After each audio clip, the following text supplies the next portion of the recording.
experts to help business owners who are struggling and anyone else facing professional challenges during this pandemic is exactly what we need right now. Through this platform and several other pathways, we'll share inspiration and targeted business trainings that help cultivate flexibility, adaptability, and efficiency across your organization. CovAID is a priority for me and for other business leaders across SAP and SAP Concur, because we understand how important it is to provide small and mid-sized businesses the resources and support they need during these turbulent times. They are, after all, the engines of the global economy. This day-long event will help increase their ability to respond to both unforeseen challenges and maybe even discover hidden opportunities. There's no question that the world faces one of the biggest challenges it has seen in a generation or more, but we don't have to face these challenges alone. Let's learn from each other and support each other as we reboot the economy and make it stronger than ever before. That's what CovAID is designed to do, and it's an honor to be a part of it. Thank you.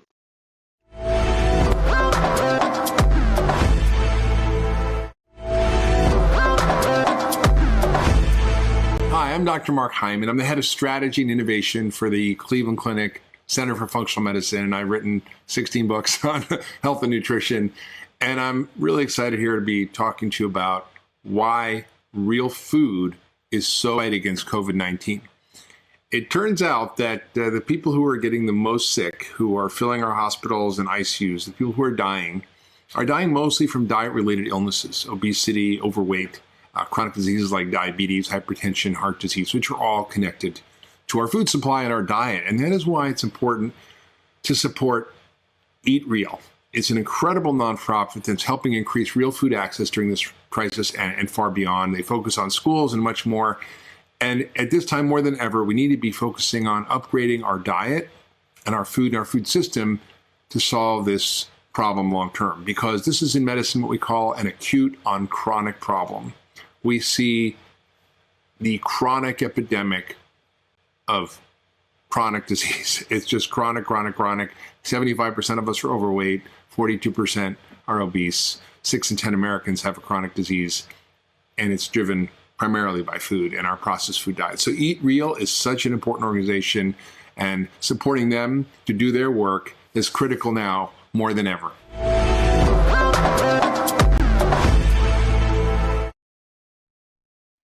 Good morning, everybody. I want to welcome you to the CovAID Business Festival, and I want to thank you so much for joining. We are so happy to have you here.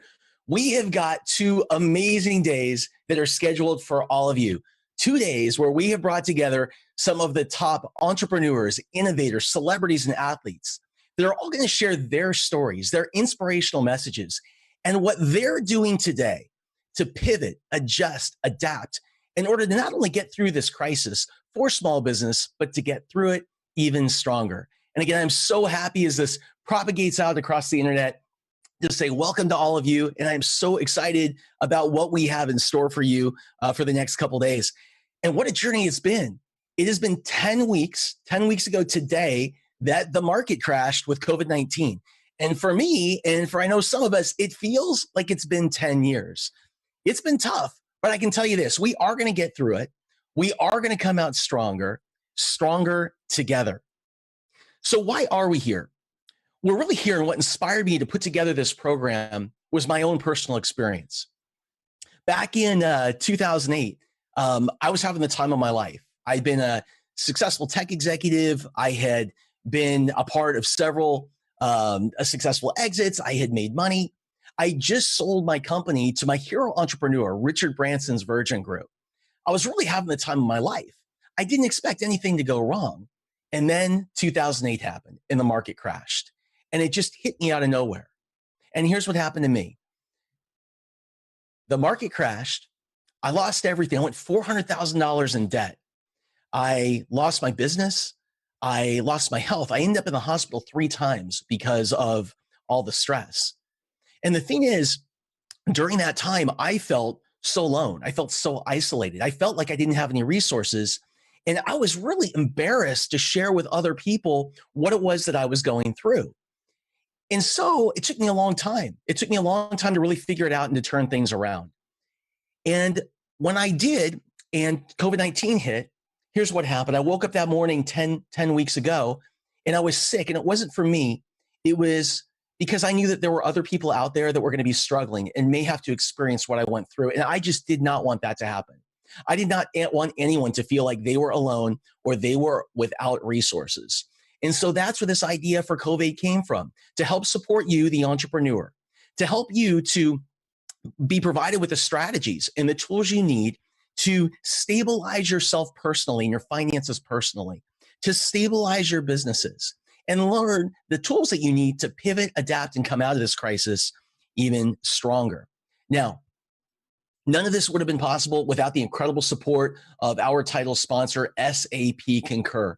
SAP Concur has been there with me since the very beginning, along with events.com and Helpware. So I really want to thank those companies for stepping up, again, right from the beginning. And really what makes this event different is who we have here to help you.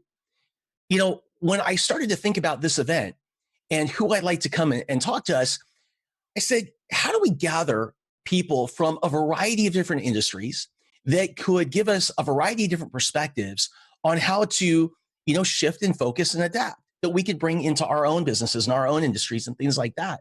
But I didn't just want people who were great at what they did. And I didn't want people who were just like big brands. What I really wanted more than anything was people that would really share their story. They'd be vulnerable. They get raw and they would tell us what is up, like what they've really experienced. Because I think that's the sharing that really helps all of us to move forward. And what I've learned is that the people who are the most successful, their stories and their ups and downs and the highs and lows aren't any different than our own. And so that's what's really unique about this particular event. Now, there's 2 rules, and that's it. Only 2 rules. We're going to give you all of this information, all of this access. We are producing this program for you for free. I only have 2 things that I ask, and the first is this. It's to be cool. Just be cool. And the reason is we're trying something new. I am in my home next to my kitchen trying to bring this program to you with an amazing team over the internet. Who knows what's going to happen? The internet may go down, things may freeze, something may get cut off, but you know what? Just roll with it. We'll be right back up. So again, number 1 is to be cool. And number 2 is to be kids again. Here's the thing. The older we get and the more success that we've had or we haven't, what happens is we sometimes get jaded or we have a rough time letting go of things that have happened in the past. It makes it really hard for us to be open to new ideas and pivot and adapt in the ways that we need to in order to get through this period. So if you're a kid and you see a puddle of water, what are you going to do? You're going to jump right in. Now, an adult, they see that same puddle of water. What do? Well, they don't just walk around it. They bitch while they walk around it.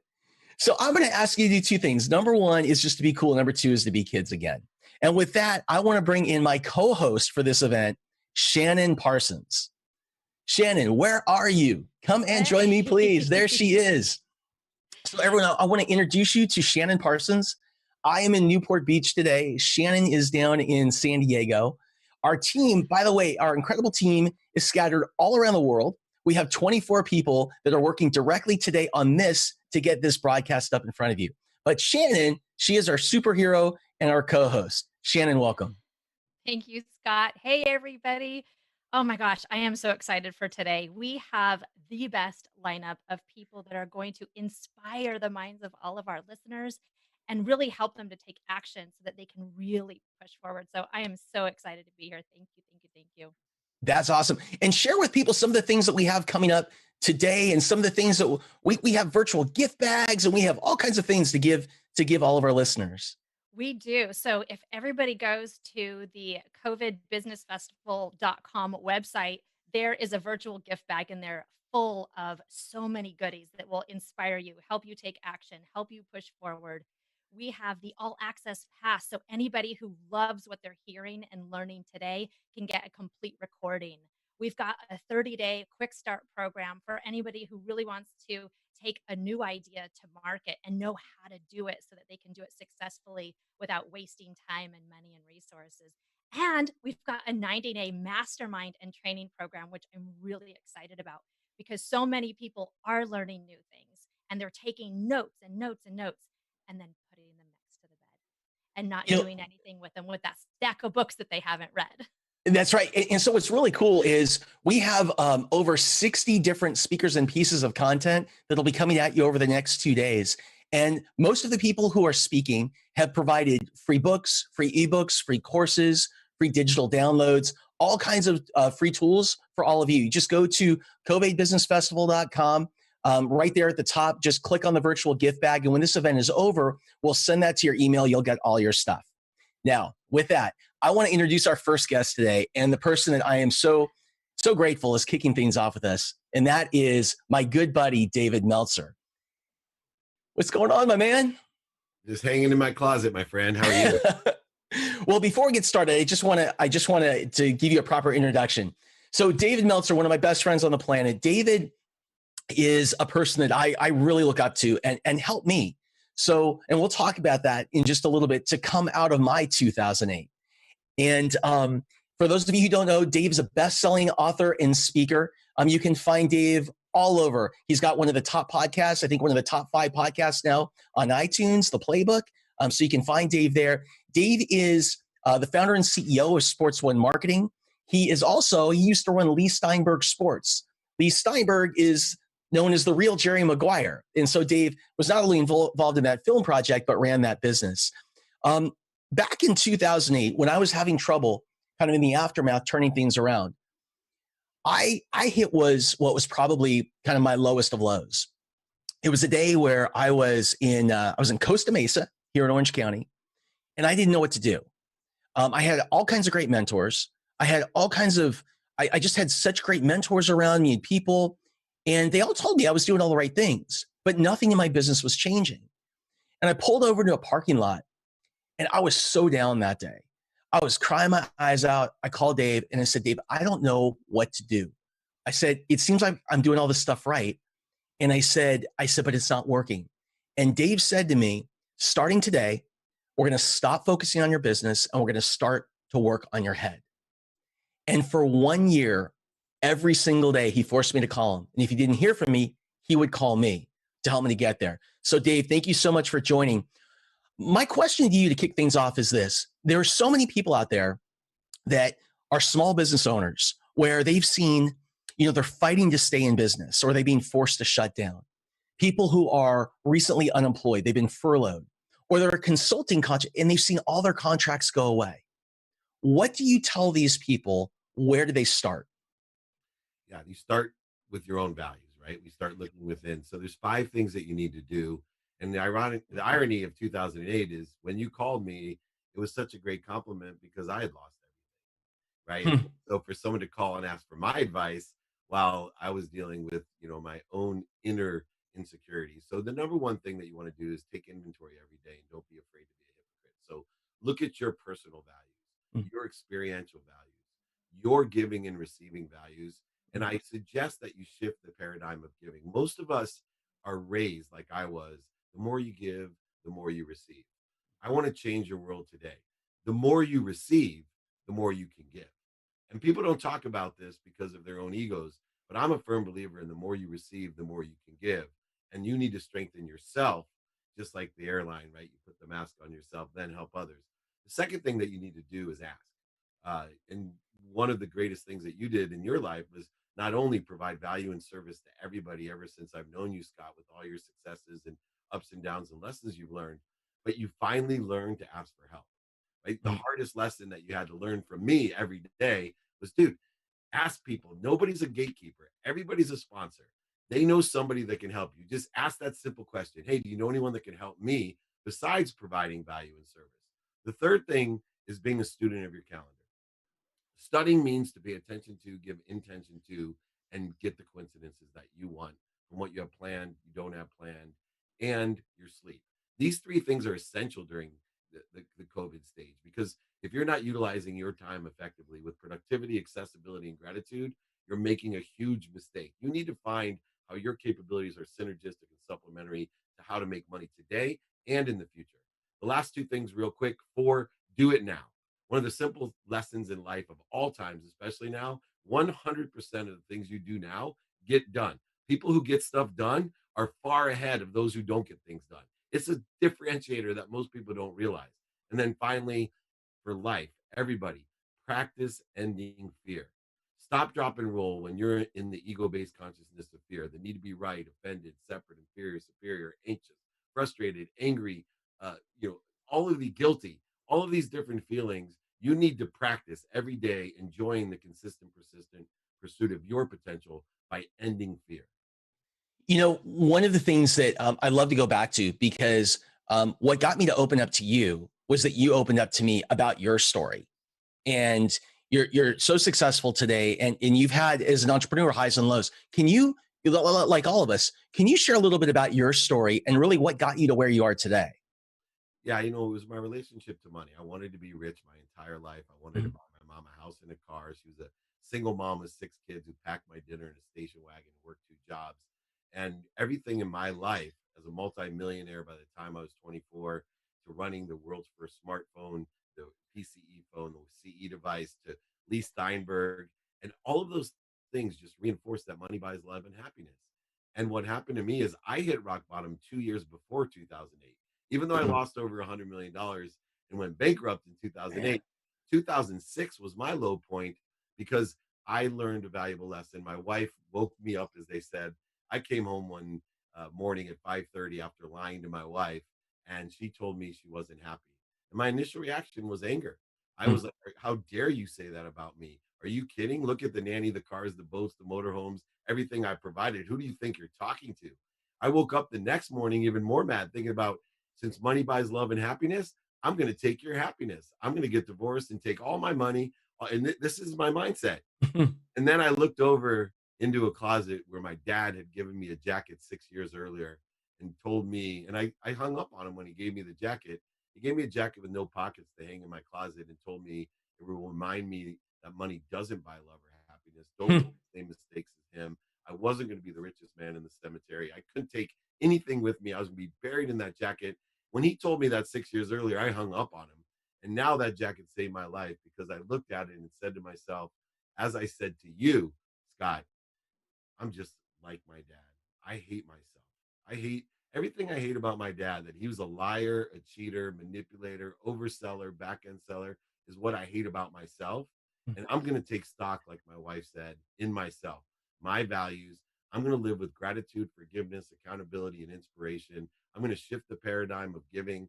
No longer was I going to use that falsity of, oh, the more I give, the more I will receive. No, I receive so I can give with purpose. I know my why. I need to figure out my what every day. Those capabilities, skills, knowledge, and desire to provide as much abundance. In fact, I created a mission over 14 years ago to empower over 1 billion people on earth just to be happy, to make more money, help more people, and have more fun.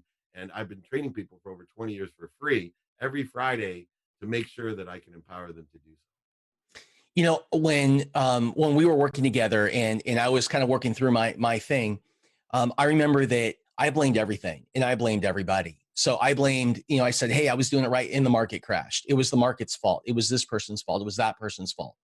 And what you said to me is you said, stop. If you really want to get through this, you're going to have to do 4 things. You said, number 1, you got to take accountability for everything in your life. It wasn't the market's fault. It's that you weren't more prepared. It wasn't, the market's fault that it took you so long to figure it out. It's that you didn't spend the right time letting go of old things and really focusing on your mindset and on your head and things like that. So number 1 was, you said, you got to be massively accountable for everything in your life.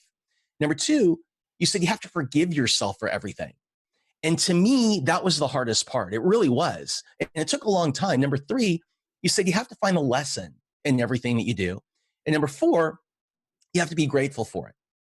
And you said on this first day, that day in the parking lot, you said, I want you to do something for the next 30 days. It was so simple. And you called it my gratitude alarm. You had me set an alarm in my phone. This is years ago. And every single day at 7:30 in the morning and 7:30 at night, it goes off. And all I do is I say out loud 3 things that I'm grateful for. And what happens is gratitude changes everything because it shifts your perspective and it gets you to focus on what you have versus what you don't have. So Dee, how did you get there? And how can other people apply that to what they're going through right now with COVID? Yeah. So the idea of gratitude, forgiveness, accountability, and the inspiration that it provides is that it allows you to learn to love everything. Being blessed to be around the greatest celebrities, athletes, entertainers at the greatest events in the world where everyone's jealous of your life and you realize none of us are happy or love everything we do. There's activity we get paid for, activity we don't. So what are the things that are going to allow me to learn to love the percentage of things that I don't love? And the variance, look, you can go ahead right now, and I am a hypocrite, right? My values change every day. I thought I was a great father. I'm a much better father the last 10 weeks. I thought I was a great husband. I'm a much better husband the last 10 weeks. I thought I had my stuff balanced, all the travel and the posse and my finances. I thought I was conservative. I've saved millions of dollars, literally, by humility of learning lessons. So when you use those things that I taught you and ask yourself, what did I do to attract this to myself? What did you do to attract 2020 to yourself? And what are you supposed to learn from it? If you can find the light, the love, and the lessons in everything, you will unbelievably be able to learn to love what you do. And that's the secret to life. That's the secret to happiness. Happiness is the greatest disease ever. It's the greatest virus. It spreads by witnessing. It strengthens you mentally, spiritually, emotionally, and financially. And it actually strengthens your immune system. So it protects you from all those weak diseases out there. So I'm trying to empower people with the same things, the tools that I empowered you with, simply to be happy and find the light, love, and the lessons in everything. You know, we were talking earlier about bankruptcy. And what the data shows today is over 55% of small businesses in the United States report that within the next 6 weeks, they'll be shut down. The average small business in the United States only has 2 weeks worth of cash, 14 days on hand. So, of course, this has been a really tough period. You know, there are a lot of small businesses that were waiting and were relying and hoping on government money to come help out. You know, PPP, EIDL, those types of things. They were hoping for the economy to open up a little faster so they could get back to the office. Great news, by the way, LA here, Southern California, starting to open up again. That's awesome. But still, some are going to be forced with making this decision about whether or not they should go bankrupt or not. And I think a lot of people, entrepreneurs, are afraid of it. They maybe have shame associated with it. It's a hard conversation to have. What would you share with those people?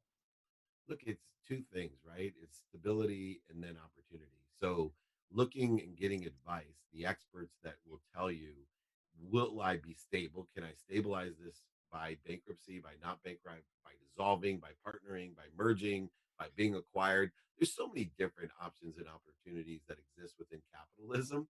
You just have to be more interested than interesting, right? Don't, my training on Friday is don't quit.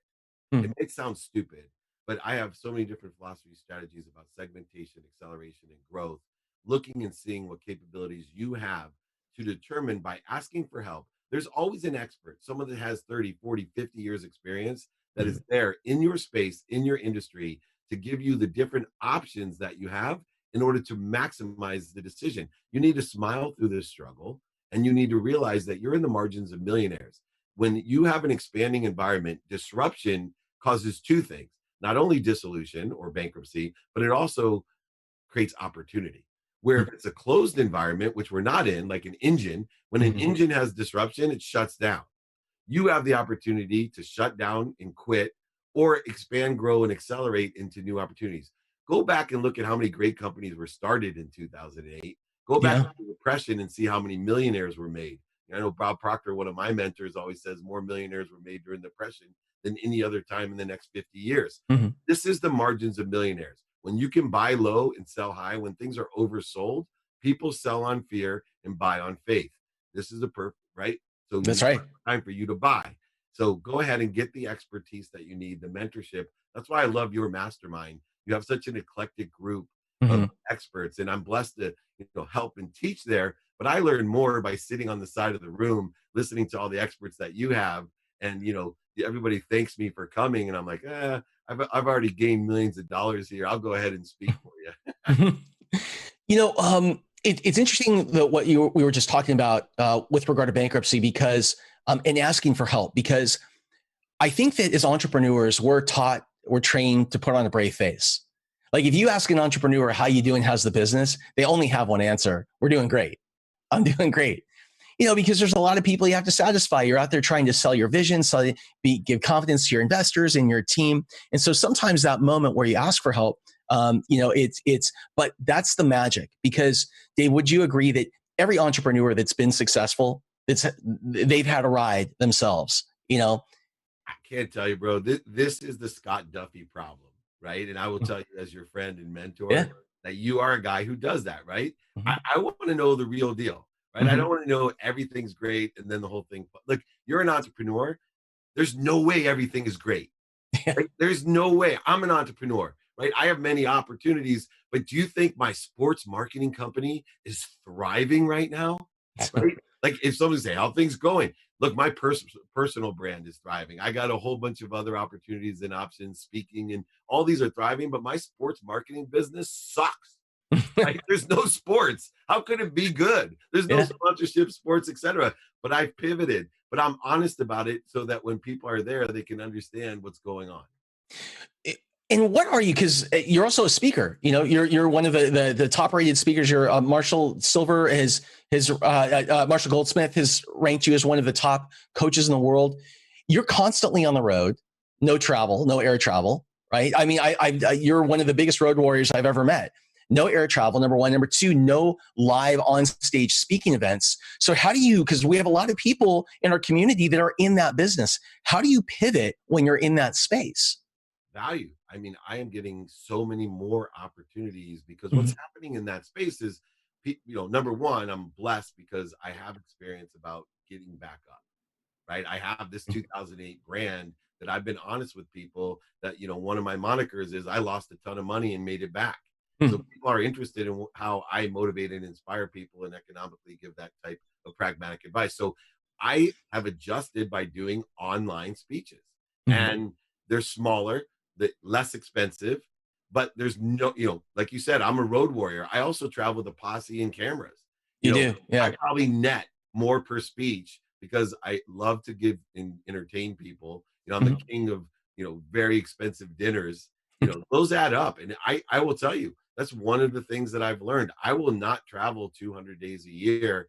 I would prefer in a smaller group setting to make far less money, save the company money by allowing them all to stay at home as well, and getting more effective at being able to motivate, inspire, and move and educate through the Zoom or whatever platform they utilize. It's been a blessing. I am, netting more dollars and way less time away from my family. All I got to do is step in this closet, put a little green screen on, and we're ready to go. Awesome. That's awesome. One of the things before you go, I just want to bring up is when we talk about being honest and being real, and we talk about celebrating. We talked earlier about taking accountability for everything, right? Forgiving. Sometimes we get in this pattern where we really beat ourselves up when things get screwed up, whether it's because of something that we did or something that we can't control. And you have something that you do in your office. I talk about it all the time. We have a different name for whatever reason. I call it the Stevie Awards. Yeah. But basically, what this is at your weekly meetings, you go. I've never seen this before. Is you'll have the long table and people all around the table. In the summer with your interns, you got 40, 50 people in the room, and everybody goes around and you make them share the biggest screw up they had in the last week. So the person with the biggest screw up wins. The biggest screw up, what they learned and what they can share. Your screw up and what you learned, and you share that with everybody's. The person who's screwed up the most the previous week wins $1,000. Like, I've never seen anybody celebrate learning in that way. Where did you get that? From my own self. When I was a big idiot, and I tried to hide it from everyone. I did some really good things. I was very successful, millionaire 9 months out of law school, multi-millionaire, but I was just, lost. And I was so afraid to say I made a mistake that I branded myself this Midas, right? And I wasn't Midas. I was a moron. That was probably a better brand for myself. And it all accumulated into losing everything. And now I celebrate the fact that pain, this is the way you look at it, and I know you run out of time. Pain is an indicator. That's all it is.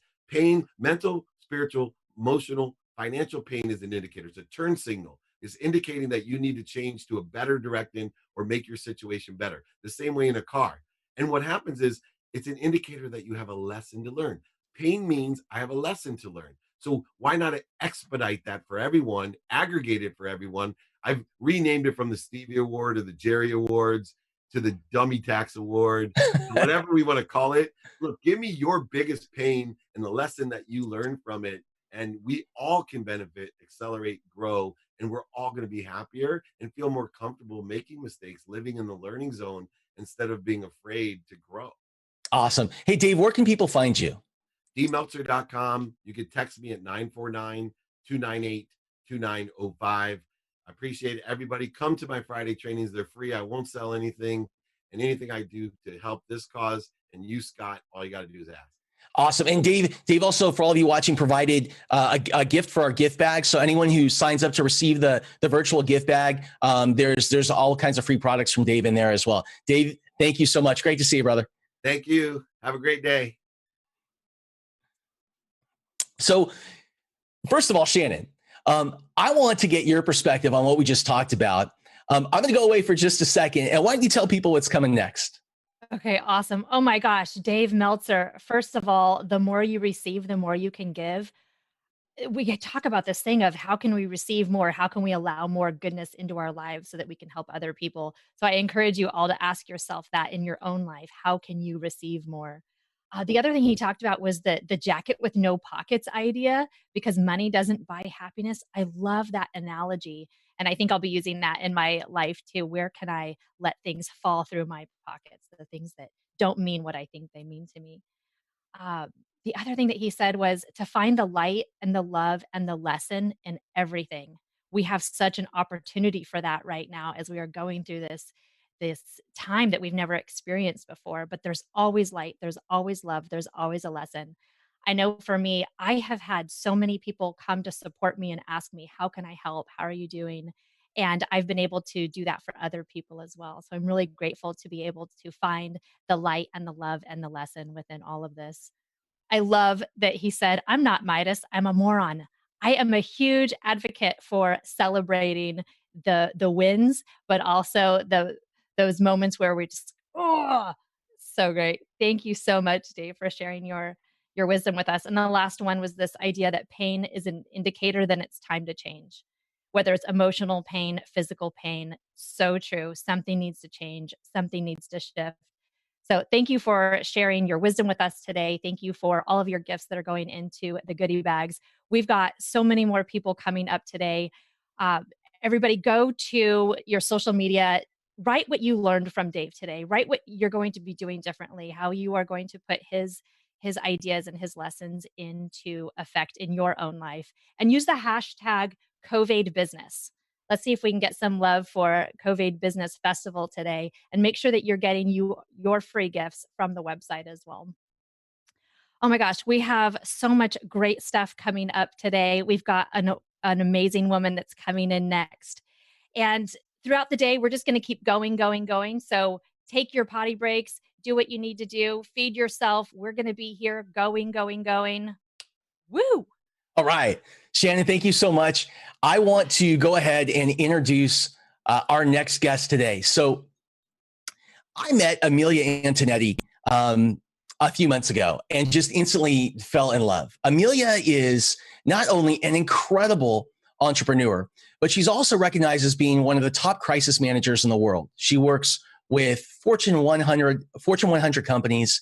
She works with, gosh, if you just Google her, when there's a crisis anywhere, whether it's in entertainment, Steve Harvey or Justin Bieber, Justin Timberlake, all these people. When there's a problem, Amelia is typically the first person that gets called, and she has incredible perspective on what we should be doing as small business owners, as entrepreneurs, as contractors who all of a sudden saw all of their agreements disappear and it had nothing to do with what they were doing. It was something completely outside of their control. And so what I want to do is I want to welcome Amelia to the program. And again, I'm so excited. Please, if you're on social media, you're watching this on Facebook, please make sure to share it. What Amelia is going to share is something that you definitely don't want to miss. And I think she's coming right. There she is. Hello, Amelia. How are you? I'm good. How are you? I'm excited to be here. Yay. What a great day. So, Amelia, as entrepreneurs, it feels like we always are focused on the long-term vision. We're focused on where this thing is going to go. As big corporate CEOs, we're focused on our big long-term plan. But now we're all in crisis. And I think that requires a different skill set. How do you look at that? 100%. And that's the first thing that I tell executives when I start working with them is that the skill that they're looking to perfect right now in crisis is completely opposite of the skills that they have practiced for year over year, right? Most CEOs and executives take a look at the long range goal, right, which is Z, and where they are now at A, and then they close the gap with a business plan, right, quarter over quarter. A crisis is what absolutely has to be done immediately to survive. And it's really hard when you're going to figure out, okay, there's 5 things I want to do. You're like, no, what is the one thing that changes between now and survival? That's the next step. And as you take those next 3 steps, that's all you need to know. You're going to get more information. So it's about being able to be nimble, to be able to pivot during a crisis, right? Not to be rooted into this is the thing that we're doing and that focus, focus, focus that allows for long-term planning. Short-term planning is being able to really hone those instincts to be able to go, what am I learning? What is the most important thing? And how do I shift the team? Learn again, shift, learn it again, shift. So it's a different skill. But the great news about it is it's just a skill, right? We can teach you a skill on how to move and maneuver through crisis in any situation. So if I want to learn that skill, if I feel stuck, and I think there's a lot of people out there today that are paralyzed. I know I've been in that place where you don't know what you don't know. You don't know what to do about what you don't know what to do. And so you get paralyzed. What's the first step we need to take to manage this crisis at home? So this is a hard one. So I'm going to warn you before I say it, right? The best thing about surviving in a crisis is not to hold on to your false beliefs, right? That's the mistake. So when you're in crisis, you're trying to survive. So your brain is going to say to you, where these are the things that made me successful. So these are the things I'm going to hold on to because that's what's going to allow me not to slip down the mountain. That's actually wrong, right? In crisis, you need to be completely open, right? To be completely aware of what is really real, to determine between the myth and the lie versus really what is that anchor to hold you onto, which means that's that self-development work. A lot of what Dave was just talking about. Mm-hmm. What is really meaningful to me? What is it right now that I'm willing to throw myself in front of a truck for that is the most important thing to me? What's that one thing? And the more you look at that one thing, you start to realize that all this other noise is actually not that important, right? Mm-hmm. And so that one thing then opens up saying, okay, if this is the one thing that I'm absolutely positive that A, I'm a genius at, and 2, that I know is the most important thing to me, then where is the marketplace? Where is that thing that's moving around us? Once you hold those 2 points, now you can start to maneuver because you're going to quickly get more information about what's real and viable. What happens during this time, and I hear it every single day, is that people go, but this is what's important, or but this is what's happening, right? They give me all this noise, and I'm like, really? How do you know that that's true? Where's the evidence of what you just said that you're building everything else on? Where's the evidence that's true? Because in most cases, it's not. It's the story you want to believe that's true, right? That's how I say busy work. Yeah. Right now, a lot of people, a lot of really good, smart, amazing people are staying busy because they believe that busy means they're going to survive this. Busy does not mean you're going to survive this. It just means that you're busy, right? Busy does not mean success. It means you're busy. Most of the time when I go through somebody's calendar, I whack off right away all this stuff that does not drive value for their business. It's busy work. I'm not actually going to pay for any of those things. And that's the mindset you have to do in a crisis. What am I really, the one thing I'm trying to accomplish? And that's hard, right? To do less is hard because as entrepreneurs, we've been trained to do lots, right? We're the gift of multitasking. We're running and juggling everything in the company. Yeah. Right. But multitasking will kill you in a crisis. Just think about it. Think about jumping in an ocean of water and rescuing 5 people at one time. You can't, right? You can do one thing in an ocean, right? And so this is the laser focus that we're trying to crispen with us as the entrepreneurs. Remember, the entrepreneurs are the heartbeat of our countries, right? We are the heartbeat. We're the ones who create the jobs. We're the one who reinvent. We're the ones who bring antiquated, right? We are the glue, different other opportunities for our communities. Our communities need us. But what we need more than anything else is to bound together with our like-minded other entrepreneurs. This is the time where you have a door wide open to anybody to say, listen, you're surviving, I'm surviving, you're trying to keep your people employed, I'm trying to keep my employed. How do we get the strength of being together to fight collectively to get to the other side, right? Because as remember, entrepreneurs, we're the odd ducks, right? We're gonna get to the other side. Come hell or high water, we're getting to the other side. We may not know how, but we're gonna get there. So you need to have that same fire in the belly with your colleagues to say, what are you doing? What's your genius? What's working for you? This is what's working for me. Let's collectively win. That is what's going to get the bulk of us on the other side. We're going to see a big separation now between who paddles and swims together and who doesn't. You already see it happening with the big companies. You see collaboration now happening that would never happen before. You see a lot of M&As happening now that never would have been on the table 6 months ago. Same mindset for us as entrepreneurs. Who in your network is the guy who always lands on his feet? Call that guy, call that girl. What are you doing? How do we buddy up together, right? I have all kinds of huddle groups that are going on with my networks every morning. Bam, 5 a.m., 5 to 15, standing up. What a huddle. What's the one thing that you learned about yesterday and what are you going to do different about it tomorrow? That's the conversations we need right now. Real facts, no BS. So what about this? When you've got somebody, I think one of the biggest challenges for people in crisis is, and particularly right now, because there's so much uncertainty out there, is that people are upset. They're sick to their stomach. They're frustrated because they can't see to the other side of this. So all they can see is what's right in front of them, but they can't see the other side. How do you get a leader to actually see that? Well, so the first thing I do is I take that word. I hate that word uncertainty, right? Okay. That's not true, right? You're certain, right, of what you're going to do in the next hour, right? You're certain of what you're going to do today on your to-do list, right? You're certain about what you're going to do about waking up tomorrow morning. The certainty that you're holding on to is this big story we tell ourselves as entrepreneurs that we're certain about what our business plan was 6 months ago.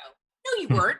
You were no more certain then than you are right now. No different, right? So nothing has changed for us. As entrepreneurs, we're the biggest risk takers in our countries. We are. We're used to being uncomfortable. So what? We're a little bit more uncomfortable than we were before? There's nothing that's changed for us. We were in high risk before. We're in high risk now. We had to survive on our instincts before. We have to survive on our instincts now. So stop telling ourselves that there's a fire. There's a fire, right? That's other people's fires. The fire is for the mainstream. The fire are for the people who want a steady paycheck, who want their 401k and want to make sure that that's what fires are. For them, they have a fire. We don't have a fire. We have the same stupid fire we've been dealing with for our whole lives. So remove it from our, right? You're telling yourself a story that doesn't exist for us. It never has. We've been the odd ducks since we started, right? So remove the language, right? Because you're already telling yourself in your brain that we're somehow in some new situation that we're not prepared for. We are absolutely prepared for this as entrepreneurs. We are the ones that are going to reinvent. You see it with our entertainers, you see it with athletes, you see it with your top CEOs, you see it all the time. So when you remove the language and the false belief, well, guess what? All of a sudden, we all are like, you know what? Hey, wait a second. You're right. We were no more certain then, right? So things have changed with our finances. Things have changed with our income streams. But we've been in these situations before. Just remember the first year you were in business. We had no idea what we were doing our first year in business. But guess what? The second year got better. And the third year got better. And then we had to pivot. We're doing the same thing right now. And you needed your colleagues when you started. You need your colleagues now. The only thing that's different is this is a new restart. And we're not starting from the absolute beginning, because I guarantee that everybody who's listening right now learned something, right, from the very first time they did it. So even if your business started 6 months ago, I guarantee you know one thing now that you didn't know 6 months ago. So you're ahead of the game. One of the things this reminds me of, first of all, going back to stories, Tony Robbins always says that the difference between where you are now and where you want to be is the bullshit story you've been telling yourself Oh yeah, about drink why that you can't have Kool-Aid. it. Right? And right, and it's true. And so listen, because we have to have that energy and to lead our team and to charge forward, we have to feed our ego a little bit, right? We gotta drink the Kool-Aid a little bit to say, okay, we're a little invincible. But when we're trying to strategize, right, that's where in strategy thinking and survival thinking, drinking our Kool-Aid can actually drown us, right? That's, again, I'm going to go back and forth. Your forum group, your network, your colleagues, who you surround yourself with, right? Somebody who's a little bit ahead of where you are to turn around and go, hey, listen, Scott, that was cute. That was a great story. This is me you're talking to. That was bullshit. What are we really doing? Right? Exactly. You need that. You know what I wanted to ask, because you keep talking about your team and the people around you and needing them. I think that one of the things that we get caught up in as business leaders, and this could be somebody that is an entrepreneur that has employees. It could be somebody that has contractors. You could be a solopreneur telling yourself a story. Here's what happens. We are afraid to tell our team what's really going on. But my belief is that they're usually so much closer to the street because we're managing all this other stuff that by the time we figure it out, like they were there 3 weeks ago. So how much do you tell your team and how much do you engage the people around them without being so vulnerable they have no confidence and they run off? Right. And that's a great question, right? Because there is that kind of level, right? There's a reason why we're in the leadership role, right? And that our teams are not, right? Our team would be a leader in their own company if they were wired that way. They're not. They're working for us for a reason. And there's a sense of responsibility that comes with that role, right? Same thing with like being a parent. There's certain things we don't sit down and go, well, let me tell you, guy, I know you're only 5 years old, but we might lose this house, right? We wouldn't have that conversation with our kids, right? Because it would scare the heck out of them. And so you've got to use the same type of mindset, right? Enough information, right? That we're being vulnerable and being honest, right? Because the great thing about being a leader is that authenticity to say, here is why your genius is so important to the team and how everything that you do affects everything else, right? So the team needs to understand what is it that you're leaning on them for that they do better than anybody else, right? So they need to be seen, heard, and recognized and valued in their contribution to this kind of pivot planning that's happening, right? But there's also something where a leader, right, kind of needs to think outside of their head, right? So a lot of that out loud thinking, because if we keep it in our head, there's no solo in success, right? And so we got to talk to our peers. Wait. Right? There's no solo in success. I like that. There is no solo in success, and there never will be. And so if you're doing solo thinking, you're going to fail, right? You got to get it out of your head and bounce it off of somebody who's your equal or higher to say, here's what I think the next move is. And I go, interesting. So what I just heard you say was this. And you go, oh, wow. Now that you said it back to me, yeah, that's not the right thing. You have to have that banter with colleagues so you can get it out of your head and really take a look at something to plan, right? So that's why that consistent mentorship is so important for you. And then from those decisions, you need to bring it down to the next level to say, okay, listen, here's what we were bantering. Here's how we came to some conclusions. And this is what it means to you specifically. And the only way this is going to work is if you can commit X, Y, and Z. Does that work for you? How do you feel about it, right? So the communication during crisis is critical, right? For every single layer. Same thing too on the personal level, right? Things are going on. Our kids are aware something's happening. And you don't have to create a huge fire, but you're going to go, hey, listen, over the next couple of weeks, things are going to be difficult. Let me set the expectation. You're going to feel tension. There's going to be more fighting within the house, right? Everybody's wired a little tight because we're meant to be social and we're not, right? So at the level of where the conversation is for the weakest link, per se, right? Your kids don't have the ability to come up to you. Your employees don't have the ability to come up to your level, right? They just don't. So you've got to come down and meet the conversation of where they are, but more importantly, in their language, what is important to them, not about you. So when a leader makes it about us, the team is going to fail. It's got to be about them. And they want to know they're safe. They want to know they're secure. They want to know that there's hope. and they want to know, what should I be doing to paddle in the right direction along with you? Okay. That's what's important. But what if they're not safe and they're not secure? So let's say you're in a restaurant business, or you're in a business or an industry. You're in the travel business that's been massively. Travel is the biggest employer in the world. 100 million people around the world work in that industry, and so you're not really safe. How do we message to those people and still keep them engaged and on board? Because you are as safe as you can be right now during the crisis. I see. Right? So it's in proportion to the crisis, right? So when you're in a crisis, right, if the house is burning, the first thing you want to do is locate an exit, right? Yeah. The minute you locate your exit, you're one step more safe than you were just a second ago. So in those type of industries right now, what you need to do is have a rally to say, listen, we're going to survive this. We may be in a different industry on the other side, but we're going to repurpose our skills, because our skills and our genius pertain to every industry, right? What you're That's good phenomenal. at is good in travel. What you're good at is good in finances. What you're good at is in operations. What you're good at is good in sales. People need to understand their genius and the magnitude of where it applies. So you're going to get a lot of people that are at the top of their food chain in travel and hospitality that are going to come back bigger and better than they ever were, because they're changing the way we travel. They're changing the way we service people in hospitality. Mm-hmm. I already see it with just my own forum group. Guys that I go, oh my God, like, you must be freaking out because you're going to be belly up. They're like, are you kidding? We're acquiring right now. We're not going under. Don't ever underestimate the power of entrepreneurship. And so the people who work for entrepreneurs, what they need to understand is, we're getting to the other side. You're coming with me, but I can't guarantee what industry they're going to call us next. That's the art of reinvention. You're going to remember that in chaos, right, in crisis, bursts brilliance. The only way to get to brilliance is through chaos. And so what your team needs to know is that we're coming out of this together.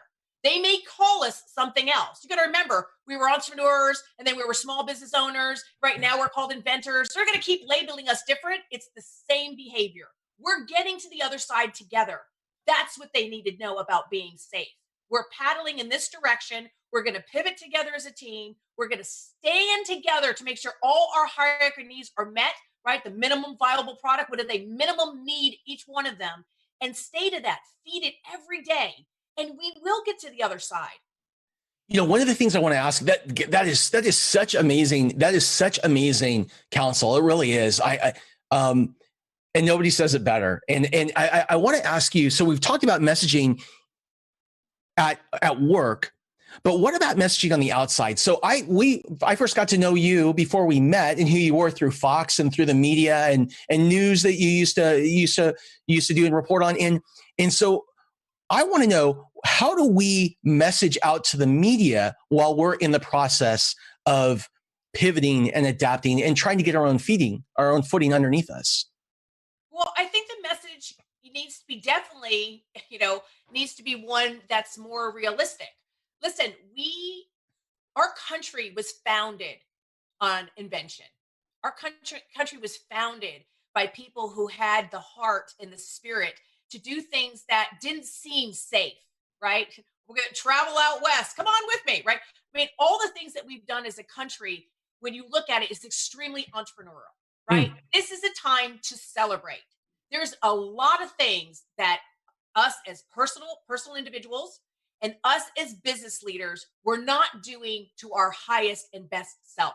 We were not serving our employees to the best of our abilities. We were not serving our communities. We were not serving our people. We were not serving all the way across the board. There was a myriad of things that we all got warning signs that said, we're probably not showing up as our best self. We ignored them. For whatever reason, we decided, we don't have to address them right now. There's time for that. The universe just did a huge universal reset for us.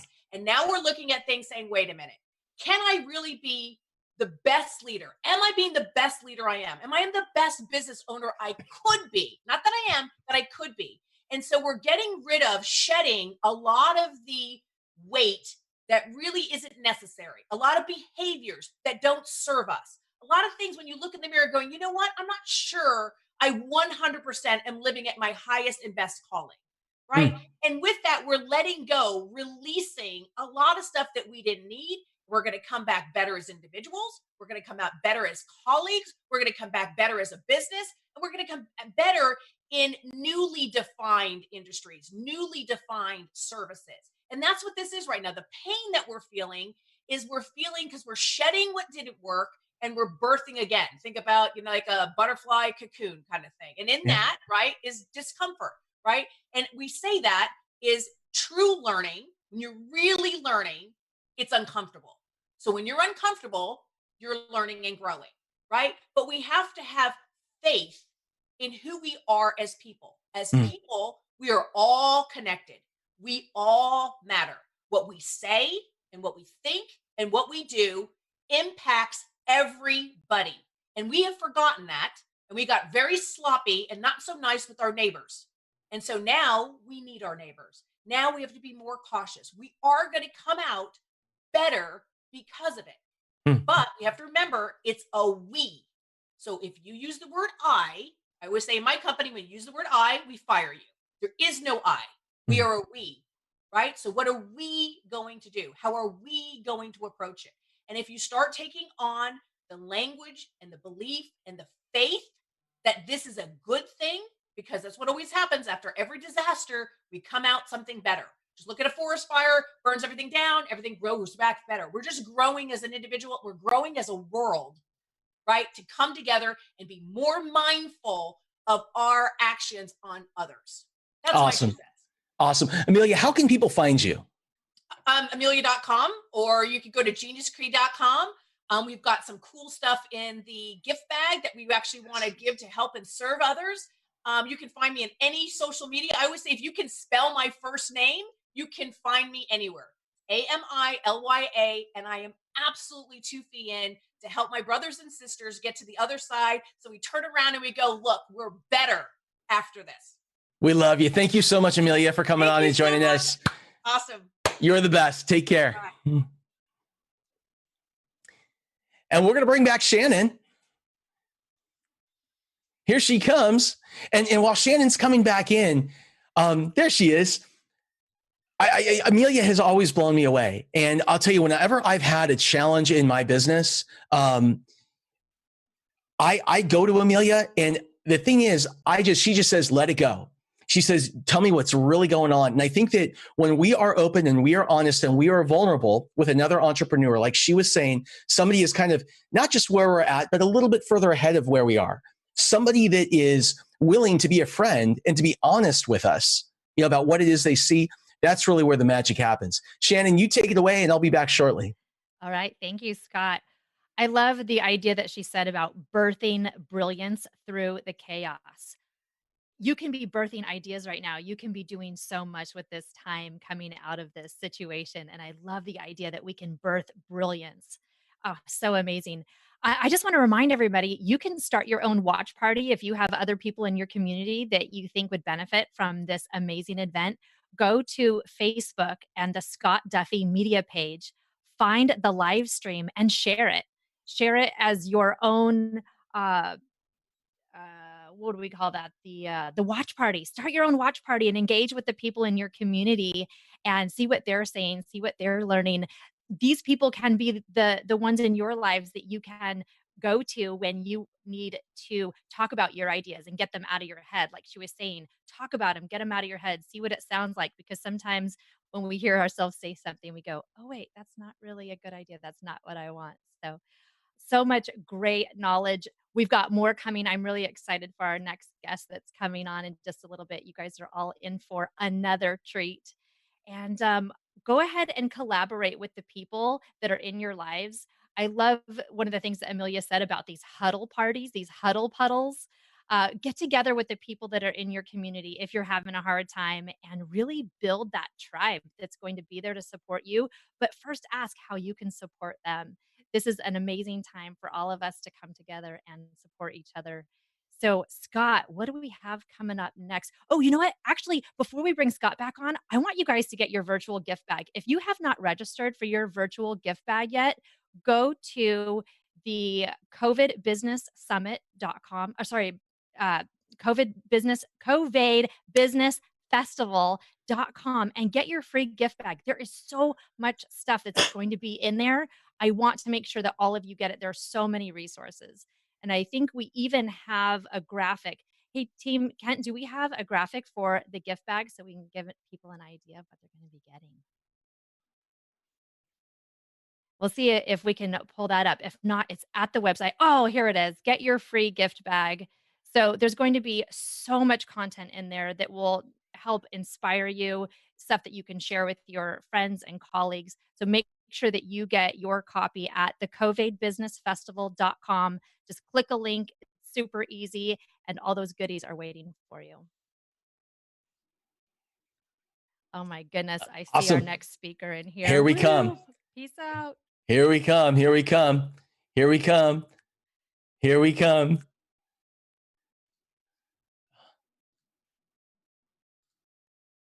There we go. So remember at the beginning of this show, I said we only had 2 rules. And the first was this. The first was to be cool. We are trying to do something new. We're trying to come to you guys and gals live on the internet and do some different things. But putting this all together, it's a heck of an effort. And it doesn't matter what you do and how hard you try. Sometimes things happen. The internet may go down. You know, this thing. But you know what? Here's the thing. We're just going to bounce right up. Just be cool. And I want to welcome our next guest. So I have to share a little story. For those of you who know me, you know that when I was in college, I went to University of San Diego. In my junior year of school, my third year of school, I was on a fraternity trip down in Mexico with a bunch of friends. And I got in this terrible car accident, had 2 brain hemorrhages. And it ended up I had to drop out of college and spend a bunch of time just laying around recovering. I couldn't really do much of anything. I couldn't watch TV. I couldn't read. I couldn't, because everything, just the moving pictures made me sick. Till one day, one of my roommates came in and he handed me a motivational book on tape. And he said, my dad thinks you should listen to this. And before he knew it, I had a library.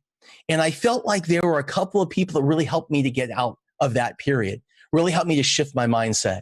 And our next guest is the person that when it comes to speaking and inspiration and motivation and really helping us to see through to the other side, it is Les Brown. Les Brown, I want to thank you so much for joining us today and being here. Well, thank you so much for having me here. And I'm so glad that you're on the other side, but not the other side of what you were facing. But I feel like this is a setup to bring me on after Amelia. Oh my God, I love her. She's awesome. I really enjoyed listening to her, and I love the work that you're doing because people need hope now more than ever, and they need methods and what they can do to help them to get to the other side. And I thought that Amelia did an incredible job. And this is something that is the calling on your life. So let's get it on, as Marvin Gaye would say. Well, I think, Les, you have such an inspiring story. I think it would be awesome, for those of you who don't know you, if you could share a little bit about how you grew up and your journey through life as an entrepreneur, a TV host, and all those different things. Oh, my goodness. Yeah, well, first of all, I really appreciate you for the work that you're doing now, because it's needed now more than ever. Since 1999, before Corona, the suicide rate has increased 32%. Hey, Les, could you get just a little closer to your mic? Is that possible? Yes. Hold just a minute. It's the internet. We're just having a little trouble hearing you. How's that? That's much better. Thank you. Perfect. Much better? Yes. Okay, very good.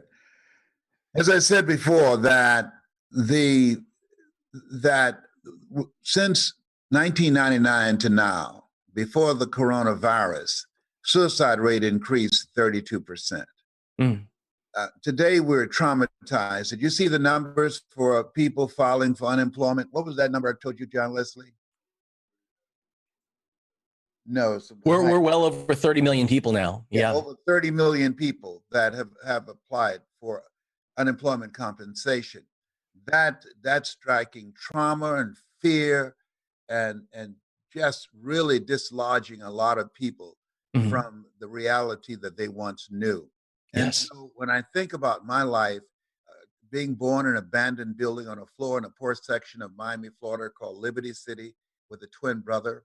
When we were 6 weeks of age, we were adopted, but we were taken in first as foster kids. We were one of 7, and then Mama later adopted us. I'm on this program because of 2 women always say that one gave me life, the other one gave me love. That God took me out of my biological mother's womb and placed me in the heart of my adopted mother. And Mama, she never had any children. She had a 3rd grade education. She worked for wealthy families on Miami Beach. She kept their children, and we wore the hand-me-down clothes of the children that she kept. And she cooked for them, and we ate the food left over. They would always say, Mamie, whatever food is left over, you can take it home to those kids that you've taken in to raise. And Wow. my mother could bake, Scott. She could bake a sweet potato pie so good you couldn't eat it with your shoes on. You had to take your shoes off so you could wiggle your toes. So, and when I think about Mama and seeing her getting ready to go to work, and she took me with her because none of the neighbors wanted to keep me. They said, Mamie, we'll keep the other 6, but you got to take Leslie with you because he's a little touched in the head. Because when I was in 5th grade, I was labeled educable mentally retarded, and I was put back from the 5th grade to the 4th grade. And I failed again when I was in the 8th grade. But I had a high school teacher just like you. I was watching you prior to my coming on. Very, very similar personality, Mr. Leroy Washington. And he told me when I came in his class looking for another student, he said, young man, go and work this problem out for us. And I said, I can't do that, sir. And he said, why not? I said, I'm not one of your students. He said, look at me. I said, yes, sir. And the other students started laughing, saying, he's Leslie. He's got a twin brother, Wesley. Wesley's smart. He's DT. And he asked, what's DT? And they said, he's the dumb twin. Wow. I said, I am, sir. And he came from behind his desk and he looked at me. He said, don't you ever say that again. Someone's opinion of you does not have to become your reality. And what he spoke, as you are aware, how people live their lives is a result of the story they believe about themselves. When he spoke, he interrupted the story that I believe about myself. At that time, psychologists call it your self-explanatory style. Mama said, sticks and stones can break your bones, but words will never hurt you. But we know that words do hurt and hurt deeply.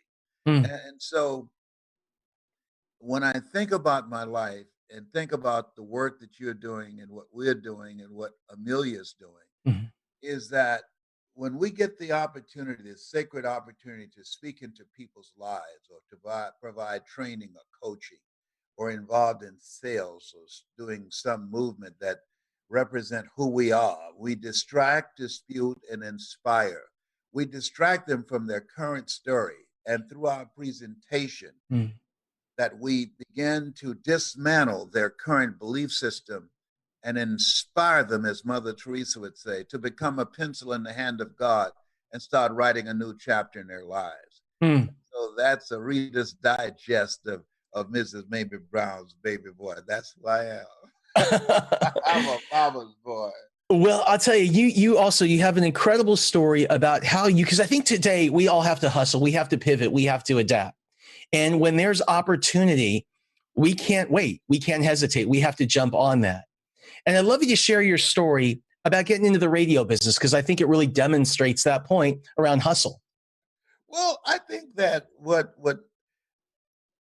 Amelia said, which is major, she said that brilliance is birthed through tragedies, through crises, because crises in the Chinese language means danger, but it also means opportunity. And when I was looking for a way in which I would take care of my mother, This man, Mr. Washington, said, Mr. Brown, what do you want to do with your life? I said, I'd like to buy my mother a home. I feel like Abraham Lincoln, who said, all that I am and all that I ever hope to be, I owe to my mother.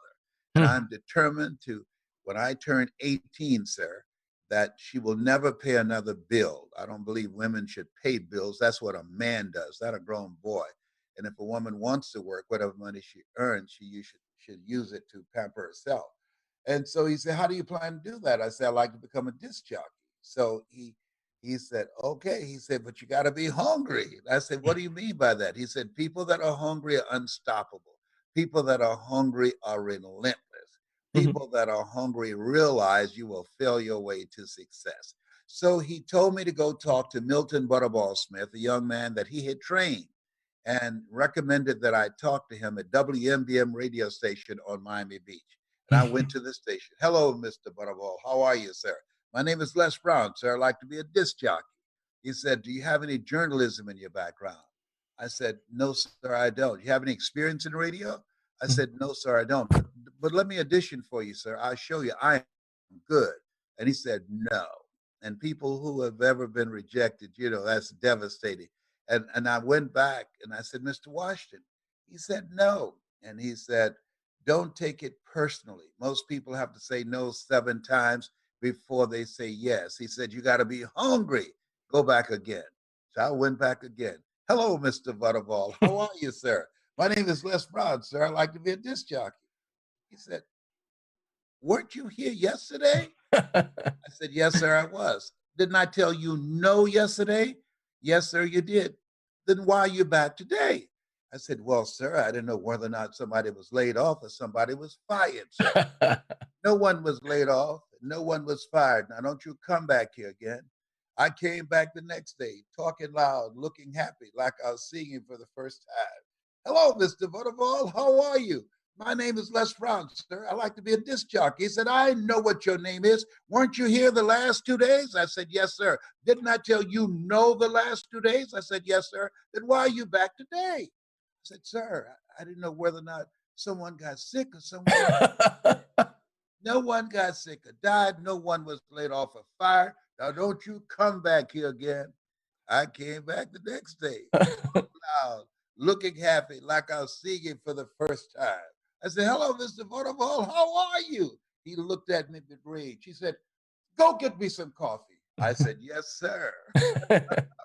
The book says the greatest among you will be your servant. So I became the errand boy for the disc jockeys. I just wanted to get my foot in the door, and I'd go get their lunch and their dinner.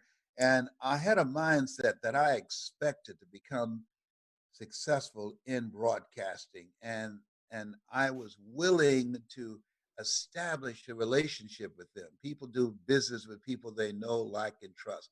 And I wanted them to see me as a resourceful person. And I would watch them working the control board, knowing my time would come. And then on the weekends, when they would come to their cars, the cars be waxed and clean inside out. He said, hey, who did this? I said, I did, sir. How much do you charge, young boy? Nothing, sir. I just want to serve you. I said, whoa, listen, Dinah Ross and the Supremes are coming to town, the Four Tops and the Temptations. Pick them up and take them to the Fountain Blue Hotel on Miami Beach. I said, it'd be my pleasure, sir. And I would drive these entertainers all over Miami Beach in the disc jockeys' big, long Cadillacs. I didn't have any driver's license, but I was driving like I had some. And then one day, a guy named Rockin' Roger was drinking while he was on the air. And it was obvious he could not complete his show. He began to slur his words. And there it was, a Saturday afternoon, and I was the only one there looking at him through the control room window, walking back and forth, talking to myself, saying, drink, rock, drink. I'd get into more if he had asked me to. And then pretty soon the phone rang. It was a general manager, and I answered the phone. I said, hello? He said, young boy, this is Mr. Klein. I said, I know. He said, Rock can't finish his program. I said, I know. You called one of the other DJs in? I said, yes, sir. I hung the phone up, and I said, you must think I'm crazy, Scott. I called my mama and my girlfriend, Cassandra. I said, y'all come out on the front porch and turn on the radio. I'm about to come on the air. I waited for about 20 minutes and I called him back. I said, Mr. Klein, I can't find nobody. He said, young boy, you know how to work the controls? I said, yes, sir. He said, you go in there, don't you say nothing here. I said, yes, sir. Couldn't wait to get old Rock out of the way. Stevie Wonder had a song out. He was 12 years old at the time, and the song was called Fingertips. I put that on. I said, look out, this is me, LB Triple P, Les Brown, your platter playing papa. There were none before me, and there will be none after me. Therefore, that makes me the one and only. Young and single and love to mingle, certified, bona fide, duly qualified to bring you satisfaction and a whole lot of action. Look out, baby, I'm your love man. I was hungry. It's such an inspiring story. And Les, I have one more question for you. The question is, there's so many people out there that are going through difficult times right now. You know, they've lost their job or they're fighting to keep their business. Maybe they've had to shut it down. They've been let go. They've been furloughed. Maybe they had consulting agreements that were all canceled. They're having a difficult time seeing through to the other side. Maybe that's the hardest part of this whole thing for them. How do you have the vision in a tough time to see yourself through to the other? People who don't have vision to focus on the opportunities as opposed to the danger and to what has happened have skinny children. Let me tell you, when I got back from Dubai right before the lockdown, my assistant said, all of your speaking engagements have been canceled. I said, okay. So I started looking at what are the opportunities here. Yeah. Aaron White said in life, when you don't have enough courage or insight to know that you have outgrown a situation and it's time to move on, life will move on you. And I see this as a blessing for me and for others. Why?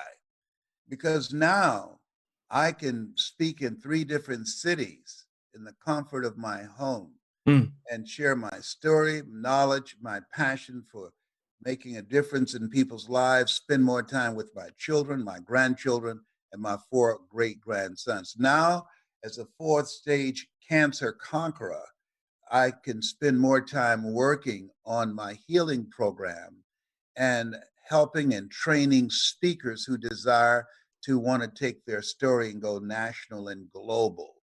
Now I'm focusing on the opportunities. You know, somebody said that opportunity knocks on every door. No, opportunity stands by silently waiting for us to recognize it. And so now I'm recognizing and looking for the opportunities to maximize my downtime, as my son John Leslie would say. He's a speaker and a trainer, and he said the reason people call it downtime is because that's when people usually engage in behavior that keep them from going up. So this is a time, as Amelia alluded to see this as a cocoon. No matter how fast a caterpillar runs with all of his legs, it can never fly. And so when it goes in the cocoon, it's doing some work. It's not in there with its legs crossed and looking at CNN. No, it's working out. It's doing setups to get slim so it can fly. It's doing side bends. You know what I'm talking about? It's fasting. It's doing keto diet. Eating a lot of rabbit food while it's in that cocoon. So when it comes out, it will come out singing, I believe I can fly, like R. Kelly used to do. So good, so good. Well, Les, I want to thank you so much for joining us today. How can people find you? People can find me. First of all, I like them to order my new book called You've Got to Be Hungry, The Greatness Within to Win. And they can go to IamHungryLesBrown.com. IamHungryLesBrown.com.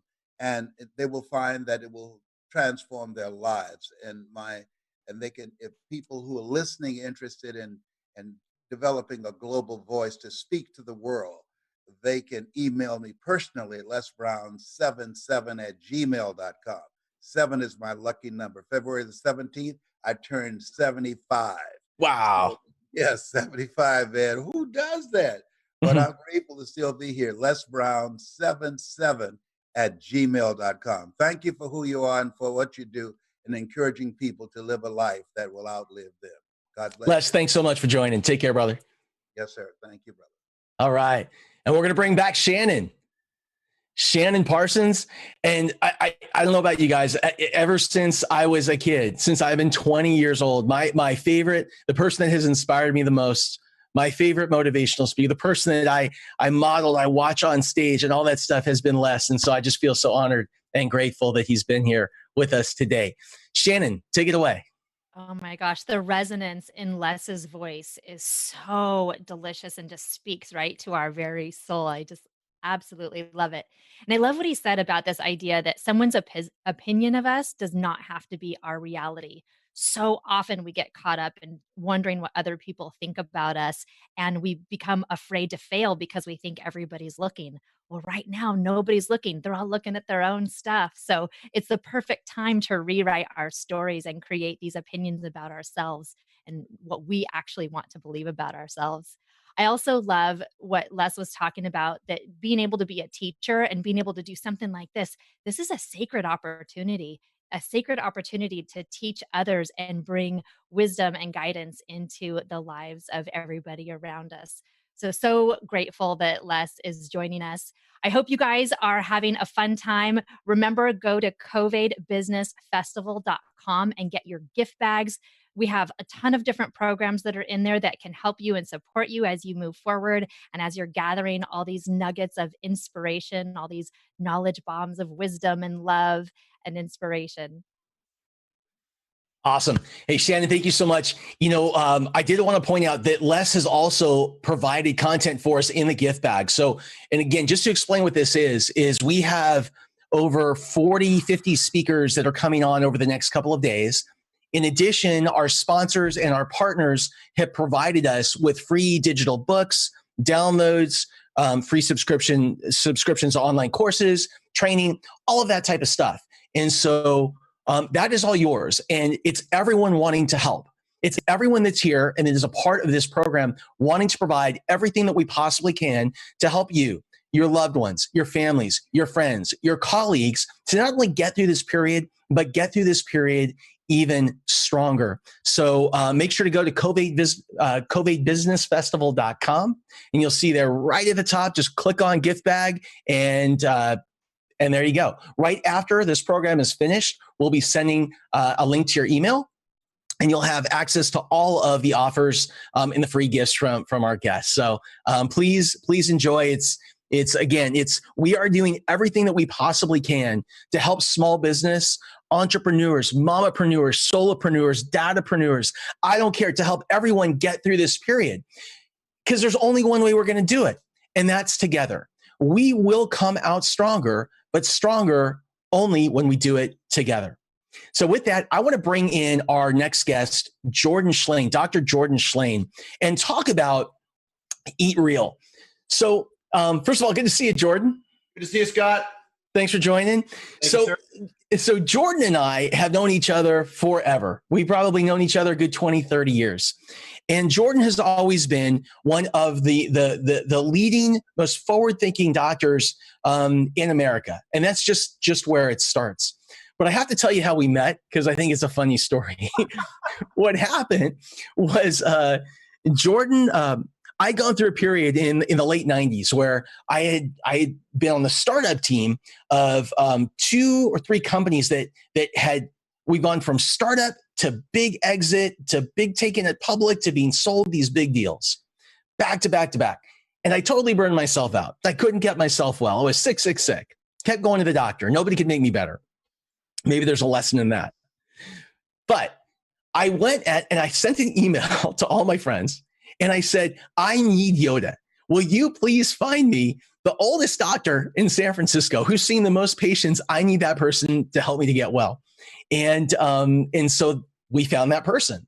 And I went to Yoda's office to see Yoda, and he was off that day. And Jordan came out. And Jordan, looking young and hip and slick and all that kind of stuff and just ready to go. I said, you are not what I was looking for. And I said, I'm going to leave and come back when Yoda's here. And he said, you know what? Just give me a few minutes and let's sit down and talk. And Jordan got me better. And he not only got me better in that moment, but he taught me to think about health and to think about food in an all new way. And Jordan, as a founder and board member of Eat Real, who Eat Real, again, that is the cause that we are all here to support today. We are asking for donations from all of you to Eat Real. And it does not matter what you can give, whether it's $1 or a dime. If you go to CovAIDbusinessfestival.com or click on the link below this feed, you'll be able to go and donate. And Jordan, first of all, welcome and thank you for being with us. Can you share with us a little bit about Eat Real and the problem that you're solving?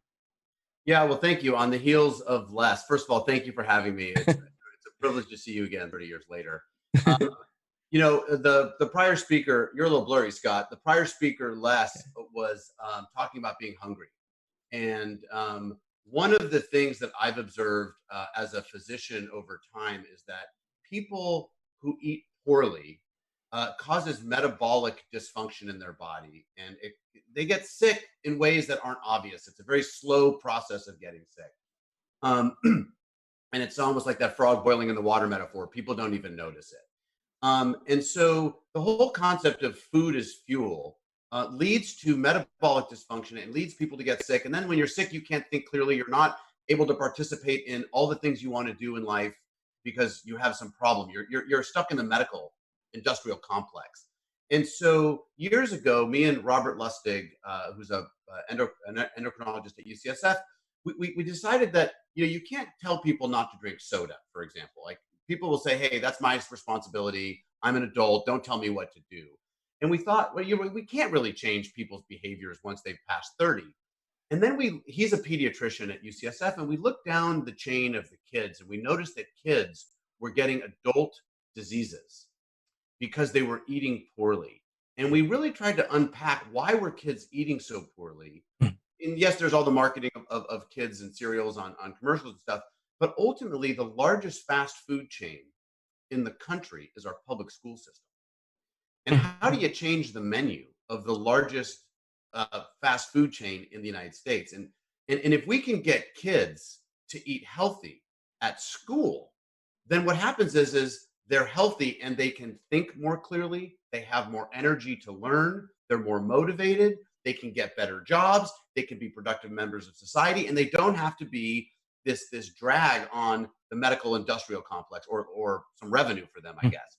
So we really thought, how do we fix this problem? And it's a systemic problem with the healthcare and the food system is how we feed our kids. And so Eat Real was really born as, if you know about LEED certification and how certain buildings are LEED Platinum and LEED Gold and LEED Silver, and how well do they use sustainable materials for their buildings, we thought we need to give kids in schools the opportunity to get certified through a mechanism that they're providing food that's not toxic, poisonous, or chemicals to children.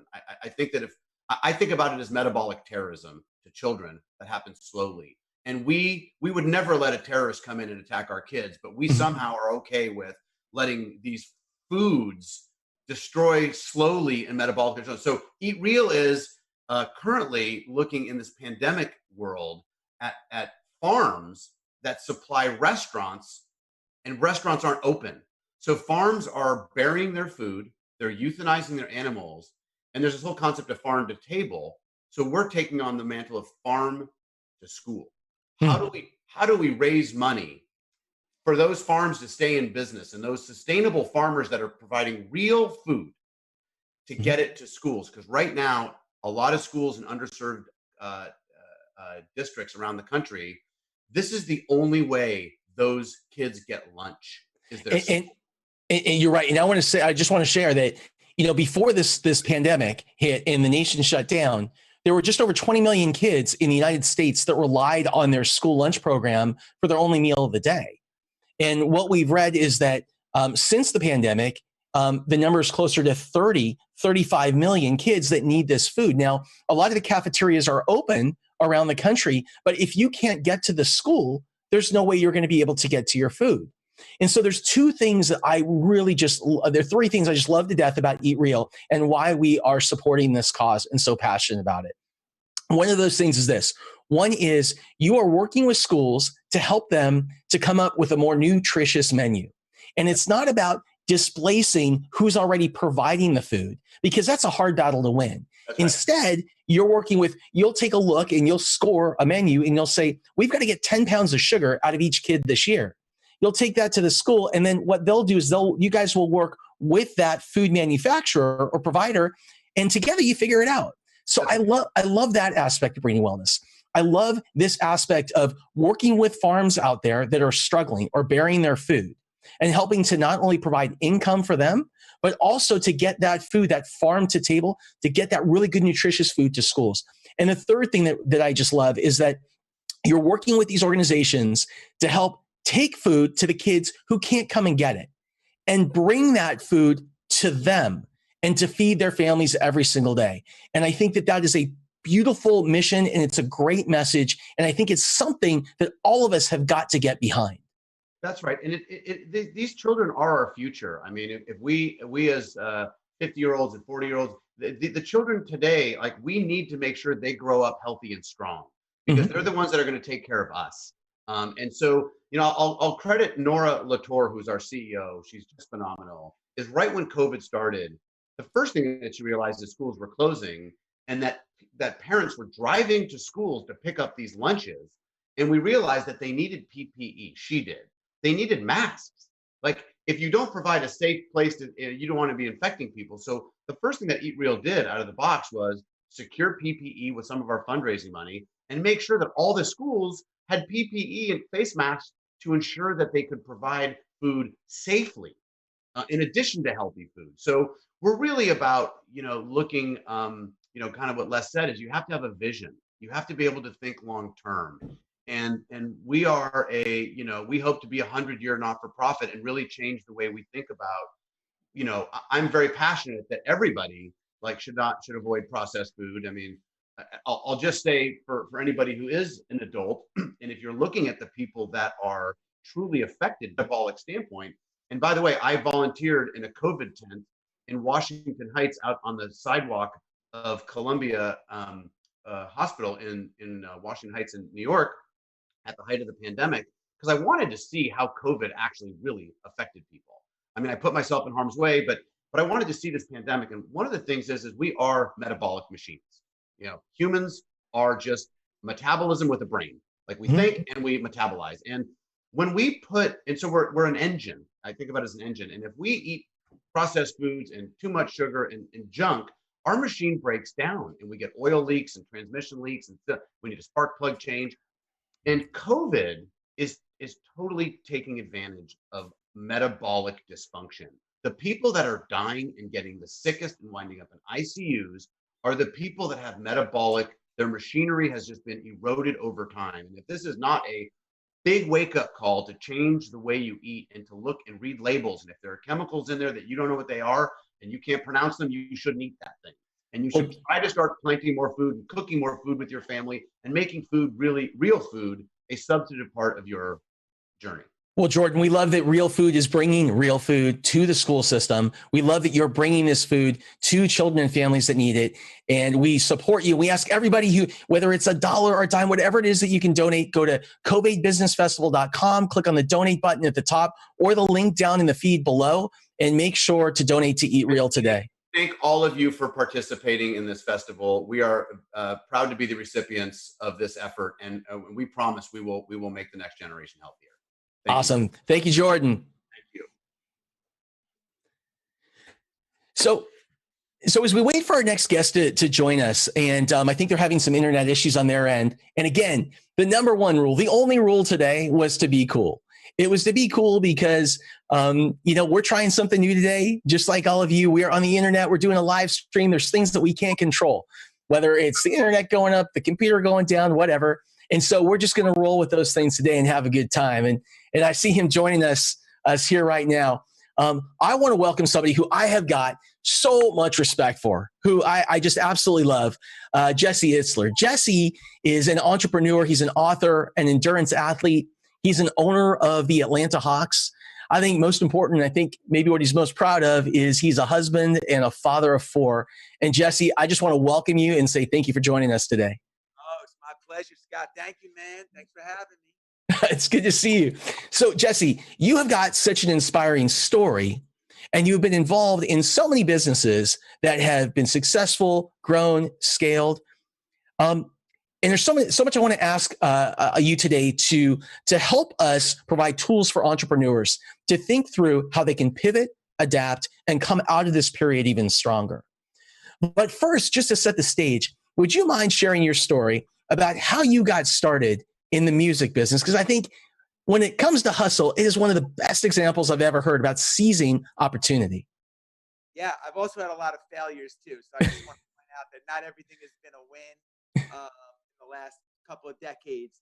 But yeah, I've had a very unconventional journey. It started out in the music business, which I'll talk about in a second. Yeah.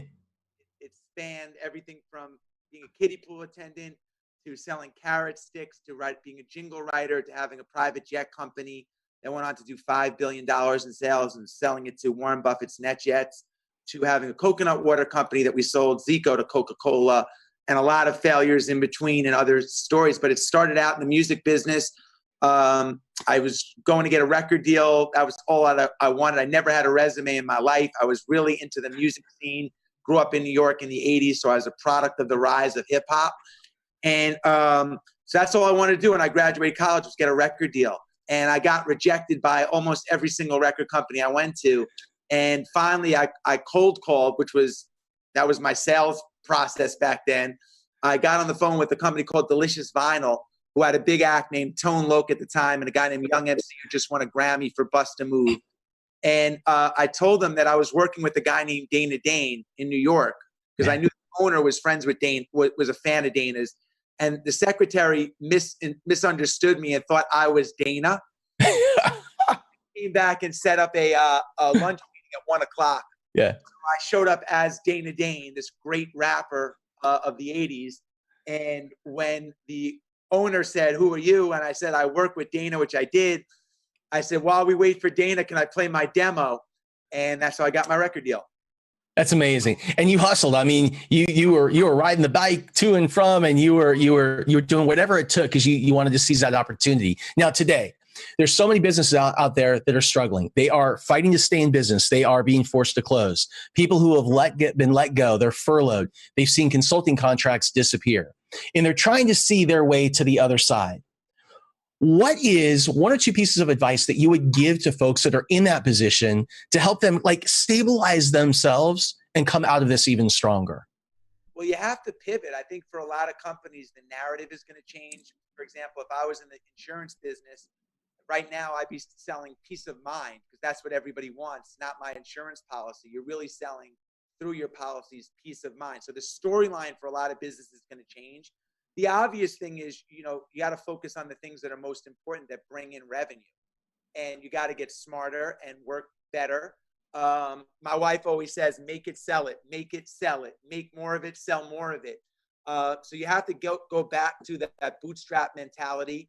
I love this story that Lance Armstrong shared with me. I know we don't have a lot of time, but I think to be an entrepreneur, you have to think like an entrepreneur. Yeah. And entrepreneurs don't panic in lows. They don't panic when things go wrong. They figure out a way to come out of it. I never gave up on getting a record deal. It wasn't in my business plan to go into an office as someone else, but that's I don't negotiate my goals. My goal is to get a record deal. We don't negotiate our goals as entrepreneurs ever.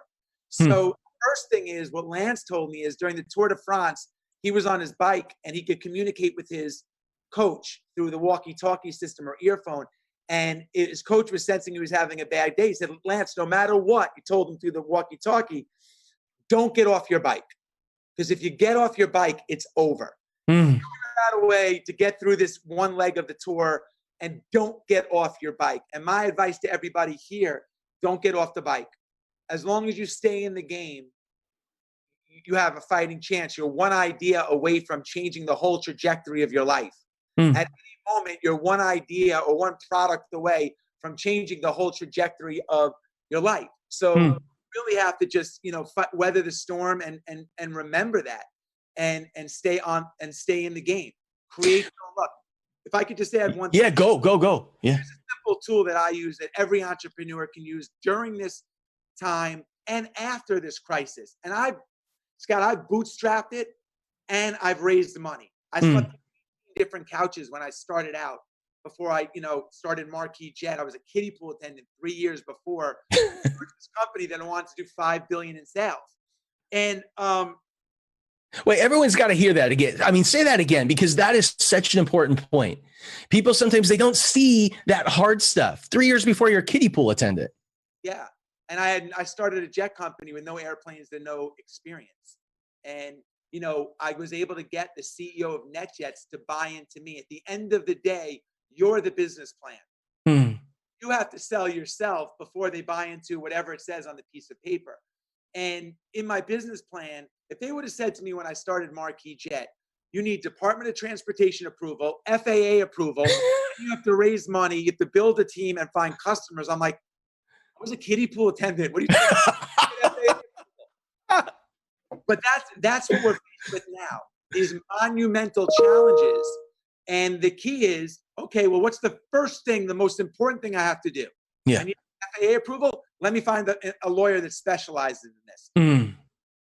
So back to what I was saying, during this time, it's a great time to separate yourself from everybody else. So for me, I want to be remembered during this time as a great human. I want to be remembered by my customers as someone that cared, by my family, by my parents, by my kids, as some of my friends, someone that checked in. When they take inventory of this period in time, I want to be remembered, and my companies want to be remembered as someone that cared the most. Here's a very simple thing that I do. I call it the 3-minute miracle. Every day I send it takes me about 45 seconds to send a text or a DM. I send 3 to 10 a day. So 3 minutes to 10 minutes a day. If you do that for the next 30 days, you'll send 300 text, DMs, or emails to customers, prospects, potential job employers, your staff, your team. It's the time to invest in people and stay connected. So one of the easiest things to do during this time is get really connected to your customers and your suppliers and your manufacturers and your network, so they never want to leave you. That's how I built my businesses.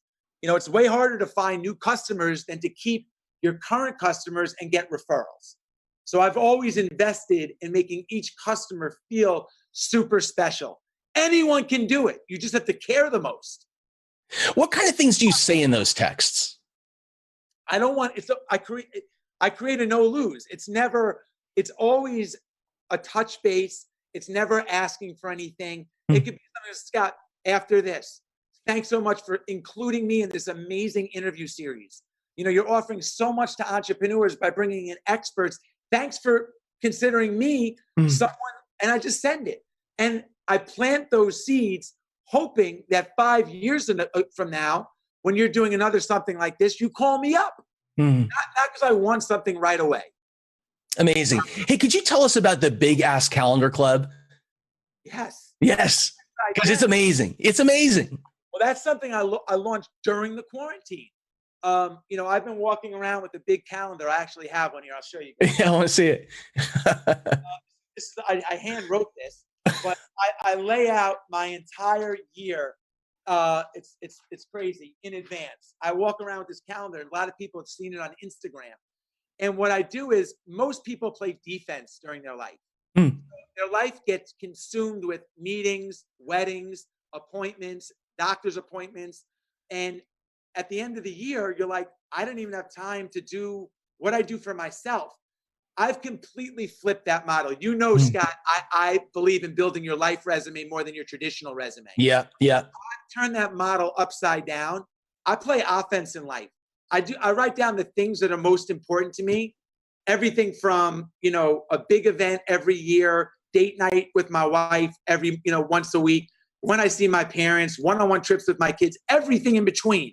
I put them on my calendar first.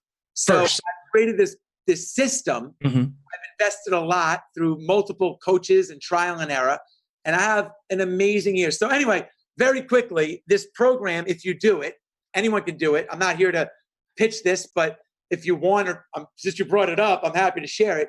If anyone does this for a year, you will do one major event, life-changing event, 5 new adventures. You'll read 4 books, do a quarterly cleanse, watch 12 documentaries, and hit 4 major goals, guaranteed, because you get an accountability coach. I walk you through it. So, but that's what I do. Here's the key thing. We're not in a position as entrepreneurs, all of us, to wake up and just wing it. Amen. The competition's too good. You got to have a plan. My plan starts the night before. I map out exactly what my day looks like the next day, and I just follow the script. Everybody talks about the morning routine. Yeah. I think the night routine is way more important. Mm. Set up what your day looks like. And just wake up and be like, well, what's important today? What do I have to get done today? You figure it out, and then I just follow the script. Same thing with my calendar. I follow the script for a year, and I have big years. That's awesome. That is so awesome. And we're going to actually provide a link. So we have in our virtual gift bag, there's a link to so people can go click it and go straight to this program, because it is amazing. And thank you, Jesse, for sharing that with us. One final thing that you want to leave with our entrepreneurs that are watching today and finding so much value from you.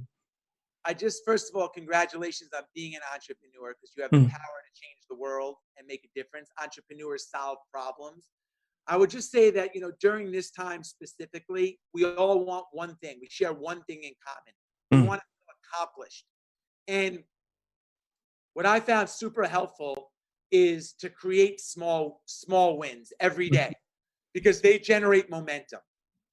If you're stuck, if you're overwhelmed, if you're frustrated, the best thing you could do, 2 things. One is create small little victories. It could be just checking something off of your to-do list. It could be calling someone and telling them you appreciate them as a customer or a staff member.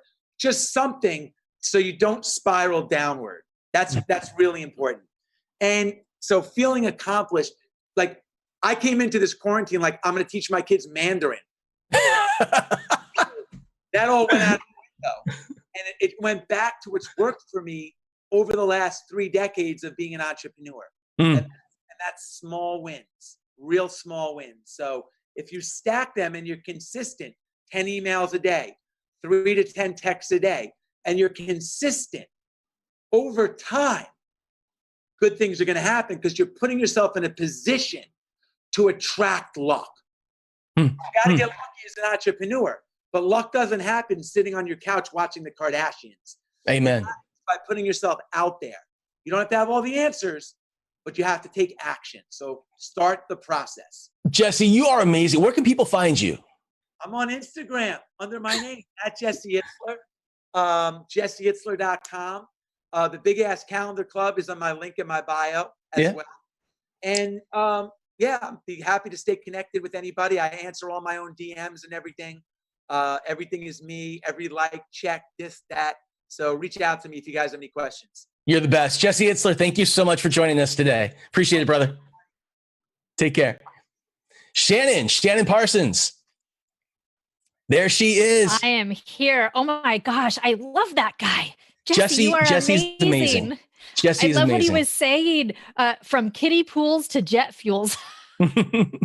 So much awesomeness. Oh my goodness. And this idea of selling peace of mind. We're not selling products or services, but we're really selling peace of mind. So what is it that the people in your life really need, and change that narrative? So much amazingness.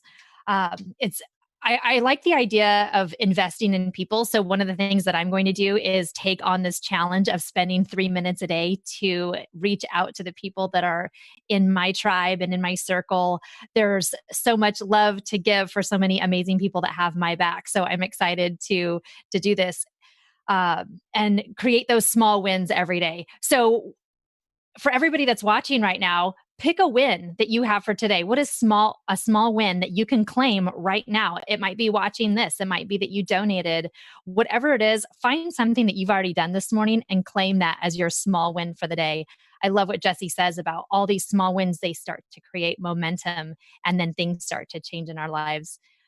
Go to the CovAIDbusinessfestival.com. Make sure that you guys are registered to get your gift bags and all the goodies that are in there. So much greatness. And Scott, I know we have some amazing content coming up. So I'm going to say, love ya. See you in a We'll bit. see you soon.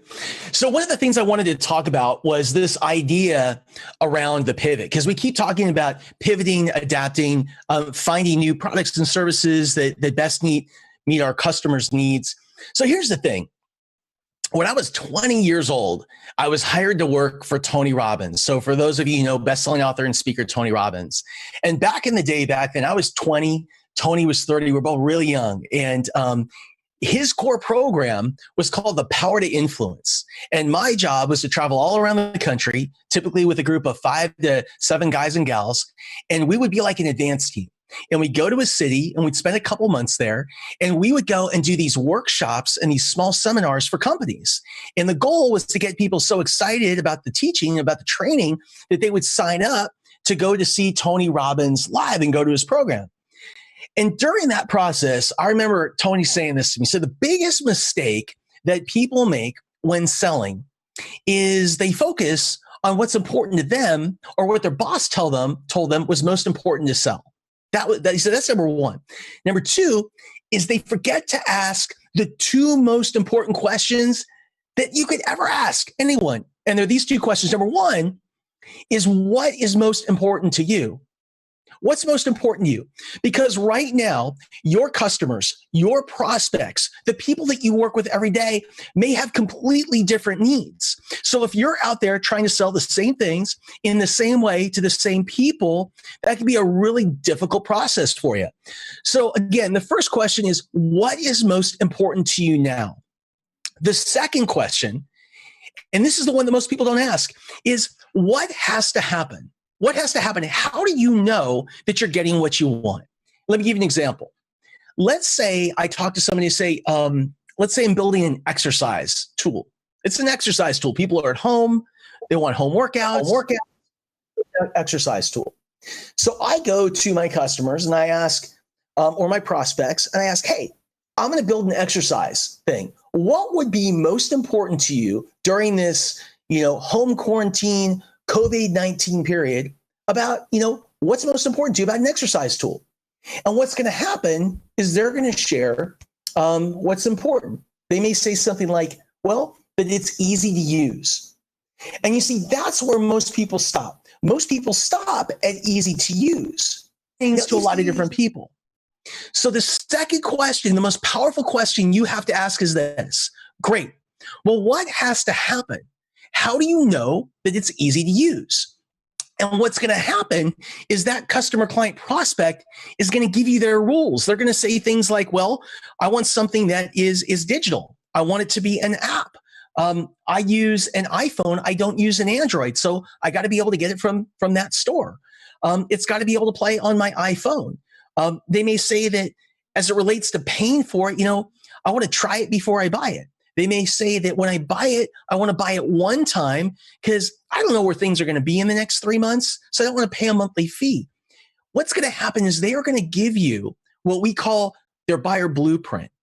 And when you understand what is most important and then what has to happen, how do you know you're getting what you want? You just build to that. That's all you have to do. And that is where the pivot, that's where the change, that's where the adapting takes place that gets us from where we are now to the other side, where we want to go during this period. And it's so important. And when you take a look at some of the examples out there of companies that ask these questions, it's incredible to see the way that they're pivoting.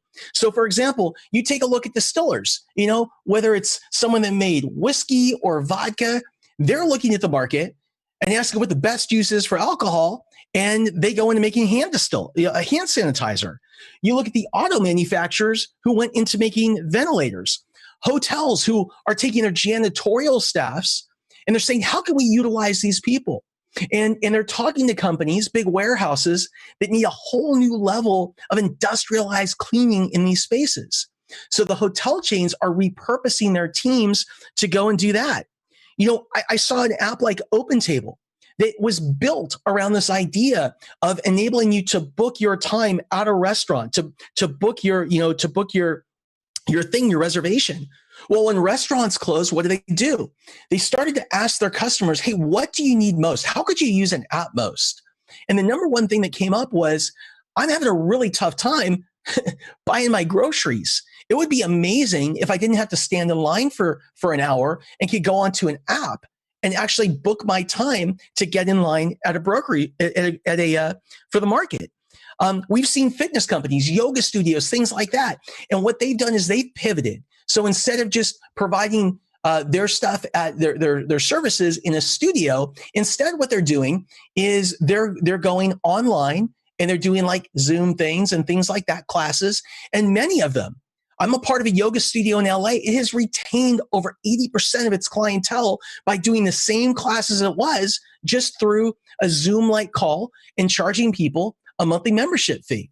So there are all kinds of ways, and we are going to give you stories and examples throughout this program of different ways that people are adapting, businesses are adapting to get through this period. But it always starts with the same two questions. What's most important to you? And then what has to happen, or how do you know that you're getting what you want? By the way, I do not want you to miss this opportunity. Go to CovAIDbusinessfestival.com. Click on the gift bag. You have a free virtual gift bag. Everyone that's speaking at this event, we have all the speakers, all the additional stuff. The sponsors are providing free tools and resources. They are there for you right now. Digital books, online courses, tools, services that you can use to help you to get through this period. Now, I had an opportunity to sit down with a really good friend of mine and somebody that I respect so much. His name is Ryan Deiss.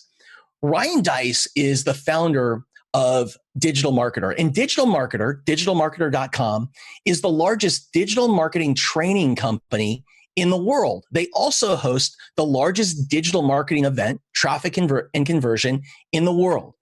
And I wanted to ask Ryan, what is it? What is it we need to do in order to separate ourselves in a market where it's so crowded online? How do you build products that attract and convert customers today? So what I'd like to do is welcome Ryan in and share what Ryan had to say. And while we bring this in, again, CovAIDbusinessfestival.com, click on that virtual gift bag. And we also ask you to donate to Eat Real. Hey, you guys, I want to welcome Ryan Deiss, the founder and CEO of Digital Marketer. Digital Marketer is the #1 digital marketing training and certification company in the world. And Ryan, I feel so lucky to have you with us today. Good to see you. Yeah, good to see you too. I appreciate you having me. And I look forward to the day when we can hang out again on an event stage. I know. Wouldn't that be weird? Gosh, this is so strange, isn't it? Yeah, definitely. Times have changed, but I know that's also what we're here to talk about. So, but I do look forward to it. And you know what?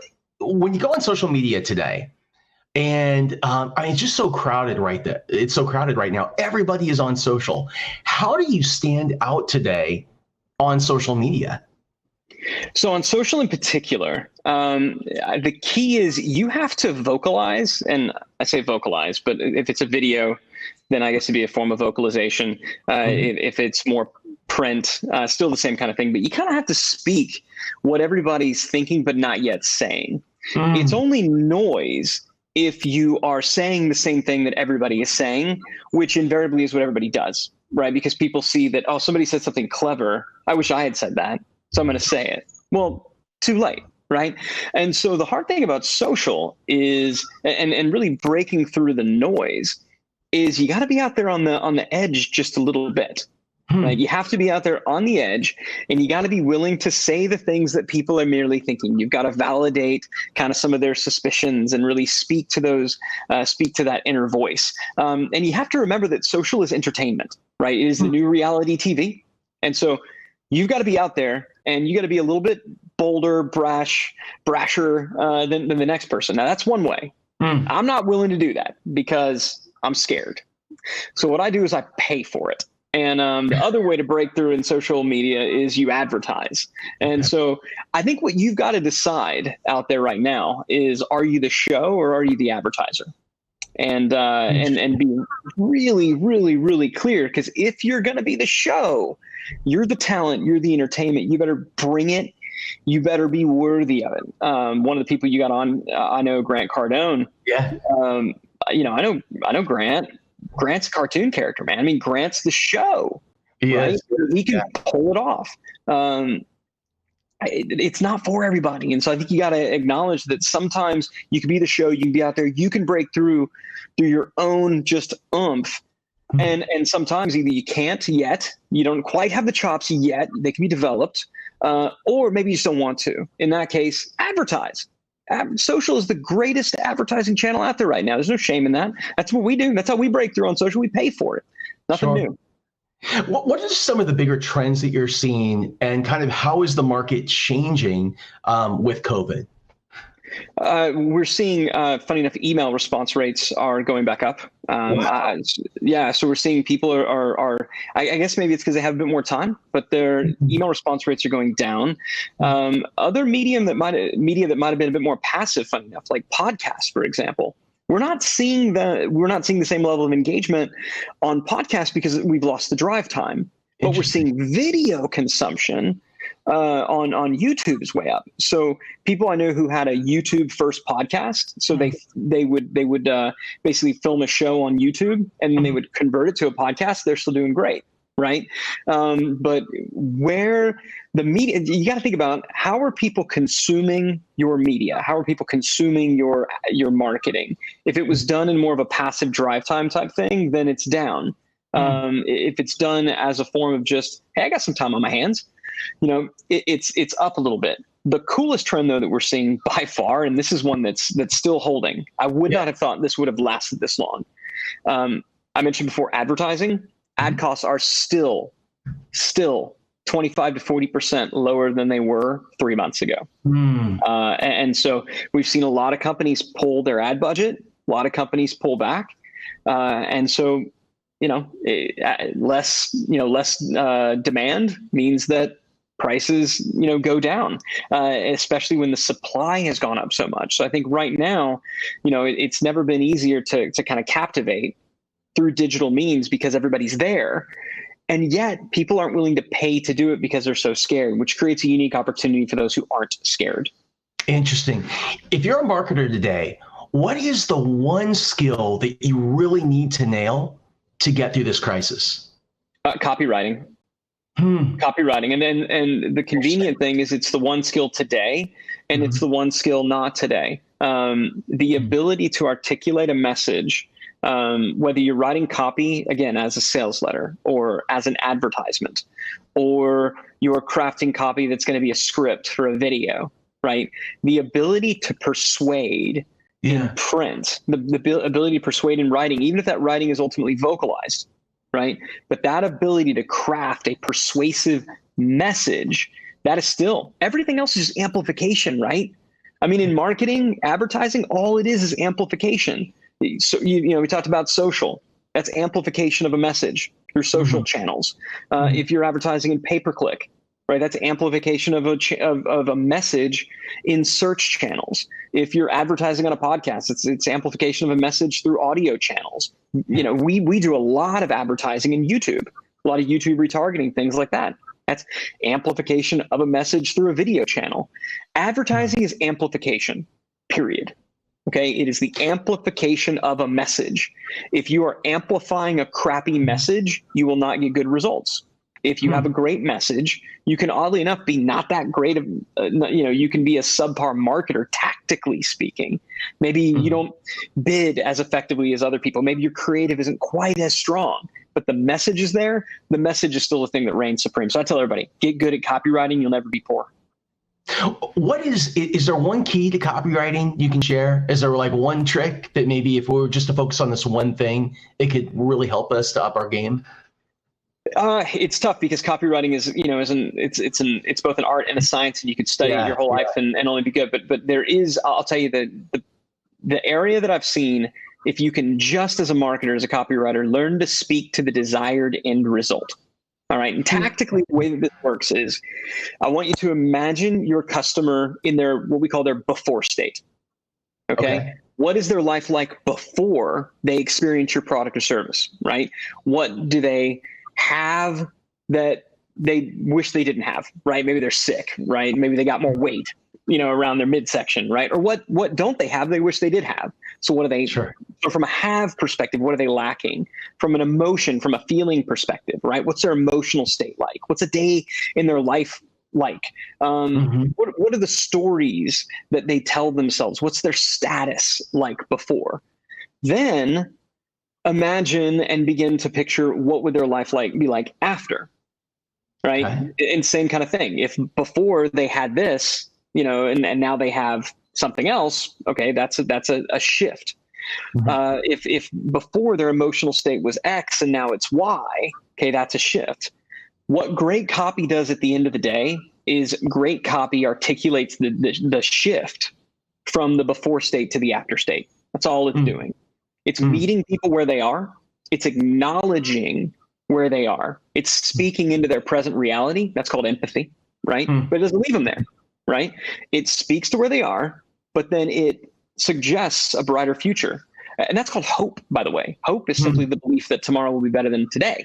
And so if we can speak with empathy, and if we can offer something of hope, then you simply have to have the trappings and the credibility, right? I mean, and so when you offer like testimonials and when people go and they talk about, they give a big introduction and they talk about all the things they've done, that's just padding onto the trappings of belief, right? But if you can speak into somebody's present reality, hit them right between the eyes and then go, yeah, that's where I am. And you can promise hope for a bright day, they're going to want to believe it. Then you just need to make sure that the way that you structure your message is such that they don't call BS, right? But at the end of the day, speak to where they are, speak to where they're going to be, learn to articulate the shift from the less desirable before state to the more desirable after state. If you just do that and you do it in as few words as humanly possible, you'd be a great copywriter. In this industry, the industry that I'm in, the industry that we're in, and in this training industry, everyone is rushing online that have live events, trying to create products that are digital products. And they're wondering, how do we attract? How do we convert? How do we get people to pay for products today? Are there 2 or 3 things that you would advise that people do? Yeah, I'd say number one, I see a lot of products out there, and from the outside looking in, they've got very clever titles. I have no idea what they do. Interesting. Yeah. And I think one of the simplest things you can do if you want to create a product that's going to, again, break through is just name your product, again, the desired end result. It's actually simple, right? Super simple. It's one of the simplest things, in the world. I'm working on a new training right now that is for, because, a digital marketer, everything we do is for marketers and marketing practitioners. Right. And so we have a rule that when we title a new workshop, it starts with a verb. So build, whatever. So we start with a verb and then it's whatever the result is going to be. So again, if you can clarify what is the specific tangible result, then just name what it is. To the extent that we get clever, we're launching a new brand at scalable.co. So it's not up there. There's nothing there right now. Nothing to buy or anything. But it's for kind of founders who are caught in this messy middle zone between like 2 million, about $1 million and kind of that $10 million in revenue, where you're too big to be small, too small to be big. That's kind of who this brand is targeted to.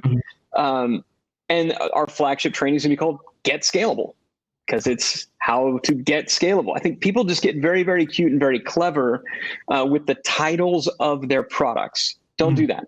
Name and title your product to speak to the desired end result, because again, it's copy. Now, once you get into the product itself, it's kind of tip number 2. Now you want to name things. And now you do need to come up with some proprietary lingo. So a digital marketer, we have the customer value journey. We have customer value optimization, right? We've got all these different names and stuff like lead magnets, tripwires, right? This is providing vocabulary to stuff that people maybe already understand, but names matter. When you name something, you're exercising dominion over it, right? When you give something a new and fresh name, it's not just about, I can now protect this from an intellectual property perspective. It's that once you've named it, it becomes a thing. It's no longer just this amorphous concept. And so name your stuff. Okay, name it. But don't make the cute, clever, awesome, funny name that you're so proud of the title of the product. Don't do that. Have that be a framework that you teach within the name that is visible and understandable from the outside looking in. And I'd say the third tip is whatever you do, don't just sell a product, but build some community around it. Huh. Interesting. People will buy for that desired end result. They'll stay for the community. So for Digital Marketer Lab, right? So that's our kind of flagship membership product that we have at Digital Marketer. People buy because of a playbook that we offer, right? So we might sell, there might be a playbook on, how to launch a profitable Facebook ad, right? Again, so they'll sign up for that, but once they're in, they stay because of the community. Now, what's funny is if we ask our members, right, why do you love Lab? Why do you stay? Oh, I stay because of the community, because of the Facebook group, and I can ask a question, and you do the calls, and that it's so great just getting in. But if we try to sell community on the front end, nobody wants it. Wow, interesting. So people buy products because they're in pain. We say they buy to get out of hell. They stay because it's heaven. So just keep that in mind. Title your product around the desired end result, that heavenly thing. Name stuff internally, but don't have that be external. But that's a good way to show dominion over a concept and to make people feel like they truly understand it and to give them real lasting understanding. And then thirdly, build some aspect of community, whether it's a Facebook group, regular weekly calls, but do something to get people connected, because that's the piece that's missing right now. You were involved with us in Traffic and Conversion Summit, helped us host that event a number of years. People come to that event. They came to that event initially, and the event grew because of the content. Now they come because it's the community, it's the place, right? When we first world place, I mean, it really is. It's so cool. It's the biggest in the world. Everyone comes in this space, and you're right. It's all the content is amazing, but the community is just as incredible. And now the content's largely, and I don't want to say this kind of hurts my soul to say this, but the content's largely irrelevant in terms of people buying tickets. When the first 3 years of Traffic and Conversion Summit, all we talked about was there's going to be this session and this session. And we came up with amazing session titles that spoke to known desired end results, right? And then after, 4 or 5 years, now everybody just came for the community. And now we just say, it's that time again. And 10,000 people buy tickets. So, well, they did before, we all got coronavirus. So, Ryan, one more question for you. So there are a lot of people out there that may be new to digital marketing. So they hear us talking about copywriting and offers and attracting and converting and all that stuff. What do they really need to start? If we just really dumbed it down, like what do they need to start? Yeah, you need something of value that you can offer in exchange for an email address. It's that simple. It's that simple. You got to start building a list. Still, to this day, the most valuable asset that we own across all of our businesses are email lists. A lot of people believe that, email is the cockroach of marketing. Like there is no killing email. It will not die. Social media was supposed to kill it. Millennials and hipsters were supposed to kill it. It is the thing that still is there. And today, when we want to generate revenue, we write an email, make an offer, click send, and money comes. There's no other channel that we have at our disposal that offers that. And so I would say, and we do this today, anytime we're going to go and launch a new business, step number one is to build a list. And so we're going to say, what's something very cool and compelling, valuable, like truly valuable that we can offer as a lead magnet. We tell people we got this cool, valuable thing. You can have it when you opt in, and we'll also send you, some additional content each week, because you got to follow up or the list is going to die on the vine. Sure. But you start building that list and you'll have a business. You can build a list of 500, 1,000, 10,000 people. You got a real live business there, and everything else kind of just winds up looking like a vanity metric. So one lead magnet, one opt-in form, one email a week, and congratulations, you got a business you're marketing. That's awesome. Ryan, thank you so much for joining us. Where can we find you? Yeah, go to digitalmarketer.com, subscribe to our weekly email newsletter. There should be an opt-in form right at the top if you like that marketing stuff. And we've got, I think, 20, 30 something lead magnets and reports that you get access to all of those when you they're insane. I'm just going to jump in. It is the best content out there. It is phenomenal, and it's strategic. It's tactical. You can use it right away. To get results. And I got to tell you, Ryan, I've been telling people for the last 3 years, if you're in a position right now where you're in transition and you need to learn a new skill, and a skill that's not just going to pay off today, but it's going to pay off in the future, something that's really going to be around, I always say go to digitalmarketer.com. Pick up that skill. I think it's the most important. So everyone, digitalmarketer.com. Ryan Deiss, you're amazing. Thank you so much for joining us. Thanks, Scott. Thanks for having me, and thanks for doing this. Good to see you.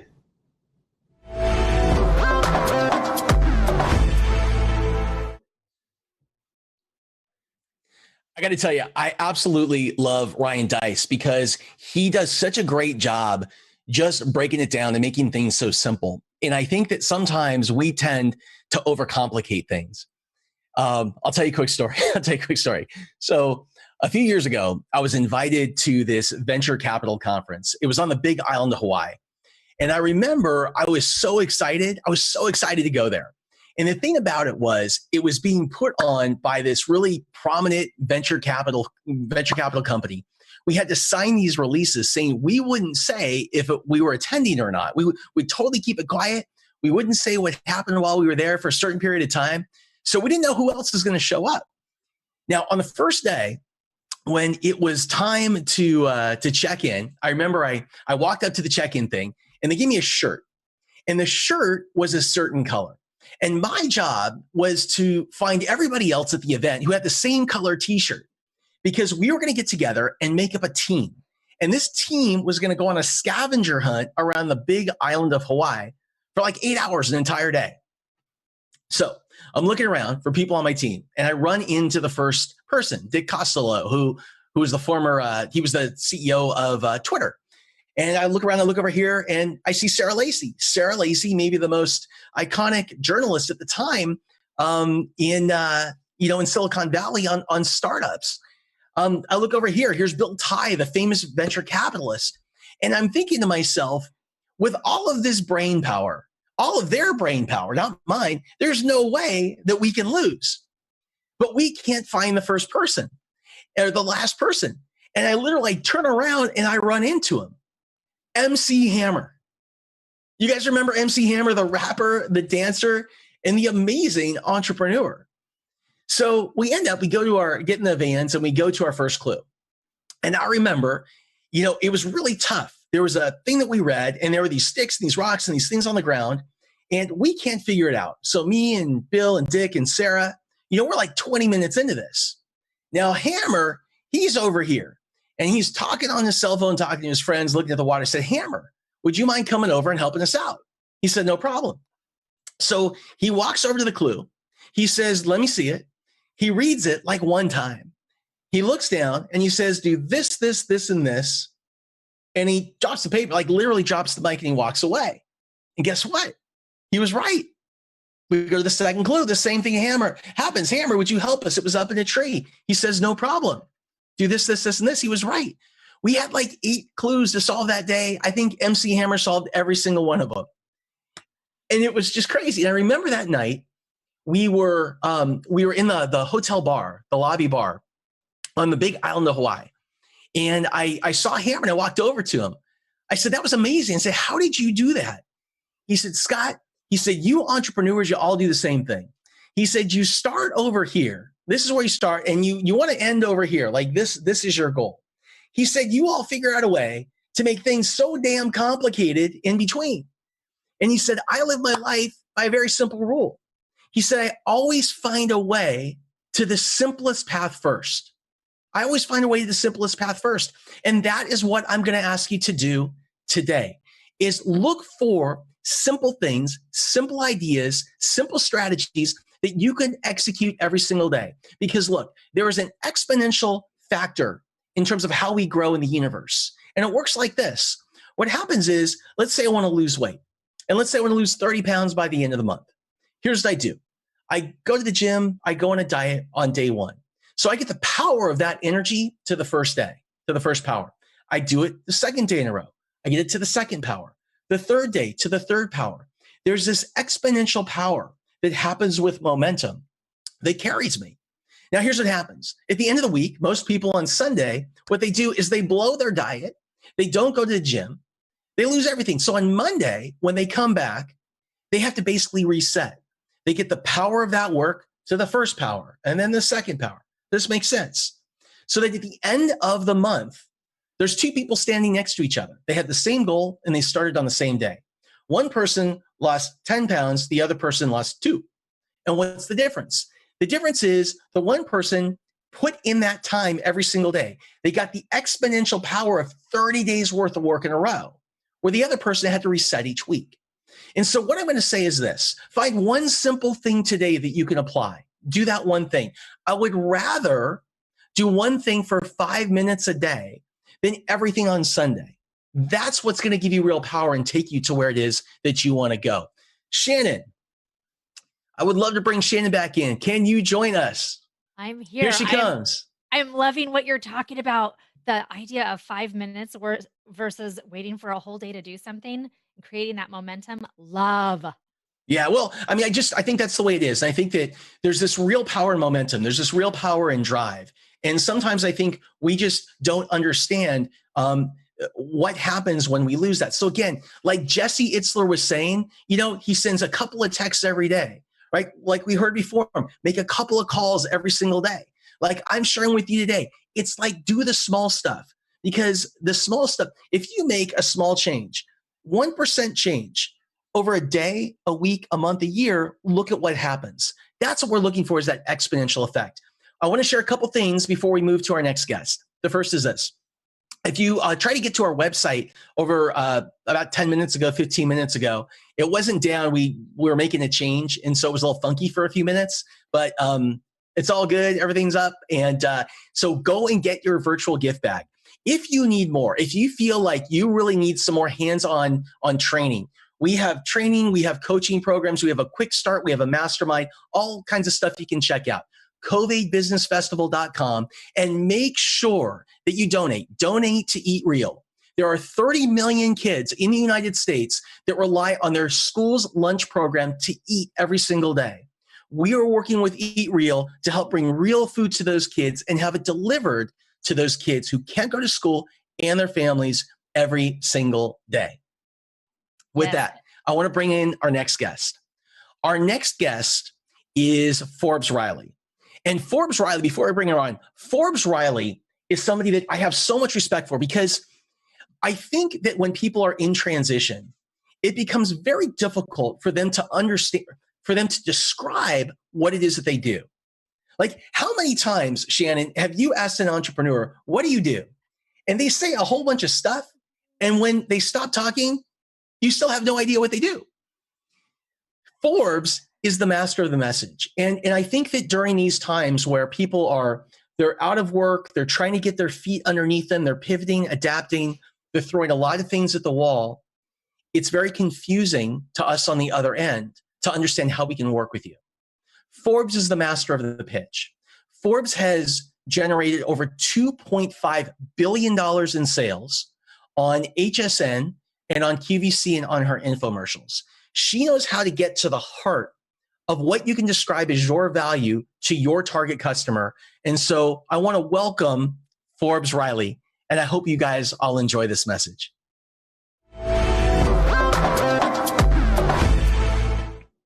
All right, I want to welcome our next guest, Forbes Riley. First of all, I love this woman. In addition to just the amazing person that she is an incredible businesswoman. She has grossed over $2.5 billion in product sales. If you haven't seen her on HSN or QVC or infomercials or late night, I do not know where you have been. She is the queen of the pitch. Nobody is better at connecting with customers and getting them to convert to paying clients. So I want to welcome you, Forbes. Well, Mr. Jesse, you know how much I adore you, and it's actually nice to see you in your home. Welcome to the 21st century. I know. So there are so many people out there today that are paralyzed. They're paralyzed in fear because they've been forced to change and adapt quickly. Many of them don't know what to do. And so they're stuck. What would you tell these people? Smile. And I'm not kidding. One of the things that's interesting is that I know both you and I and a lot of people that we know have been through some massive tragedies in our lives, and we're still here. Yes. I actually want to give you a little bit of hope in that this too shall pass. Mm-hmm. And you know that I just turned 60 this year. I've been through a lot. I have been through moments that I thought I would never survive.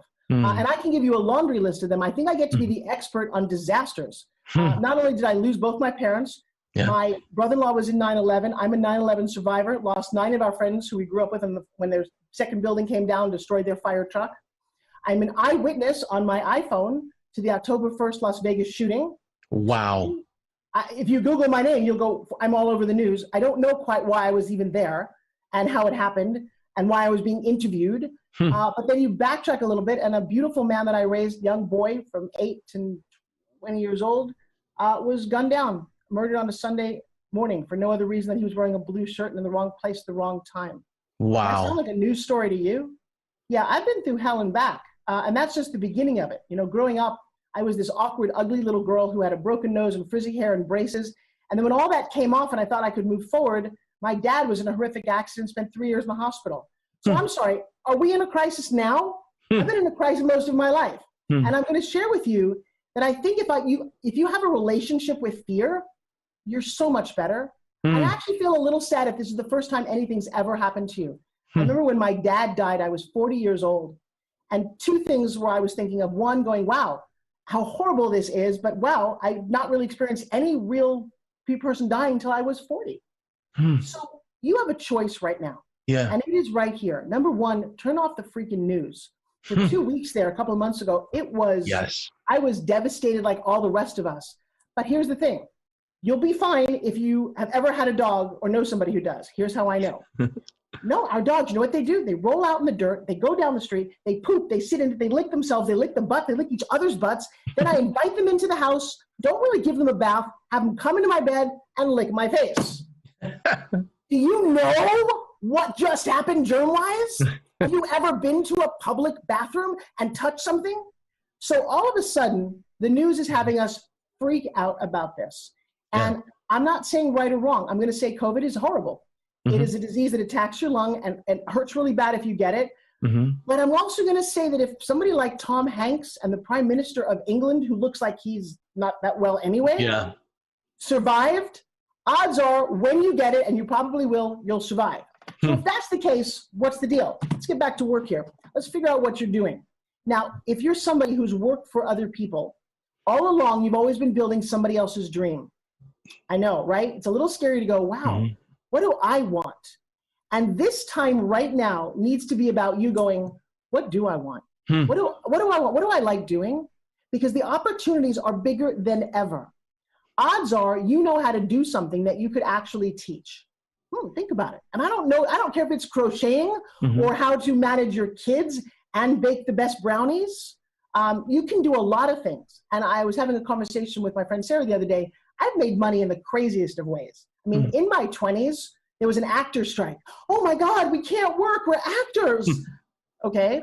We developed a singing and stripping telegram company. I gotta tell you, I know I have not really talked about this in public. My 2 rules were no nudity, no sex. I was the cutest. My parents knew what I did. And I did it in public. And we created a whole lot of money out of nothing, about embarrassing men by taking off our clothes down to a bikini in public. So your job right now is to figure out what makes you happy. And I'm not kidding about that. What do you love doing? Okay. And then the second thing is, what's your comfort zone? Have this for a second.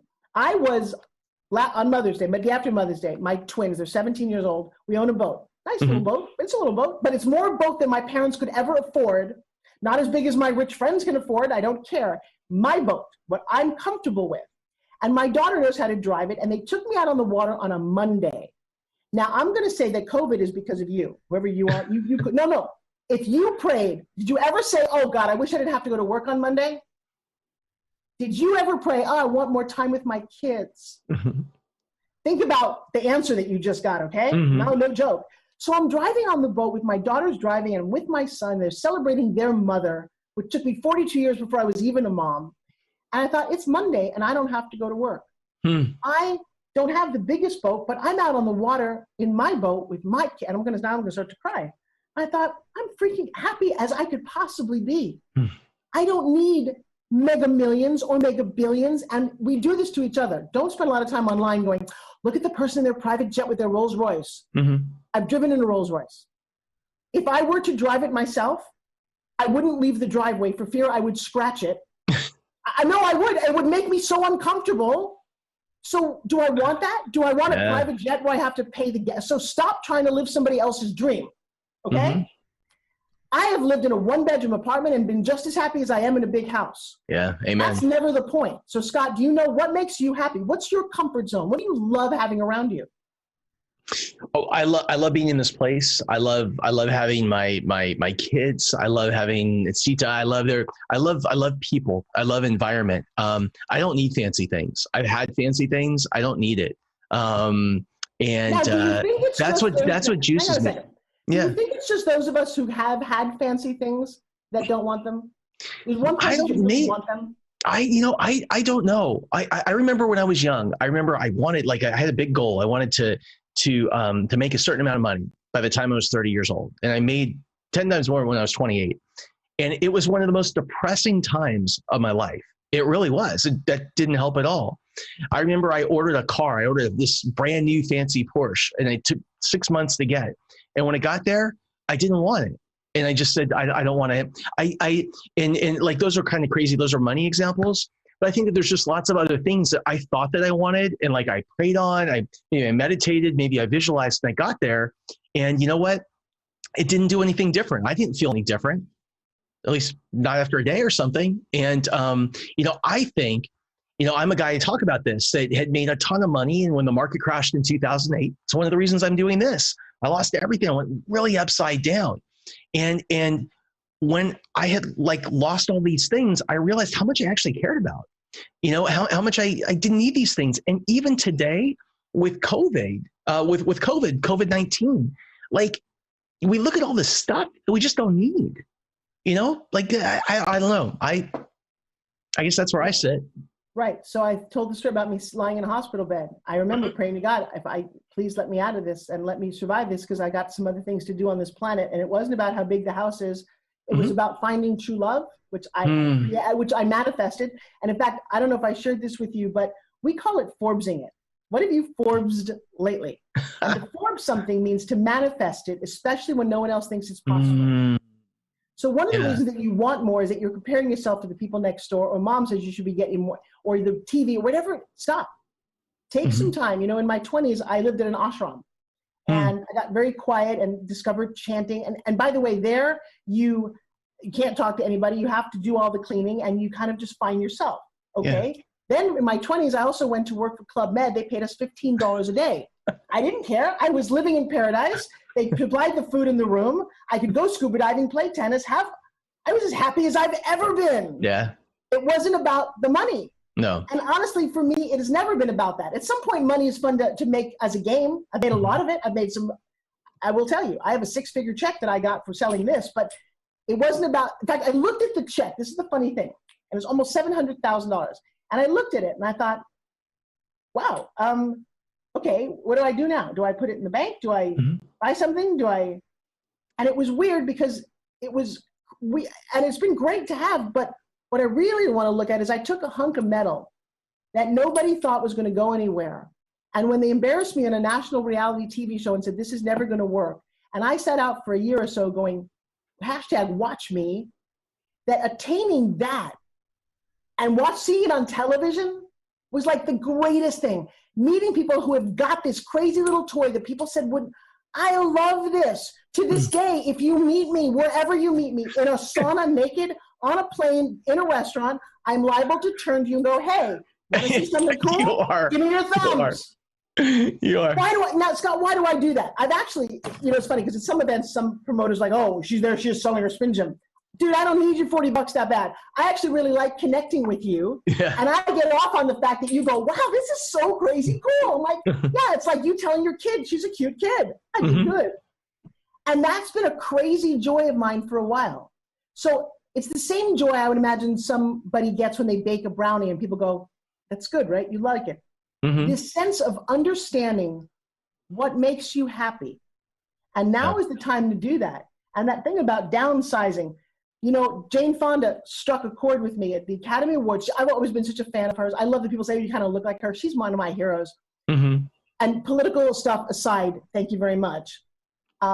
She, at the Academy Awards, wore a red dress that she'd worn couple of years ago, and she said publicly, this is the last dress I'm ever going to buy. And I thought, oh my God, thank you. Because I can remember, so for me, clothes has been hard because I grew up with basically no money. And my clothes, my friends, I have clothes since high school. I don't want to let them go. But I can remember, and I didn't grow up with money, so money's kind of a value thing. I went to one of those Barney sales. Barney's a store that likes to add 2 zeros to anything. You like that t-shirt? It's $200. Well, but over at the Gap, it's $10. What? It's Barney's.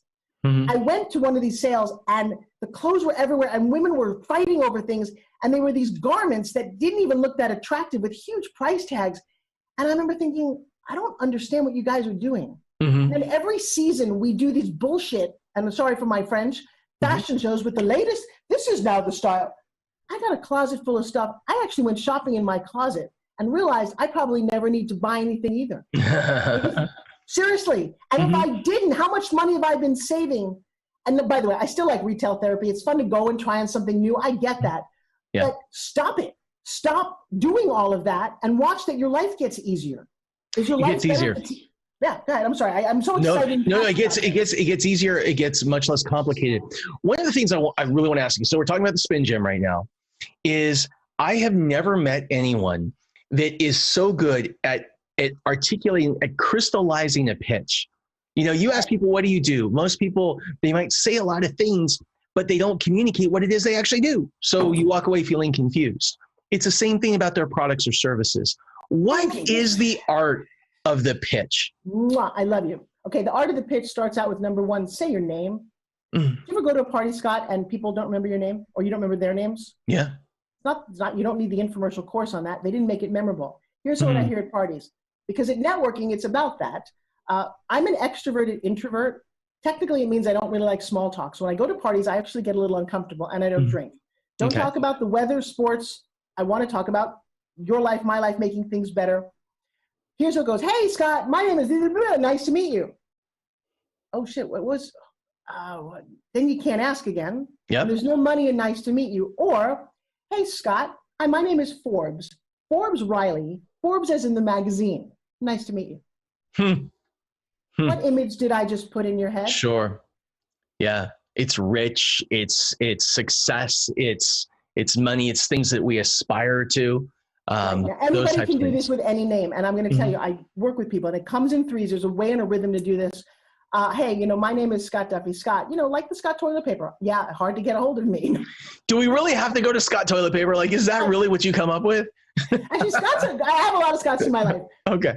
You know, and it doesn't matter. Actually, toilet paper probably works now in the age of COVID-19. Right, that's a good one. Yeah. Right. I'm a commodity you want to try and get a hold of. There you go. Hey, my name is Scott, like the toilet paper. I'm a commodity you want to get a hold of. You'd be surprised what you can do with somebody's name. And by the way, it happens so fast that the brain doesn't actually have time to process it. Just enough that I put an image of Forbes' success. You know, Justin Burns. Hey, just in case you need a great guy on the internet, I'm your man, Justin. Take that moment and you'd be surprised. The second question at a networking party, and this will kill everybody, it does all the time. What do you do? So, Mr. Scott Duffy, hey, what do you do? What do you do? Oh, you see me? So I'm a teacher. That's what I do. I host a variety of different programs, and I teach people. Oh, you don't like that. You don't like that at all. I'm hoping everybody who watched this is my big takeaway. Yeah. So I didn't get any more information about him than I knew before. And I only have a second, Scott. I got 18 things in my head. My watch is going off. So here's the big secret. Nobody cares what you do. Okay. They do to kind of put you in a bucket. Are you a janitor? Are you a CEO? It doesn't matter what you do. I guess kind of need to know maybe, right? But here's the thing that you need to know. They care what you can do for them. Gotcha. So now if I said to you, hey, Scott Duffy, nice to meet you. What can you do for me? What would you say? Well, right now, I help people to pivot, adapt, and get through this period. Stop. Stop. This is a big thing. No, you didn't answer the most important part of the question. What was the most important question? I didn't ask what you can do for people. Okay. I'm the only one standing here. So I help you. Well, because, I can help you. But hang on a second. Because I could be your next potential customer if you do this right. Interesting. Yeah. Yeah. I'm right here. I'm not a billboard. I'm real. Right. You want to engage me? Here's the thing we talk about. I hate the word selling. It's my least favorite four-letter word, and don't ask me my favorite one. But you don't sell. You excite, engage, and enroll. So, hey, Scott Duffy, nice to meet you. Hey, man, what do you do? You want to hear, what can you do for me? So I can help you pivot and adapt your business to come out of this period even stronger. Okay. So Scott, the interesting thing about that was you made an assumption that I might need to pivot or adapt. Okay. And that's not, and I'll tell you something else. If you can get a yes in this one sentence, and everybody, you guys need to hear this. I call this the $100,000 handshake. If you can get a yes, then we exchange business cards and we've got something we can do together. And that's what networking is about. So, hey, Scott, now remember there's an interesting thing in here. The word me is in here too. Okay. I'm not everybody. What can you do Scott, what can you do for me? Well, I can help you. Or when I say I can help you, or I help people like you, I can help you. No, I can help you. No. This is the crazy thing, you guys, and I love that you don't get it, and you've made millions. I'm trying. There's only one me. Here's what I would say. Hey, Forbes, by the way, you don't have to tell everybody everything you do. You have to very quickly assess, how am I going to make this relationship work right now? They ask me, what do you do? Ask me what I do. What do you do? Am I going to tell you that I've grossed $2.5 billion? Am I going to tell you that I'm a TV host? I'm going to tell you I work as an actress, that I started the X Games, that I work on home shopping. How does any of that help me with you? Because what are you going to say? Oh, wow, Forbes, tell me more. Why? You can't hire me. So why would I waste my time? Okay? And I know this is really serious. So I've decided that you and I probably may or may not make money together, probably as a big JV deal down the road, but we got to like each other. So I just want to get a yes. That's my theory. So you know what I do at a party, and you've watched me do it. Ask me what I do. What do you do? I created the greatest fitness product on the planet. Want to see it? What are you going to say? Yes. Bingo. You know what you and I are doing now? We are actually going to play. Yes. And that makes me happy. Remember I told you that? Yeah. So Scott, here's the answer to the question. Okay. I said, what can you do for me? Here's what I would say. Hey, Forbes, you're an amazing speaker. What can I do for you? You know what? I have started a new platform called CovAID, and I'd love to feature you. Does that work for you? Are you free next Friday? I don't need to know. I didn't really. Now, might I care that you're a teacher? No, that's what I do. And you're telling what you do for people? Irrelevant. Right now, right here. Now, that's not right for everybody. You can say, hey, Forbes, you know what? I've got this new platform where I am teaching speakers like you, and maybe you've got some recommendations for me, but I'm on fire, blah, blah, blah, blah, blah, blah, blah. Yeah. Yeah. Here's what we do, though. The what do you do is such a social platitude that you never get any further. I see. So one of my clients, he's actually a chiropractor, okay? He's created a really cool product. Ask him what he does. Here's what I don't like. What do you do? Oh, God, I do so many things. I'm sorry, I don't have enough time in my life to care. I'm not being brutal. I'm being really honest. This is what you guys don't think about. What do you do? Oh, well, I teach and I coach and I'm a speaker and I have a new book out and so what? Let's get really simple and make it effective. This one sentence will change your bottom line. So I said to him, what do you do? He's like, well, I'm a chiropractor who's great. I'm like, oh my God, woo. He just would ramble on. I've got a new product that gets you to talk from your head to your heart. By the time he was finished pitching or talking, I'm like looking at my phone. He came up with one sentence. Hey, my name is Dr. B. I'm a chiropractor who specializes in stress and relaxation. What's your next question, Scott? My next question, you specialize in stress and relaxation. I'm kind of going, what does that mean? Like, what does that mean to me? No, watch this. Then he's going to say, well, the great question. We're all stressed right now. I created a new product. Let me get you to try this. You're going to feel amazing. In 3 sentences, you now care what I do, and you do care. See, here's the thing about open doors. If you ever approach a celebrity and go, hey, could you autograph that? And they're like, whatever. Nothing really happened. Yeah. You ever talk to somebody, but you didn't really say anything. How about you take a moment and create what I call an open door? Hey, Scott, because the what do you do is not the open door. They don't want to know what you do. But they do if they start to care about you. So give them one more sentence, one more reason to care. Start being human. It's really, and the same thing happens when we start doing these events where we're talking through the camera. Hey, everybody, no, screw it. You know what? When you're talking on stage, and you do this a lot, who do you talk to? When I'm talking on stage, I focus on talking to one person at a time. I'm like having conversations one at a time. And everybody listen closer. That's why Scott's successful. Most average people will say, I talk to the audience. Yeah, no. There is no audience. There's only one person with one set of ears, one credit, maybe one heart. You want to move them. That's right. Everything else will happen. You do that through this little camera here. Yeah. And you will win. Forbes, you are the best. I just, every time I talk to you, I love you to death. Everyone, Forbes Riley, thank you so much for joining us. And before I go, one more actionable thing. Yes. I want you to I want you to take all that training that I just did, because there's somebody out there who says, well, Forbes, that's easy for you. You've got a business. Take this right now. Go to your Facebook Live, okay, and talk to one person. It's a great idea. I've done this coaching. Right, Stacey Sainz just lost 100 pounds talking to people. That was her big goal. Denise, who lost her, I coached her to talk every single day. Yeah. And she was like, I can't do that. I'm like, yes, you have no, stop saying you can't. Here's what I want you to do. Stop doing it for yourself. I want you to do it because there's somebody else out there hurting. So get on here and start talking. Say, guys, you know what? I don't know what to do next, but I like to bake, and talk to that person. Share yourself. Yeah. Build a little bit of a tribe, and then connect to all of us who can teach you how to make money doing that. Stop suffering. Please smile some more, and reach out to me on social media if you need to. But let's get through this and into the best part of our lives. Deal? Deal. Forbes, you're the best. Forbes Riley, everybody. Thank you, Forbes.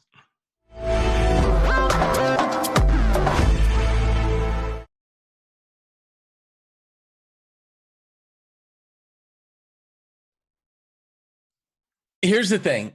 That was absolutely so embarrassing to get schooled by Forbes in front of all of you. We have, we're just looking at some data coming in. We have over 15,000 viewers across Facebook today, social media, the Connect Network right now. And I guess it's kind of embarrassing that I couldn't clearly articulate what it was that I do, or in the most effective way.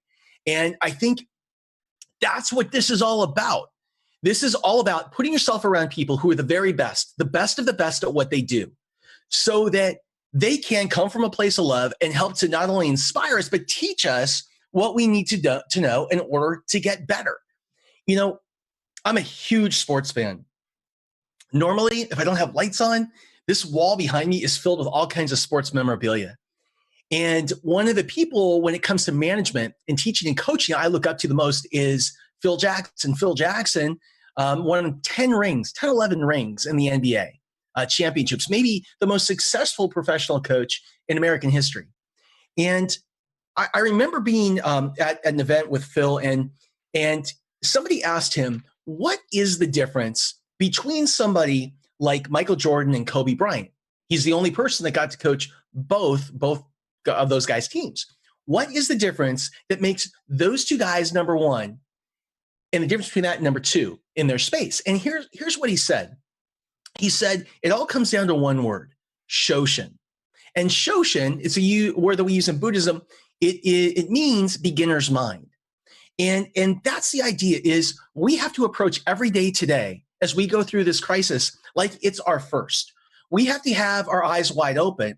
Like, again, it's the first time we're seeing anything. It's the first time that we're looking at our business. We're looking at our customers. We're looking at all, because that is the kind of openness that we need in order to be able to adapt and pivot and find the opportunity that lives out there today. And so, again, I love part of this whole thing, part of the way we get through all this together is to be vulnerable. You know, we're all going, like, this pandemic is the great equalizer. And it really is. It's interesting too, when you think about it, because I think about celebrity and influencers. You look at many of the celebrities online that are now at home, and they're tweeting, and they're in their robes, or they're in their bed, or they're just chilling out, and they look just like us. I mean, it's almost like the intrigue, that celebrity has gone away. It's not as interesting. So I just, I want to use this time that we have over the next day and a half to basically be as real as you, to use myself as a case study. I'm going to share the stories about my personal life where I've gone through tough times and what I've learned. I want to share it all if it helps anyone out there. Because here's the thing. We will get through this. I keep saying this. We will get through this. We will come out stronger, but only stronger when we do it together. Shannon Parsons, are you there? I want to bring you back. Scott. I am here. Oh Oh my gosh, I'm always here. I'm absorbing so much right now. It's just incredible. I love this the show Shen. So much knowledge is being dropped today. And we've got 15,000 people that are watching right now. I'm getting text messages from people saying that they're crying, that they're feeling inspired, and that people have already started shifting. So I'm so glad that we're making such a big impact on the lives of so many people around the world. Well, I think that it's our duty, all of us, to be of service to everyone else, to empower the people around us, to empower others, to empower others, to empower others, right? That is how we get through this together. Please go to CovAIDBusinessFestival.com. I mentioned earlier, we had the issue for about 5 minutes. We were updating something on the site, our player, but CovAIDBusinessFestival.com. Click and get that virtual gift bag. It is free, a free virtual gift bag where our speakers and sponsors have provided all kinds of free stuff for you, digital tools, digital books, digital courses, checklists, workbooks, things like that to help you to get through this and get through it stronger. So get our virtual gift bag. Also, if you feel like you need more hands-on help, go to the website and we have all kinds of programs that you can become a part of. So we have a 30-day quick start program. We have a 90-day mastermind where I actually bring the people in like are on this program and we go through one lesson every single week. We have a workbook. We actually do the work together. So you're not just learning about it, but you're actually doing the work, which is really cool. I also wanted to share wellness breaks. So we have got some incredible people in the wellness industry that have provided us with some ways to just kind of shake it out. Because I've been sitting at this desk for a long time and I could use a little bit of movement. And so starting in just a little bit, we're going to be doing wellness breaks as well. And after the show ends today, I know I'm going to need a reset. And so our show is going to continue and we're going to run some of these wellness tips, meditations, exercises, and things like that to help everybody get centered and teach new tools. So that's super cool. I think we actually have something that we want to show. Shannon Parsons. Yes, we do. We have a wellness video. So let's see if we can pop that in. Is this our first? Get inspired. This is our first wellness So I think that this is our first wellness video. By the way, it's kind of a wellness and business tip. It's from somebody I love named Todd Durkin. Check it out. I think you guys are going to love it. Hey, thanks for the throw, Scott. Appreciate it. Guys, my name is Todd Durkin, author of Get Your Mind Right. Get it right, get it tight, and get your mind right. I'm all about high performance. Matter of fact, I want to give you a high performance tip right now that's going to help amp up your success and your significance also. It's called the 4-color coded calendar system. That's a mouthful. The 4-color coded calendar system. And it will surely get your performance to another level. Check this out. One of my mentors, Wayne Cotton, once asked me, hey, Todd, you want to make more money? I said, of course I do. He said, you know what you have to do? I said, yeah, I got to try to work harder. He said, you can't work harder. You're already working 7 days a week. So then I became all ears. I said, what do I have to do? He said, Todd, you got to learn the 4-color coded calendar system. I want you to color code your calendar four different colors: green, blue, red, and yellow. What does that stand for? Green is green machine. It's when you're making money. Blue is blue sky time, when you're working on your business, not in your business. Red is red tape, organization. And yellow is mellow yellow. He said, what do you think you have to do more of? I said, green. He said, you're absolutely wrong. If you want to make more money, spend more time in mellow yellow and in blue sky time. Because when you're in blue sky time, you're strategizing about how you can create more significance and impact in your life. And the yellow, the mellow yellow, when do all your big ideas come?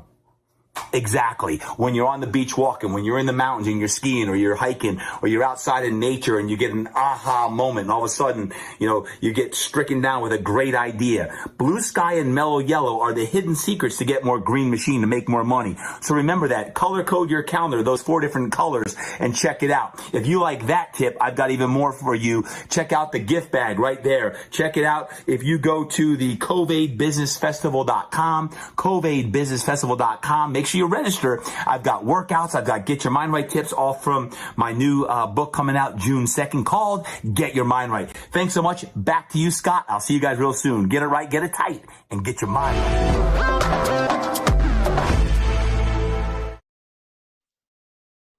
Thank you so much, Todd. And like I said, we're going to have wellness breaks. We're going to have wellness tips. We're going to move around. We're going to shake it up. And we also have some incredible packages that we've built. We have had entrepreneurs, small business owners from all over the country who have been sending in videos. They've been sending in videos of how they have, what their business was going through before this pandemic started and how they were doing, how it's affected them, how they have pivoted and adapted, and what's happening in their business like I said, we're going to have today, which is really exciting. So now I would like to introduce our next guest, and I am so happy to have her here. Vicki Gunvalson from the Real Housewives of Orange County, and also an incredible entrepreneur. And so, Vicki, thank you so much for joining us today. What their business was going through before this pandemic started, and how they were been doing. An interesting world for these last 3 months, hasn't it? It has. I mean, it's been an interesting time, and we've all been affected in some way by this crisis. I think that when many people see you, or they're seeing you for the first time not on the show, they think of you as this celebrity, entertainer, actress, but there's a real entrepreneur there as well. And I'd love to start by sharing kind of how you leverage media, and in this case, many of us social media, in order to help serve as a platform for our entrepreneurial businesses. I mean, it's been an interesting time. I don't know if you're hearing the same thing, but I'm getting a backlash. So when you talk, I'm getting it like 2 minutes later. I think that when many people see you, or they're seeing you for the first time not on the show, they think of you as this celebrity, entertainer, actress. Back in the day, we didn't have real entrepreneur there as well. And I'd love to start by sharing I've always been a how you leverage media, and in this case, many of us social media, in order to help serve as a platform for our entrepreneurial businesses. My office staff is still working. I did apply for the PPP loan. We did get 2 months of payroll plus 2 rents, so that gave us a little bit of reprieve. But I think for me, it's just the reinventing. So now I'm doing webinars out to our current database through Zoom or whatever platform we're choosing to do. I do a lot of insurance needs for women, entrepreneurs, business owners, and looking at how we can still service them in this new normal, right? Exactly. And what have you found, maybe the 2 or the 3 biggest lessons that you've learned from, again, before all of this happened, this craziness, to how you've had to shift today? And how is it that you're connecting or reconnecting with your clients in order to kind of figure out what new products and services to go out there and sell? That's a great question. My motto has always been plan for the unplanned, whether it's a death or whether it's an illness or whether it's a COVID and you can't work. So exactly. And what have you found? Maybe the 2 or the 3 biggest lessons that you I see. And if there's one piece of advice, it's really interesting, and I'm really happy I have the opportunity to ask you this question. There's so many people out there that are, for the first time, they're in front of a lot of people. They are social media influencers, or they're building a company in a way that we didn't build it when I was young, right? In the public eye. What kind of advice or tools or tips can you share with people about really how to manage growing your brand in light of the way some people can be out there kind of in the world? It's really interesting. Me, I'm really happy to have the opportunity the right to ask you this people question. To handle the social media so I can do what I do best, which is servicing my clients and You're creating in front of a lot of people. So They are social media influencers. I don't know. They're building a company in a way that we didn't build it when I was young, right? Because one day you might need in it, the public right? eye. So I'm a What big kind of budgeter. I don't advice or spend tools more or than I tips make. can you share with people about really how to manage growing your brand in light of the way some people can be out there? I see.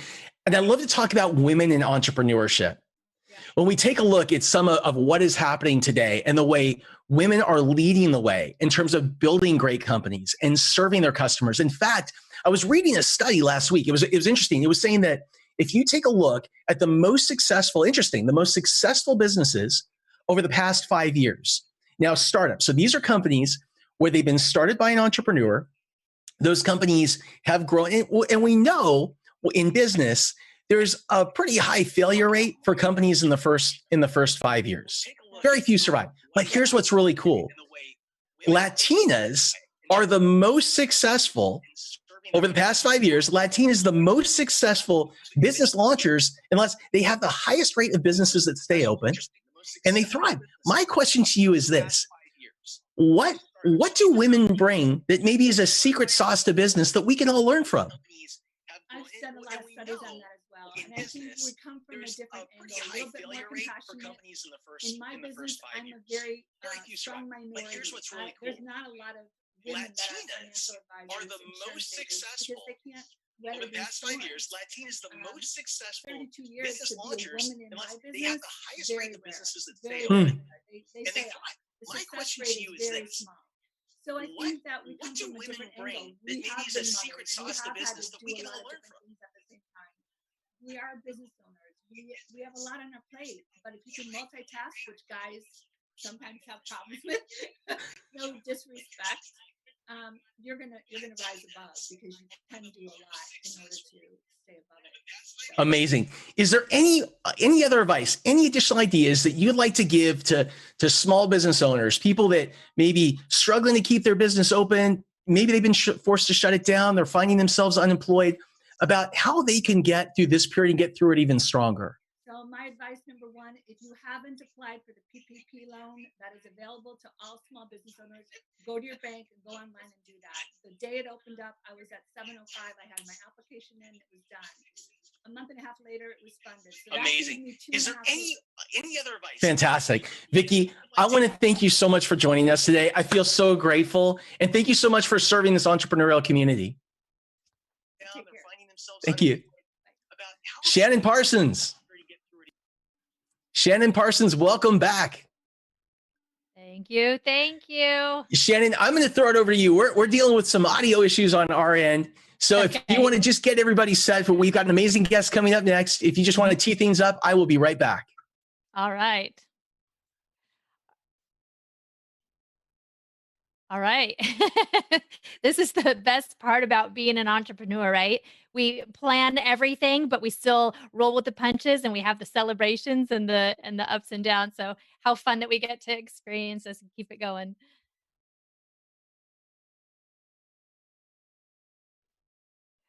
All right. So if you guys haven't already gotten your gift bag, again, go to the CovAIDbusinessfestival.com. Get your gift bag. There are so many free resources in there that will inspire you, educate you, help you take action. All the speakers that are coming on today have given of themselves, of their hearts and minds and spirit, in order to help you, entrepreneurs and small business owners, really thrive during this time. We've got our all access pass. If you love what you're seeing here, you can get a recording of it all.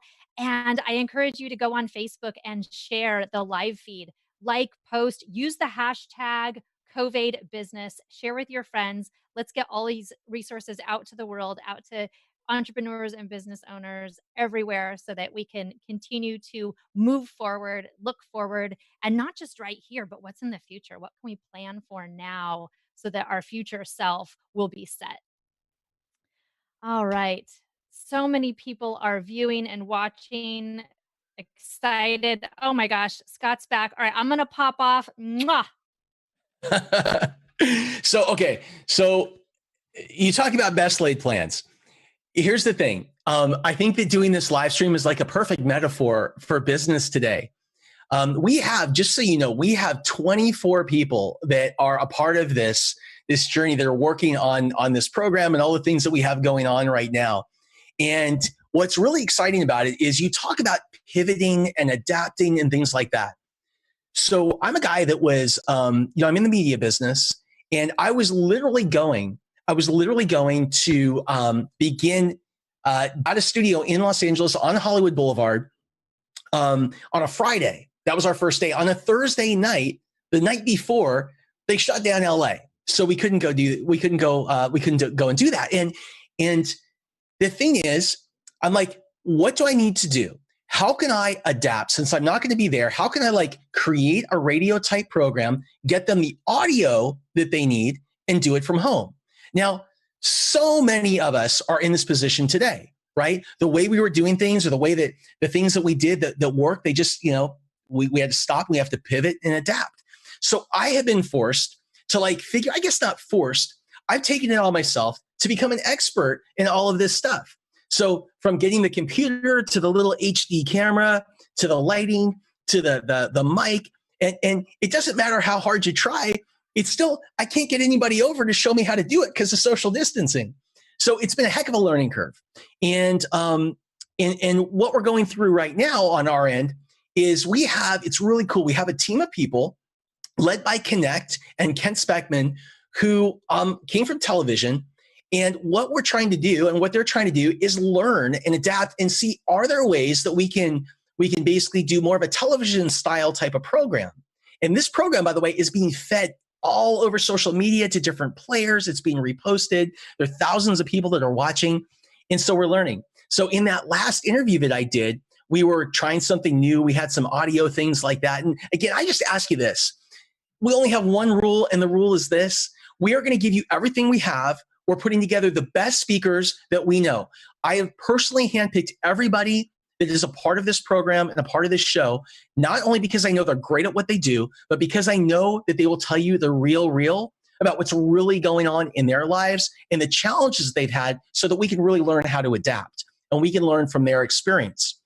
Because look, there's two ways to grow in life: opinion and counsel. Opinion and counsel. And here's the difference, and it's really important to know.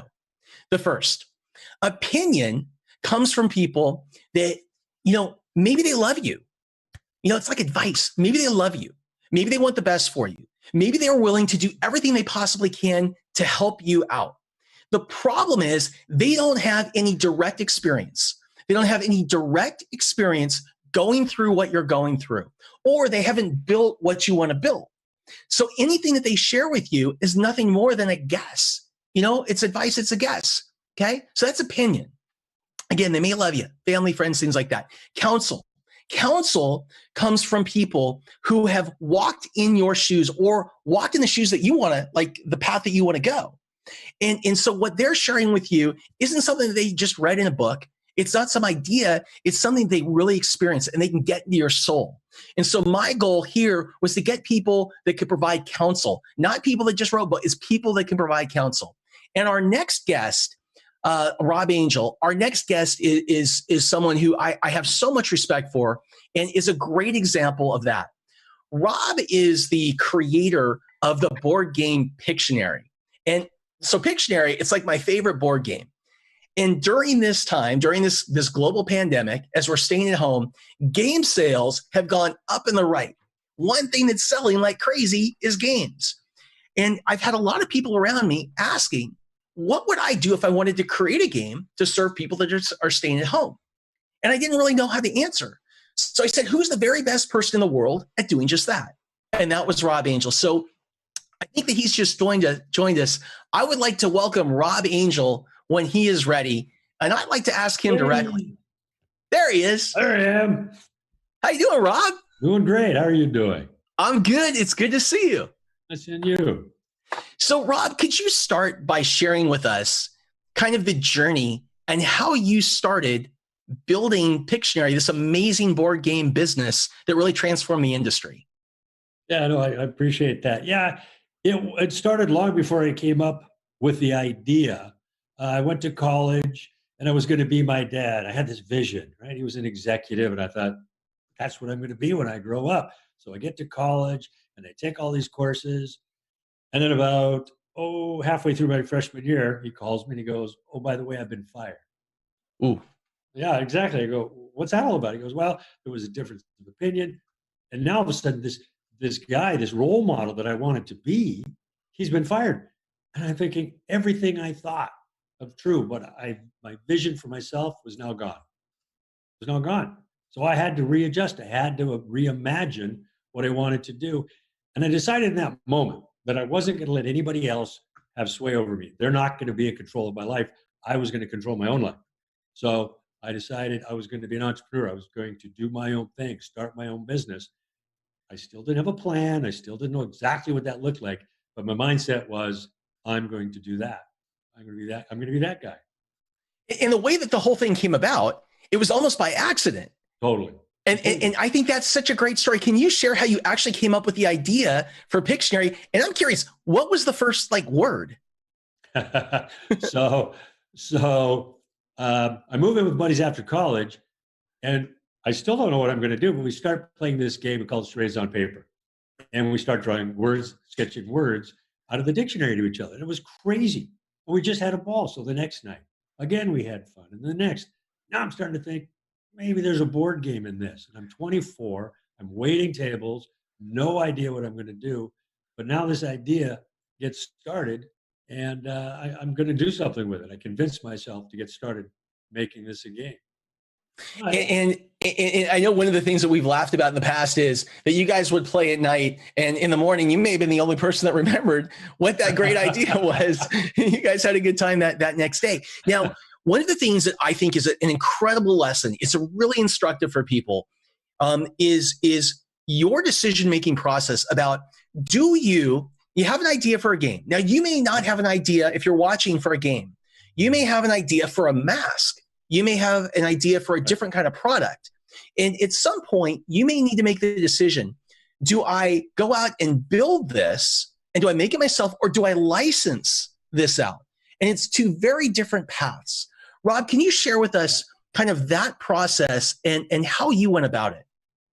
Yeah, Pictionary became really too big too fast. I mean, it was very successful. We did a lot of demonstrations, and it just caught on. So we had to make the decision to license, which is basically somebody else does the manufacturing distribution, and they send us a royalty check at the end of every month.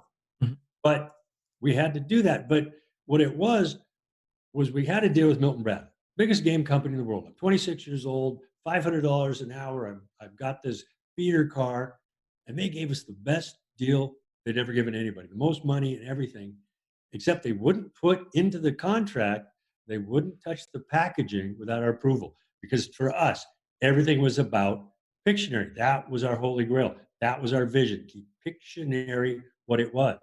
And we couldn't have somebody else messing with our vision. So when they didn't put that in the contract, all I had to do was sign that piece of paper, and I'm a millionaire. And everything that I plan on being is taken care of. I didn't sign it. Didn't sign it. No plan B.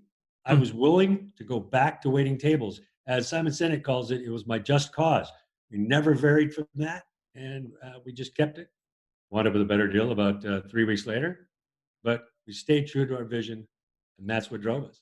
Well, what are some of the things? So if I'm considering, and by the way, I keep getting these calls about masks. So I have a lot of friends out there that are making masks, or entrepreneurs that have come to me and said, I want to get into the mask making business. I see a lot of opportunity.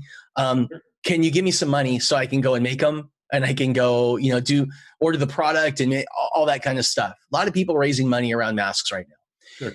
The question when I've been giving counsel, then it might make more sense to go and find somebody to license that product to, and you may only make a penny or two per mask, but with the volume, you can do quite well. The question I have, Rob, is what should we be considering, and what are kind of the pitfalls or things we have to watch out for if we're considering licensing our product? First of all, it's your product. Get your legal name, get everything taken care of, because you're giving them your product. You want to make sure they're doing what you want them to do with it. Mm-hmm. Two, you've also got to, what is your motivation? Is it to start a business and you want to run a business? Okay, then you don't need the license. But if you decide that you want a license, you have to make sure that you're in control and get a legal advice to make sure that you do. If you want to, I agree with you, Scott, 100%. I'd rather have a little bit of a big pie and have somebody else doing that so I can focus and concentrate on doing other things. I'm a big fan of licensing. And if you're thinking about licensing, like one of the some of my personal experience has been this. There have been product launches that I've been involved in where we had a big vision and there was this big thing that we wanted to build, but there may have been a lot of risk associated to the inventory costs and having to go buy all this inventory and to make all this stuff. And I've lost money personally trying to go too big, too fast, and do it all myself. Yeah. And so what I learned, and something I've done a couple times now, is I found people that would take this product and would license it and basically test it for me in the marketplace. Yeah. So and it's on a non-exclusive basis.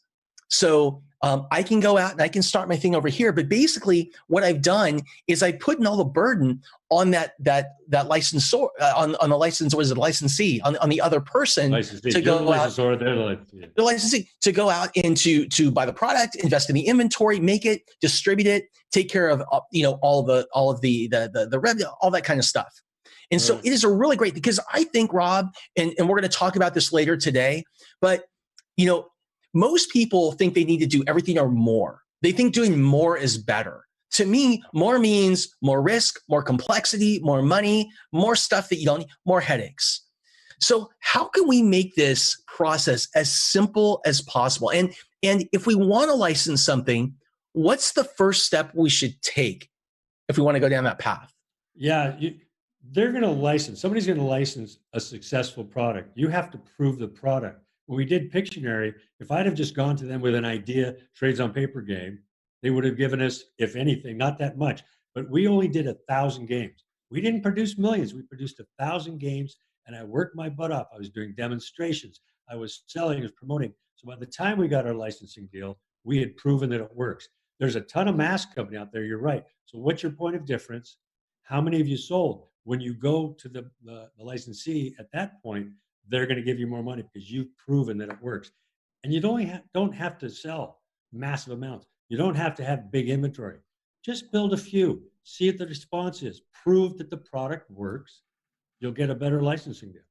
And you may it's hard to even get people to look in the first place.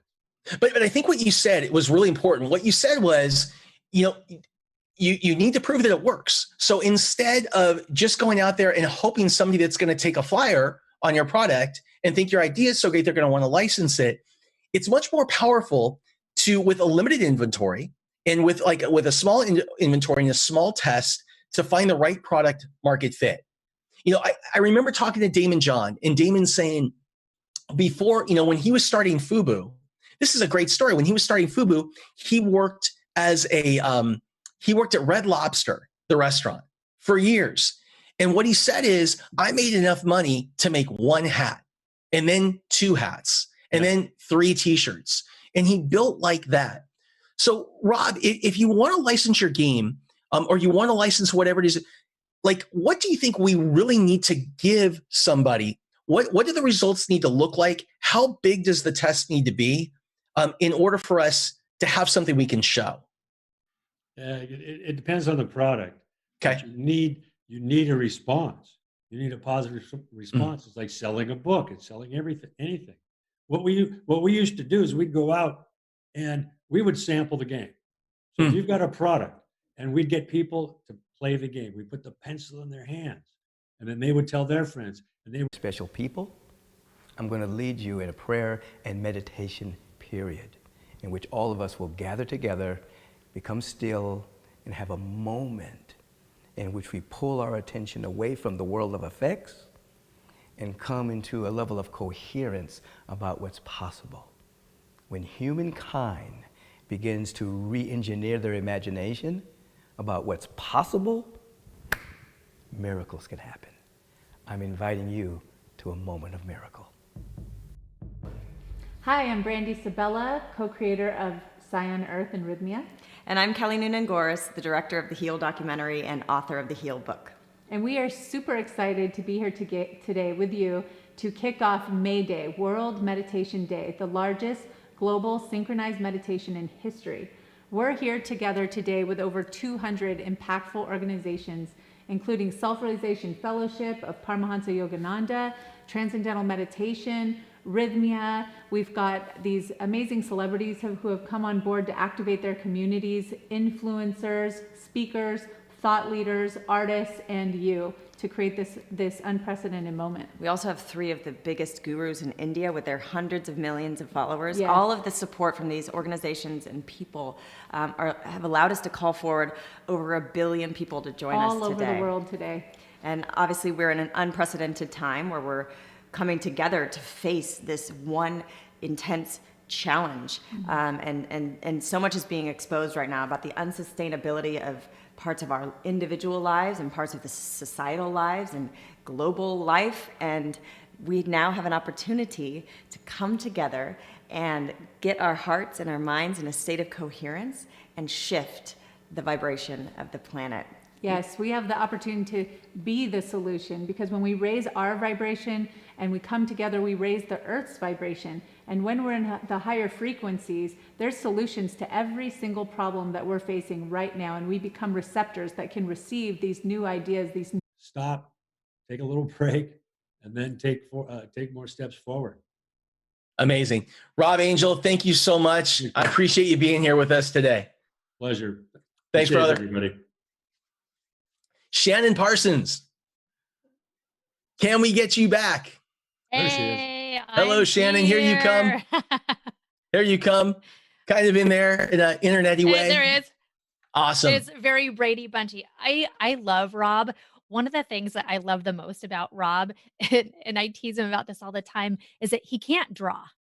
And I love that he owns that, right? Because as an entrepreneur, we think we have to have it figured out and we have to do all the steps.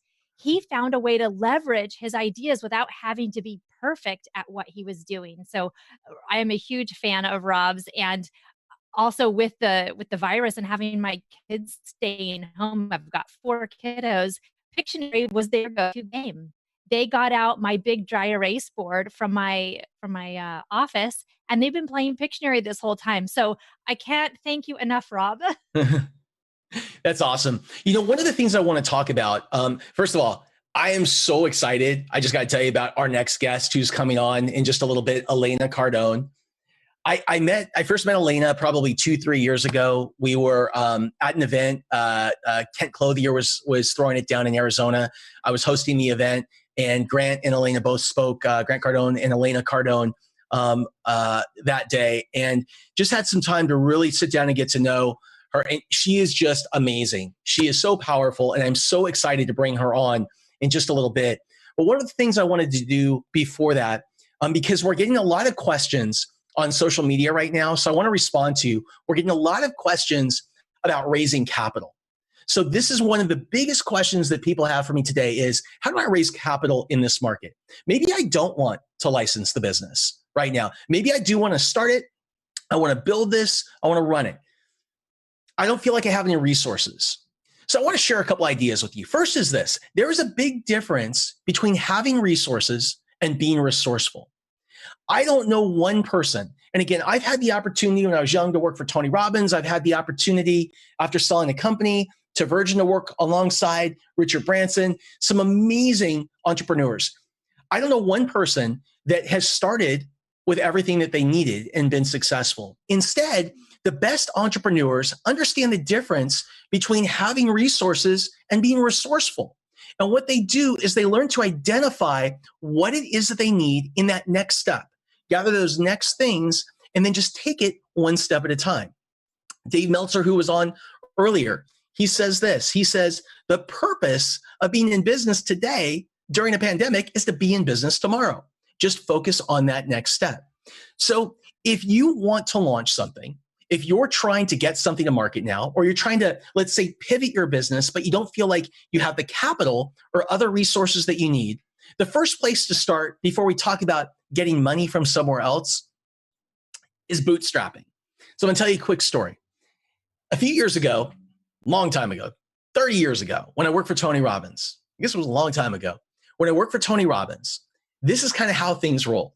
And this is my first lesson in bootstrapping. What would happen is I would travel with this group, 5 to 7 people.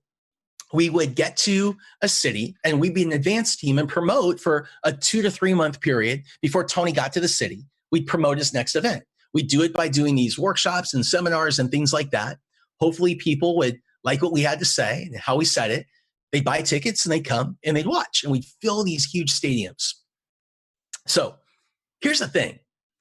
What we had when we went from one city to the next was a box, a cardboard box, a FedEx label, and a place to go. But when we landed, we didn't have a car, we didn't have a phone, we didn't have all these things that were so important for running our business. Now, even though we may not have had the money, if not by their own sense, at least because of the virus, people are wanting to meditate. one thing that everybody needs to understand is right now, we need what we did is we learned to be resourceful. We learned to barter, and here's what we did. When we get to a city, everyone would get together as a team and we break up and we ask ourselves a series of questions. Number one, what do we need? And these are the keys to bartering. What do I need? What do I need today? Non-money. What are the other things that I need? So I need a car.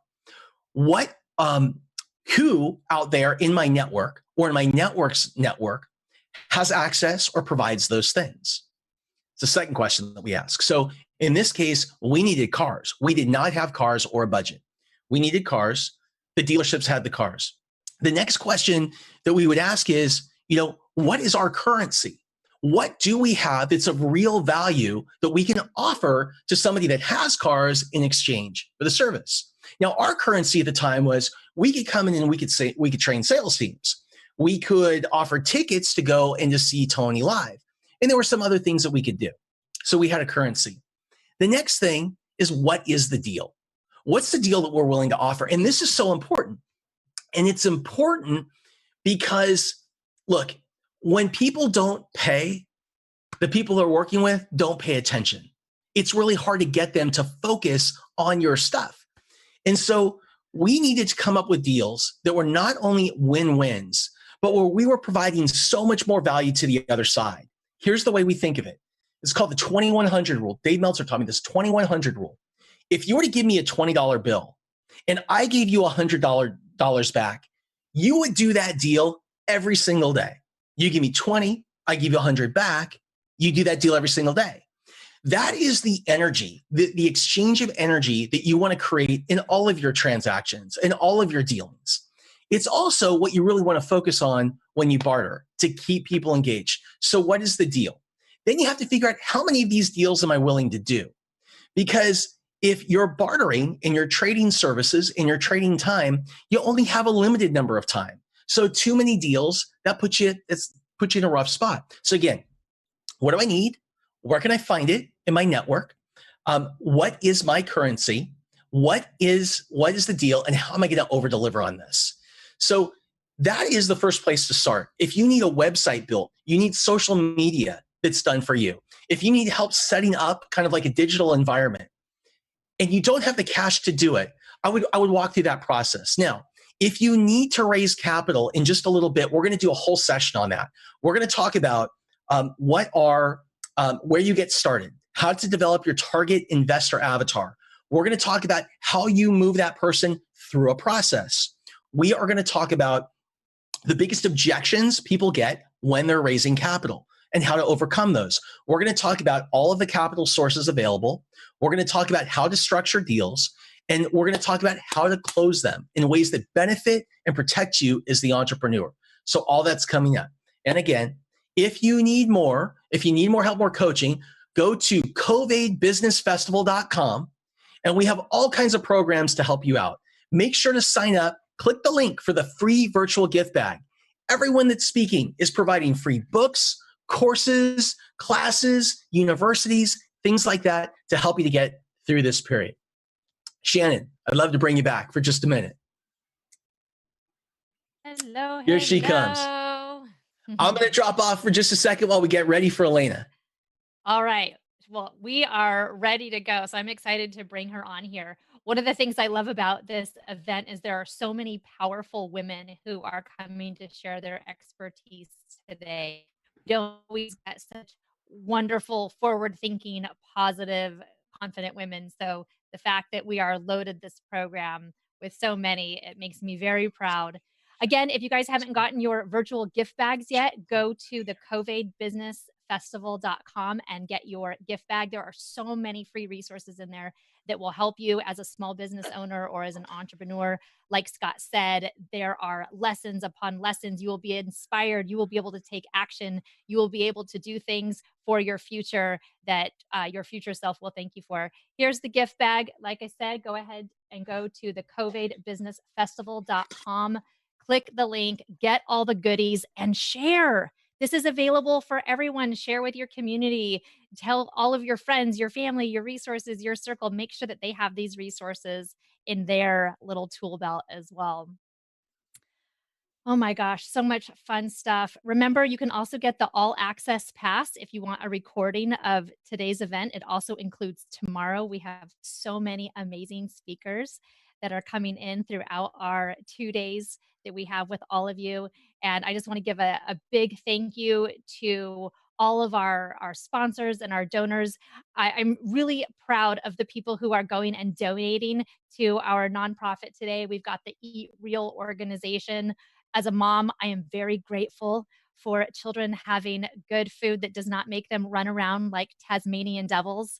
So thank you, especially for taking on food in the school system. We need our children to have healthy minds so they can learn and take care of us as we start to get older.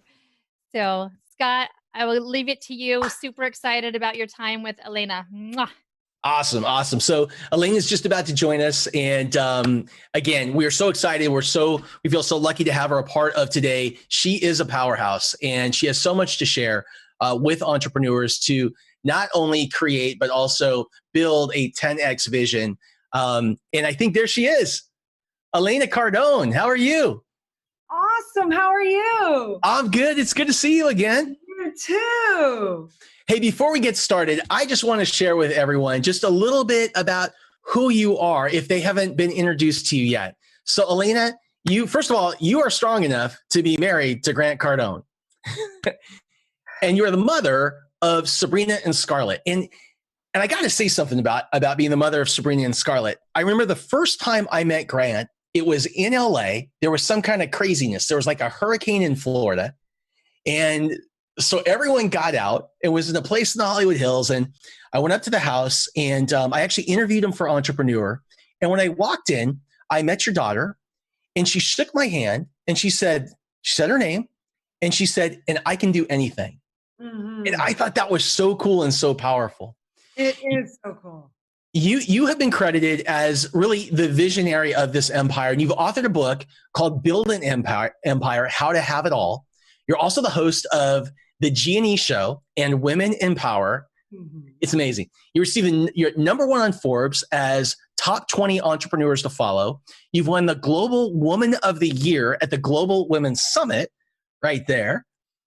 You're the creator of Build an Empire University and the 10-time ladies event. I just got to say this. You are a woman on a mission. And you really teach people how to create their own 10-time empires. And so I just want to thank you for coming on. Oh, well, thanks for having me. Yeah, we call it 10X here. And that, of course, as you know, spawned out of Grant's book, The 10X Rule. Yeah. So yeah, that is just a way for me, a means for me to bring it from a personality and energy in your consciousness that has no limitations. It's not focused on worry, anxiety, pain, expectation, jealousy, competition, judgment. You know what I mean. What if we were to begin to imagine that the original religion of every soul on the planet is peace? And what if we gauged our thoughts, our words, and our choices based on the religion of peace? How would your life unfold? What would your relationships be like? How would you earn your money? How would you spend your money? How would you take care of your body? I ask you to think of this. If our original innate soul spiritual religion is peace, we wouldn't be in the state that we're in right now.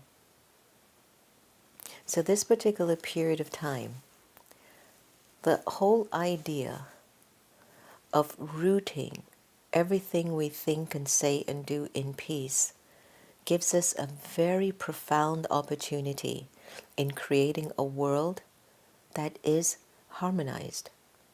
It's a world in which the nature cooperates. It's a world in which relationships will cooperate. It's a world in which our finance will actually finally cooperate with us because the energy of peace is at the foundation. So, here is my simple plea. Every hour on the hour, pause for what we call in the Brahma Kumaris traffic control. Go inside. Remind yourself that your original religion is peace. And feel that. And when you come out of that for 30 seconds or a minute, walk peacefully. Comb your hair peacefully. Answer your phone peacefully. Go and get a glass of water peacefully. I guarantee it. You'll feel your environment, the relationships, and everything will shift. Another technique is that as you're walking and moving around, imagine yourself leaving behind the fragrance of peace so that anybody who walks into your atmosphere feels the gift of that benevolent charity of yours. The vibrations of peace becomes your gift to humanity. And last but not least, I invite you, practice the power of stillness and silence, where there's just a deep absence of waste and negative thoughts. After I understood the power of silence about 15 years ago, I started to pay more attention on reducing my pattern of thinking thoughts that are useless, whether it's thoughts about other people, expectations, even expectations about my own destiny. I say, put a pause to that, Jen. It's not important. So you see, peace and silence are both connected. They're married. And the more you're at peace with yourself, the happier you'll be in making money, the happier you'll be in serving in your relationships, the happier you will be in building your career. But when you get to that sweet spot of silence, you're in such a place within your being that you will feel the call from the divine to gently whisper to you exactly who you are and why you're here. And what I'd like to do in this moment with you is to invite you into a moment of silence with me and observe how all of your answers will come from that place. Let's take a deep breath and focus on your original religion of peace. Go behind your eyes. Reconnect.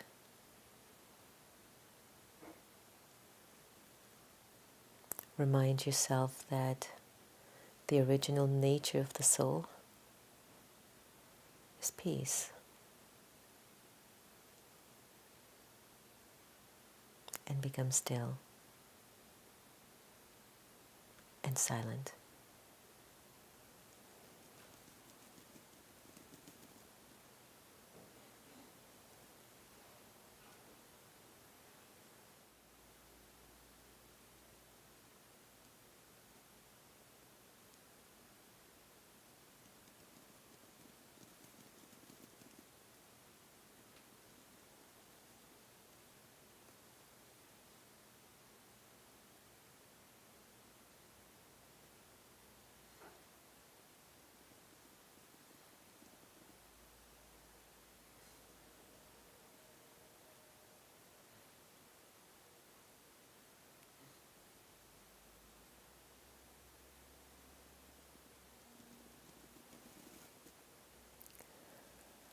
Welcome back in this practice of silence, nurturing your peace. We will heal the planet because our own lives will be healed. Thank you so very much. Stay safe, be kind, and remember your religion.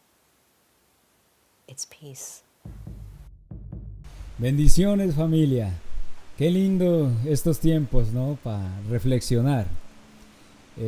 La creación y esta naturaleza y los espíritus nos están dando muchas enseñanzas en este tiempo para nosotros, la humanidad.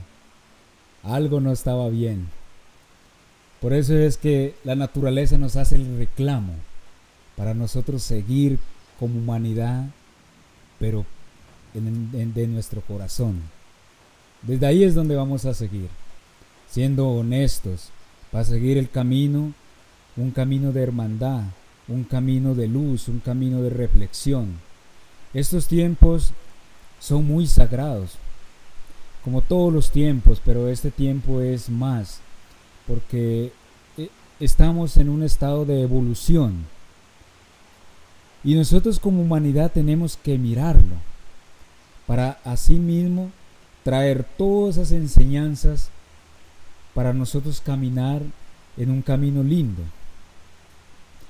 Podemos hacer meditaciones, oraciones, diferentes formas, ¿no? para ayuda para nosotros, pero es muy importante hacerlo de corazón, para volver otra vez a la esencia, volver otra vez a conectarnos con nuestra naturaleza y hacer todos nuestros pagamentos, nuestros reconcilios con nosotros mismos, con esa naturaleza, para seguir en esto que es tan hermoso.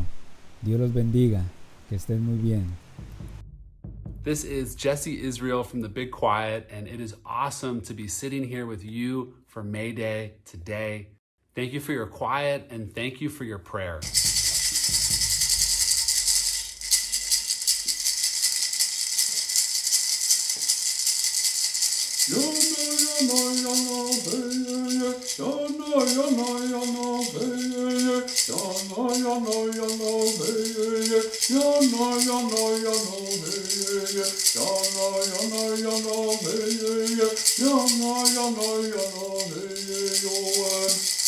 Our dear Heavenly Father,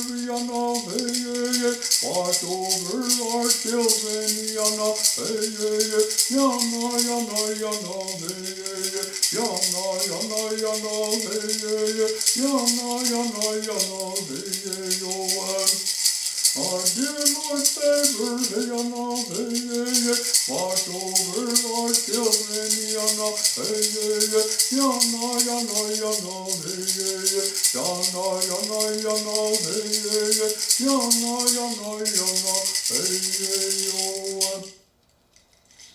If every man, every woman could look at each other with the color of the tears that come out of their eyes and the color of water, we will be no color. We'll be all human beings. This is something that the people have been saying and teaching our generation. So if you go to the water, you pray with it. That water has memory, and that water, it knows your relatives all the way back to when you were the very first one that talked to that water. The water is one of the most powerful elements that we have. It feeds us. It gives us life. It gives us air. It gives us what we need in our everyday walk of life. It feeds everything, all our elements. So if all possible, and when you drink that water, talk to it and tell it thank you and ask for blessings. So that way the water can be pure again, so that we can make a good example for our children to come. The generation that's going to be coming, that we can clear the path for them, so they can be healthy, so they can be good human beings. These are things that I ask of you through the people of the earth. Oh, thank you. You are so brave for being here on this planet right now. I want you to take a deep breath and really acknowledge how brave you are.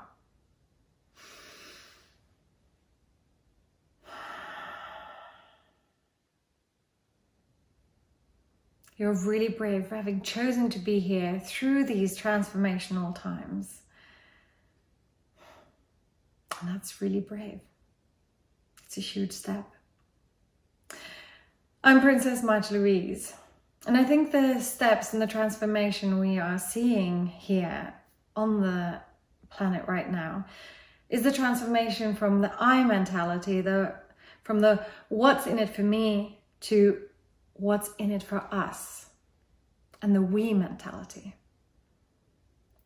And the way I see that we can do this shift is by connecting through meditation and prayer to the core, to our soul, to our divine self, where there is just pure love and tell Grant, you know, hey, I want to do my thing, but it's not like I want to go off and individuate and do my thing, but this is my thing and I want your support in it. Not that you need to leave any of your 15 businesses, because I would rather prefer you focus on that. It's what keeps us stable, and the community and the world is depending on you to do that. But I just want your support in my purpose, which it excites me and it gets me out of bed and it gets me, you know, it gives me more of a purpose. Like I have yours and I still have that because it's important to me. I still want people to have financial freedom.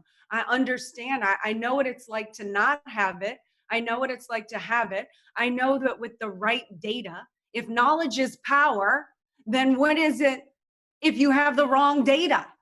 So I'm equally as passionate about getting Grant's material out, but now I have this new thing and where I want to develop all these products.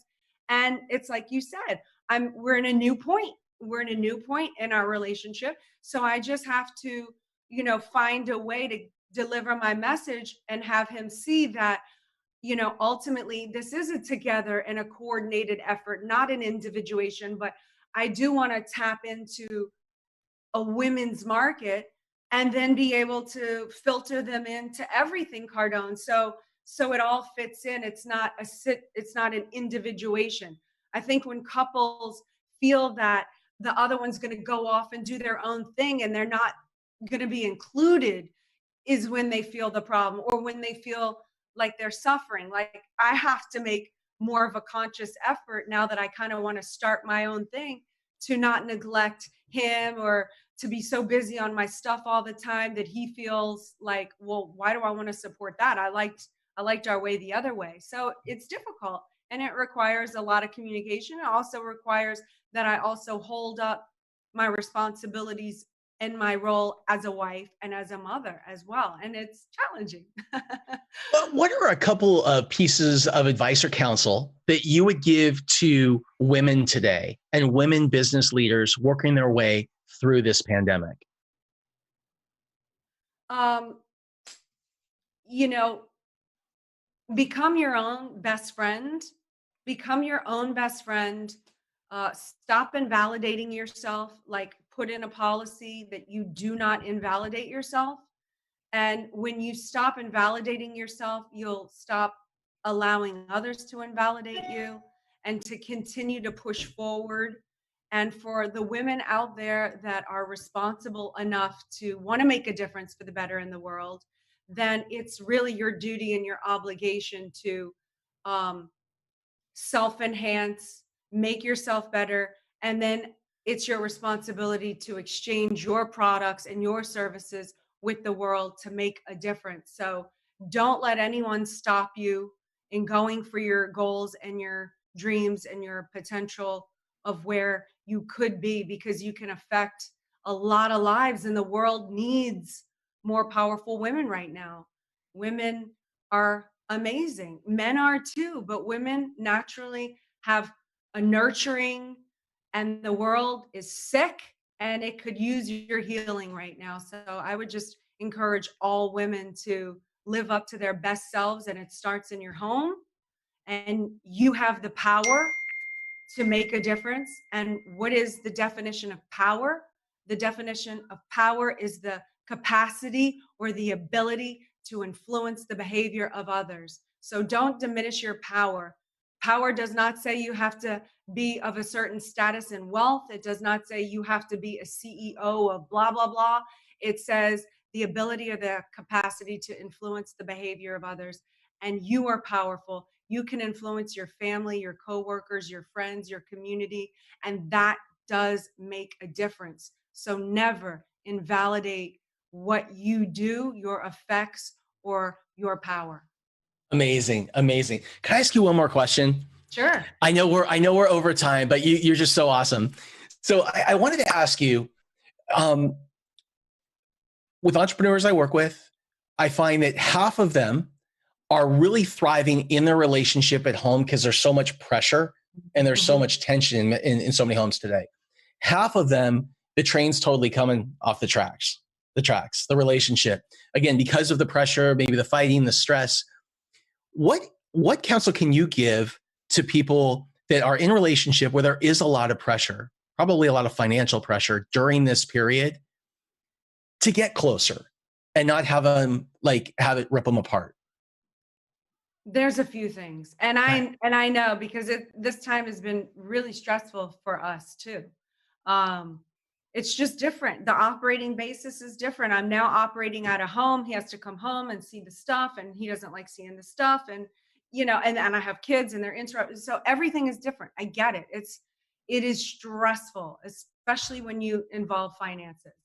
But here's the thing. You guys need to sit down when you're both well rested and well fed. So that's key number one. But sit down and talk about, why it is that you fell in love in the first place. What is the purpose? What is the mission? Can you set aside all of the things that the person did wrong for a month or 2 months? Can y'all just make that agreement? Okay, everything, your slate is clean. Yeah. The purpose now is to survive this and to get out of this. So how do we try to become friends right now? That's not the ultimate goal in a relationship, obviously, is you don't want to be friends with your partner, but you have to have friendship as the basic foundation. So maybe you need to cut the gradient back to friendship, restoring the friendship. How do you go easy on someone right now? How do you become a friend? How do you treat your friends? Are you constantly making them wrong about everything they're doing and their mere existence? No, you treat your friends like great. So just wear the hat. I'm going to try to be friends with this person. Try to acknowledge the things that they do right. When you acknowledge the rights, you get more rights. Celebrate the small. Wait, that's really powerful. Would you say that again? When you acknowledge the rights. When you acknowledge the rights, you get more rights. Yeah. Make firm the wins and ignore the losses. You guys have to realize we're in unprecedented times, okay? And if you're going to survive, and survival to me looks like winning the Super Bowl ring. We're on game 2. We have a long way to go. You have to become a team right now.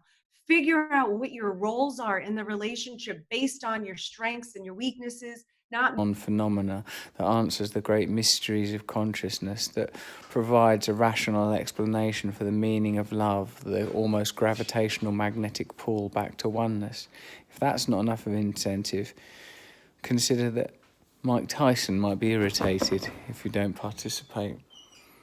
Love to you, Mike. Love to all the creators and curators of this day. And I shall see you in the transcendent realm. Hi friends, it's Danielle Laporte. I believe that we are in a passage on the way to a beautiful world. Where we are headed, if we so choose, looks like utopia from where we are sitting today. I think the Divine Mother is giving us a call to make this journey. And in order to fit through this passage to the new world, we have to throw some things overboard.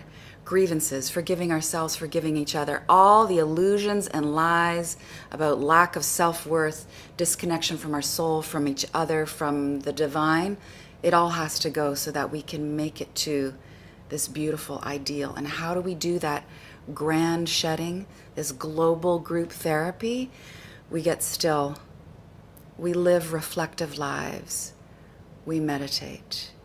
Meditation brings us to that presence where we can open ourselves up to divine guidance, where we offer up all the dark, crunchy, illusory things that have been holding us back from the beauty that is always here.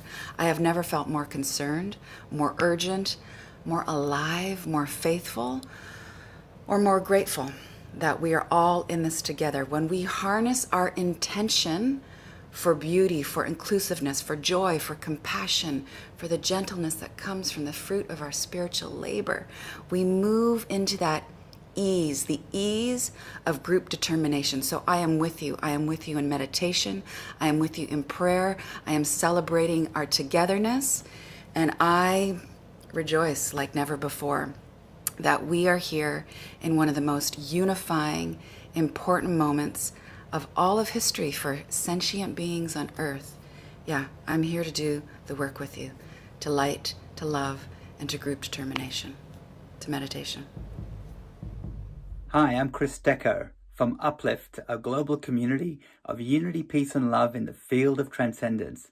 And I'm so excited to be here meditating for May Day. Hi, my name is Lynn McTaggart. I'm author of a number of books, The Field, The Intention Experiment, and my latest book, The Power of 8. More than 15 years ago, I had a big question. I'd heard that thoughts are an actual something with the capacity to change physical matter. So I wanted to know if Grant and I, for instance, and we've been talking about the stresses in the relationship, like those are adult problems that need to be worked out with Grant and myself. Yes. So we are going to handle that behind closed doors and figure out how to get on the same page. And for them, we're going to put on we're going to wear the role to keep I don't want my children thinking, oh my God, are mom and dad getting a divorce? That's highly destabilizing for a child. And they have heard us kind of bicker once or twice and they get worried, and that's normal. Now, when it comes to the pandemic and everything, I can't hide everything. I'm not going to let them watch too much news. I just think it's it's Negative. not positive. It's too negative. However, yes, I do let them in on certain things that they're going to know about. You can't shelter them from the world, their home. So in that sense, yes, I do bring them in. Hey, how can we, create a safer space for our environment? I had them cleaning doorknobs for the first month, even though I don't even believe in any of that stuff. But I wanted to give them a purpose and feel like they had a cause point over the thing. Like, oh, I'm doing something to handle this. I'm not just being stuck. And I assigned them all roles like, hey, you're going to do the baking, the cooking, you're cake baker, your entertainment hour tonight. I gave them projects and things to help us get through this as a family, to alleviate a little bit of the stress in times. And I have told them before, you know what? I need your help right now. I have no help today, but and it's Sabrina's birthday. She has friends over. I'm like, look, I need your help as a team member on Team Cardone. I need to have quiet, uninterrupted time from blah, blah, blah to blah, blah, blah. And they respect that because they're part of the team. So you have to figure out with your family what's the best for them to know and not know. I mean, they're not going to be the problem solvers of what Grant and I need to deal with or work out in our relationship. So they're not going to know about it or be consulted. And I don't even want them aware of it when I'm really being highly responsible.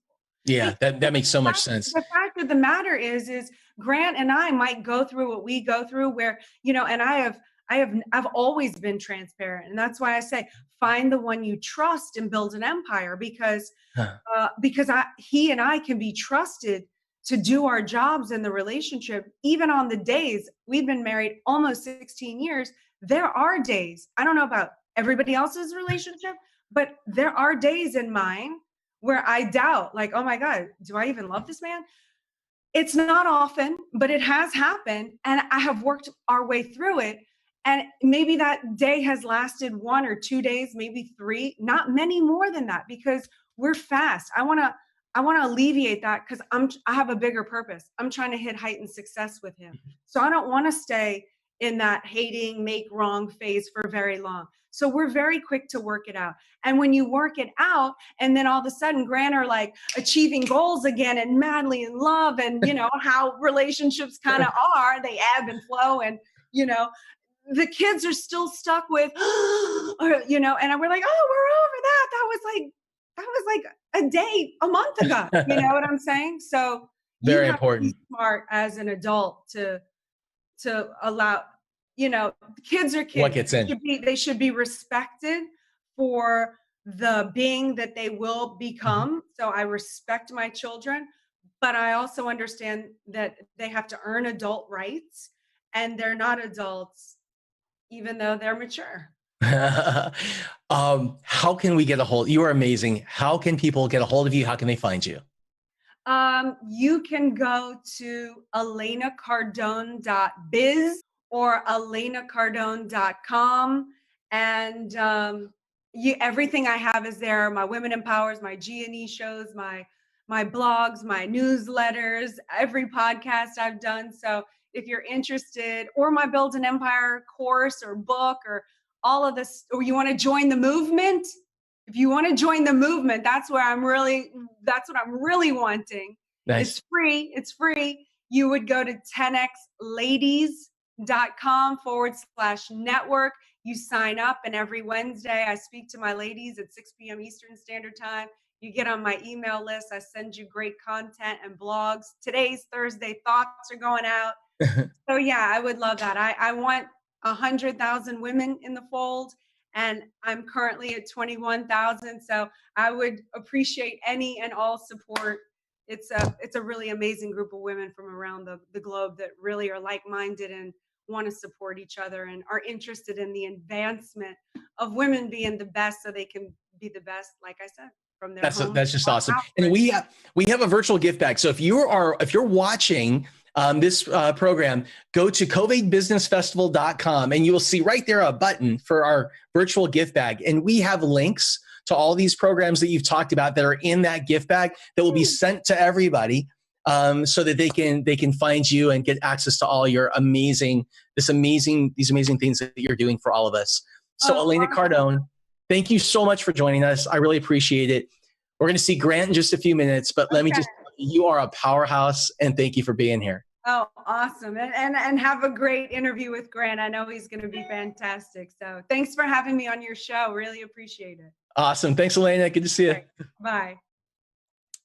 So everyone, that was the amazing Elena Cardone. And I got so much out of that. And one of the things that I love the most is not just talking to someone like Elena about work and kind of, what's going on out there, but talking about how we manage ourselves at home. Like, how do we manage our relationships? How do we manage our children? How do we manage the people around us in order to get through this stronger? And I'm going to bring Shannon Parsons back here. And she is going to share a couple of things with all of you. Again, go to CovAIDBusinessFestival.com. And right there on that homepage, click on the free virtual gift bag, and you'll get links sent to you after this program is over of all of the different things that Elena talked about. We'll have those in there for you as well. Shannon Parsons. I'm here, but my video won't start. Okay, so this is the thing. We're doing this live. We're doing it on the internet. And we said the number one rule today, really the only rule that we have, is to be cool. That sometimes things happen, just like an entrepreneur, you work through them, right? You work around them, you pivot, you adapt. Shannon, I'm going to throw it to you for just a second while I get ready to bring Grant in. And why don't you share with people what's coming up? All right, fantastic. Well, before I do that, I just want to give a huge shout out to Elena on behalf of women everywhere. I'm so excited about her interview. I really loved how she was talking about this blend of the masculine and feminine, and it's not men against women, but when we join forces, we create this cohesion. I don't know if you can see this with my hands. We create this beautiful cohesion, this double helix matrix of awesomeness where we really get to honor the strengths of each person and then build from there. So Elena, thank you so much for sharing that with us. We do have Grant coming up next, which will be amazing, fun to get that feminine and then that masculine. So for everybody who has not already gotten their free virtual gift basket, please go over to the CovAIDBusinessFestival.com and claim yours. There are so many resources in there that will help you, guide you, support you, help you take action, help you take everything that you're learning here today and tomorrow and put it into action so that you can grow forward into more of your potential, grow, expand, create more awesomeness in this world, on this planet, for all the amazing humans in your life. And there are so many resources in there. We've got our all access pass, if that's something that you're interested in, so you can have the recordings from today and tomorrow. One of my personal mentors is coming on later this afternoon, so I'm excited to share him with everybody. this lineup is amazing, you guys. For anybody who's just tuned in, we are going to be doing this for 2 days, bringing you people who have achieved great success in their personal and in their professional lives. I'm so excited for all these resources to be broadcast out to everyone. Again, if you are on Facebook, please repost and share the live so that all of the people that are in your world can benefit from all this expertise that's being shared. And if you're doing any posting, use the hashtag CovAID Business.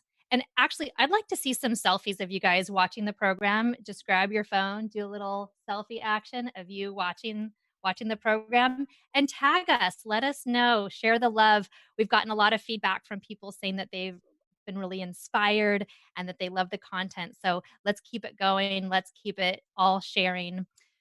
Oh my gosh, we have such an amazing event. Scott, are you coming back, or you want me to keep playing here? Oh, also, I want to thank our sponsor, SAP Concur. They are responsible for helping bring this out to everybody today. So huge thank you to them. And if you can donate, we are raising money for the Eat Real program. Their goal is to bring healthy nutrition to children and families, and especially in the school system. So let's support our kids' healthy mind so that they are not terrorizing us or their teachers. Awesome. Well, I am back, and Elena, did she rock it or did she rock it? Oh my gosh, amazing. No, she was absolutely amazing. I just want to thank her so much for coming. And again, for all of you that were watching Elena, and she shared a few ways that you can get a hold of her, different programs that she has. We're going to be sending all of those links out in our virtual gift bag. So go to CovAIDBusinessFestival.com. Click on that button for the virtual gift bag. Just give us your email, and we will get all of that out to you after this program. Now, I cannot wait to introduce my next guest. This is the other half of the power couple Cardone, who is about to join us, Grant Cardone. Let's see if we can bring Grant Cardone in here. There he is, Uncle G in the house. How you doing, Grant? I think we don't have audio. There we go. On, Francisco, open my damn audio. God damn. Okay, how you doing? So Elena, you just finished with Elena, right? She had to come steal the limelight. She did. She's like, I'm going before Grant, man. I'm going to steal all that. Yeah. I don't blame her. She's a great chick, isn't she? She's amazing.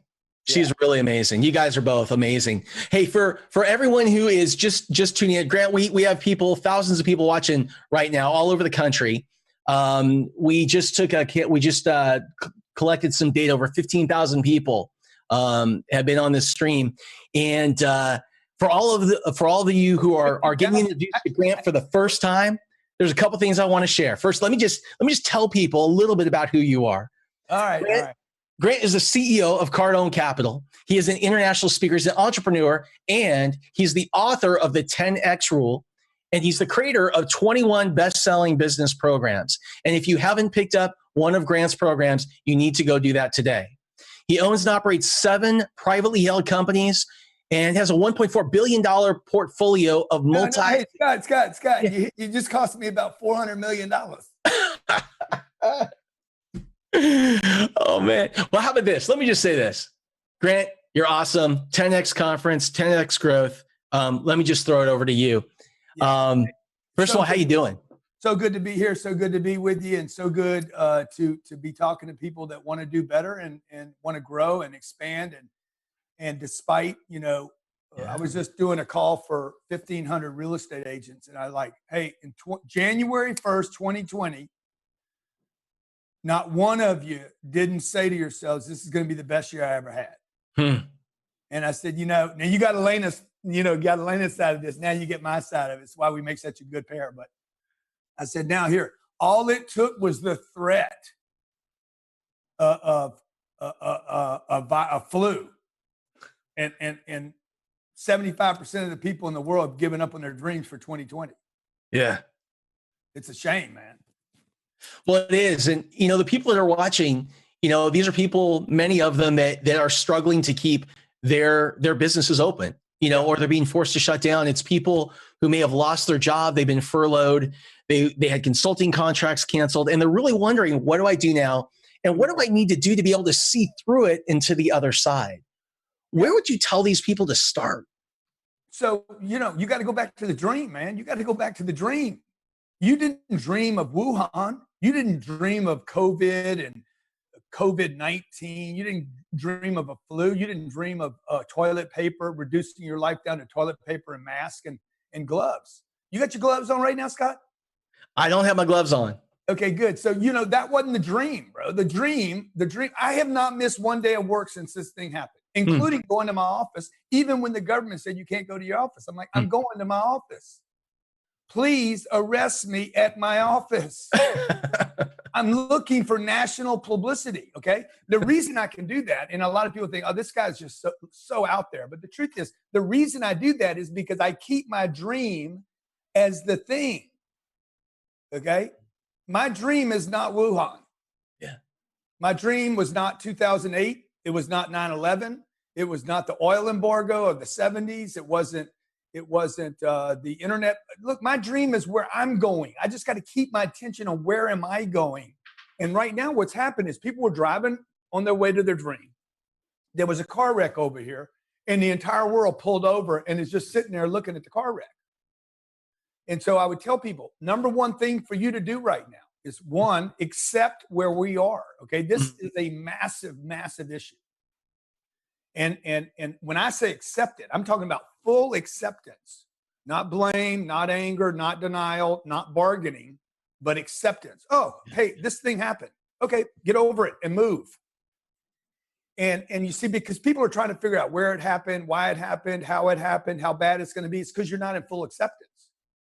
I understand that 1.5 billion people are going to be out of work. Not 30 million people in America. 1.5 billion people on this planet will be out of work. Wow.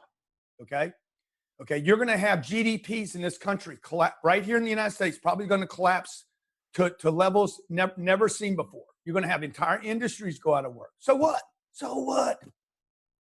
You're going to have housing crash. You're going to have office crash, retail crash. So what? That's just part of the wreck. What's my dream? My dream was never to hold up the entire world economy. Okay, what's my dream? I tell Elena and I all the time, because there's tremendous stress in these moments. Okay, tremendous amounts of stress due to uncertainty. If you lost your job, I would tell you this. CardoneU.com, I put together 13 videos on how to get a job in 72 hours or less. I have been fired from 7 jobs and never been out of work more than 3 days. Every job I ever held, I had a replacement job within 24 hours of that job. You got to get back to work. You do not want to take money from the government. It breaks you. Okay. I would rather a job that pays me $3,000 a month below my ability than take $4,000 from the government and disappear from the work landscape and the possibility. Don't let me get off the field. I want to stay on the field. Stay in play. My friend A-Rod talks about you got to get in play. So stay in play right now. Okay. If you're out of work, your job is to get a job. Okay. If your company has been hurt, your job is to get jobs. It's to go out and expand into the marketplace, into all the noise, and get attention for your business or your brand and rebuild that through this. And it's such an interesting time. You talk about staying focused on your goal. I think when times are tough, it becomes more difficult for most people to keep their eyes up and they focus on what's right ahead. They focus on like one issue and the most important. How do we stay focused on our goal? How do you keep your focus up? Yeah, we're lazy dreamers. We take whatever's in our vision. Look, I have to go back and I got to re-look at my dream. Every morning I rewrite my dreams down. Hey, where am I going? COVID's not on my list. COVID is around me. Like the fact that you guys called this, like, I don't even mention this word unless somebody else brings it up. Like it's in none of my emails, none of my phone calls. I only use it to close deals. Like I had a client, he's like, I can't pay you right now. Dude, what's wrong with you? What you mean you can't pay me right now? He's like, well, COVID and bro, why are you going to penalize me? I'm not Wuhan. I'm not China. I didn't cause this. Which is a really important point, because I think there's a lot of people that for the last few weeks have felt guilty about asking people for money. No. I think there's, yeah. Scott, how many emails did you get today? Hey, I'm reaching out to you to check with you. I just had a professional real estate agent, send me an email, a phone call this morning. This is very, very important for your audience to hear this. Okay. Hey, Grant. Good morning. It's Mark. Just wanted to, hoping to catch you to check in. I hope everything's okay. Also wanted to, wish you a nice Memorial Day. It's been a little couple of months, and hopefully we can get a little bit of a vacay. Otherwise, 732-998. So I don't need him checking on me. I don't. What? That can't be your phone call. You're not going to go grow your business checking on people. It's been a couple of months. It's been a bit of a vacay, dude. I call people up. Hey, I want to do business. I want to do business. This would work in commercial real estate, residential real estate, mortgage applications, insurance, plumbing, contracting, roofing, you name it, dude. Hey, I want to do business. How can we do business? Okay, you're doing Botox injections or fillers or butt fillers, whatever you're doing, dude. Hey, I want to come over and fill your butt. Dude, I want to do business. I'm not checking on you. How you doing? What's going on, Scotty? Hey, man, just want to check in with you. That is going to leave people behind, okay? You're using dialogue based on what the media says. We don't even know if there is a flu, man. So if you're one of those people right now that maybe they've lost their business or they've lost their job and they're just trying, they're looking around, they're just trying to figure out how to get back on their feet. Yeah. What is that? What's the first step, or what's the most important skill for that person to learn in order to do that? You need to find somebody. If you lost a job, you need to find somebody that has a business. I have a business. Hey, Grant, I am an excellent copywriter. I need 2 of them right now. I need 2 graphics people right now. Okay. I need 1 more video person right now. I could use 50 salespeople. Hey, Grant, I want to come to work for you. I'll move over there. I'll work for you for free. I will not be a problem. I work for you for free. Let me show my way. Get on the field. You see, what happened was when this happened, 32 million people, which is a freaking enormous number. And I feel sorry for every one of them, but they shouldn't have left their job, Scott. They took 2 losses at the same time. Yeah. Hey, we can't pay you anymore. Okay, that's one thing. And you got to lose your job. Those are 2 separate things. Pay and a job are 2 different things. Yeah. Hey, don't pay me, Scott. Don't pay me. Don't pay me. Let me work here. Stay and play. Stay and play. Right? So I want to get on the stage. Just get on the stage. My friend Tim Story showed up at our 10X Growth Conference. Kevin Hart was there. Alan, John Travolta, Mayweather was there. Like Usher. Yeah, it was awesome. Awesome event. Tim Story calls me up. He doesn't say, hey, man, can I be on your speakers list? He's like, hey, man, I'm going to be there. If I can do anything for you, let me know. Sunday morning, I was running late, right? I called Tim. Tim, show up for me. He got to talk to 12,800 people, blew up his brand, but he put himself in play by being there. Yeah. So number one, I would tell you, if you're out of work, get back to work. You got to get a job. You don't need to go work for yourself right now. Yeah. This is not the time to go alone. Okay. Number 2, if you have a company and you're maybe having to close your doors, guess what? Your company was in trouble before this. And Wuhan made it official. Okay. By the way, the first time I heard the term Wuhan, I said, Elena, they're talking sexual on Fox. I said, Hannity's talking about getting Wuhan. She's like, Grant, Wuhan's a place in China. Only you. Hey, baby, I want some Wuhan. I'll wear a mask to get some too. Hey, so it is so crowded right now on social media. Yeah. If you want to market and you want to stand out in a time where everybody's at home and most people are at home, they're going on social media, they're throwing up live streams. How do you stand out today in a crowded market? Well, number one, you got to wonder if it's even worth going and doing that every day. That is such a great point. So simple. That's such a great point. Is it worth doing it every day?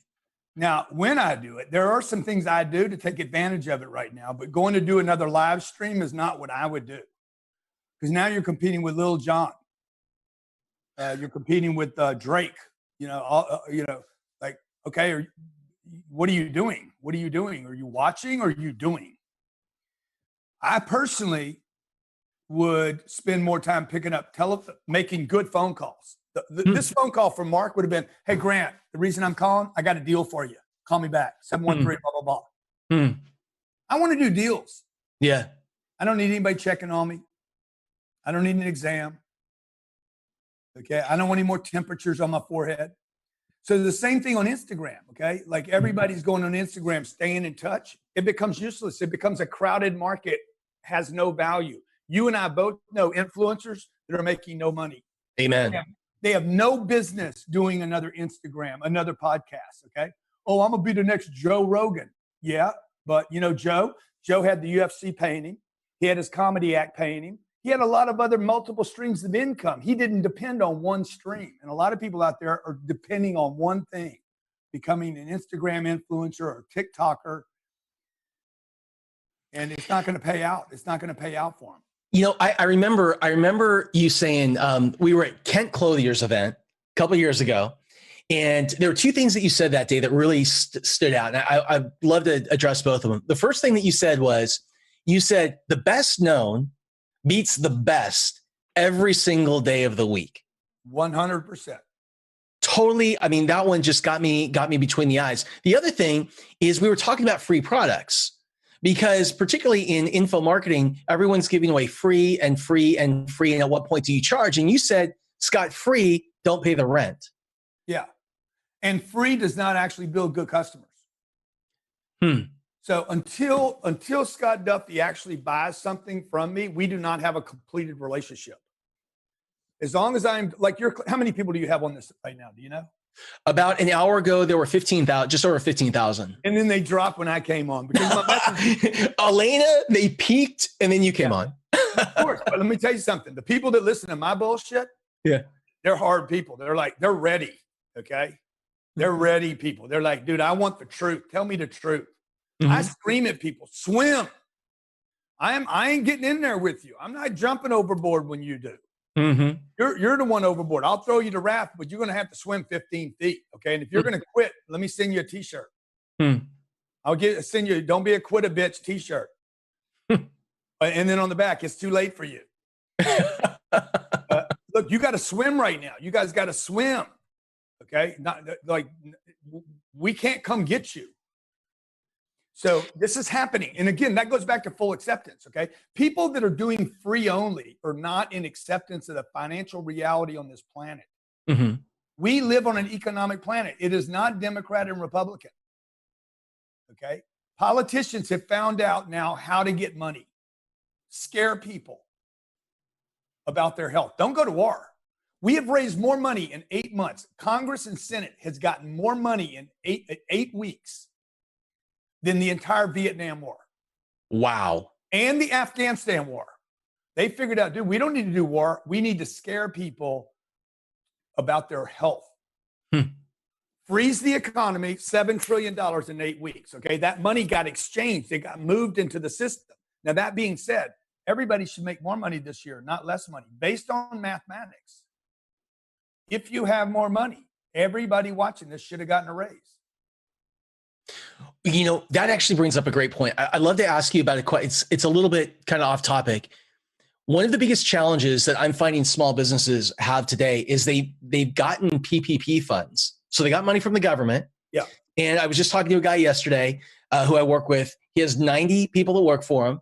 76 of them he tried to bring back after he got the PPP that were on unemployment.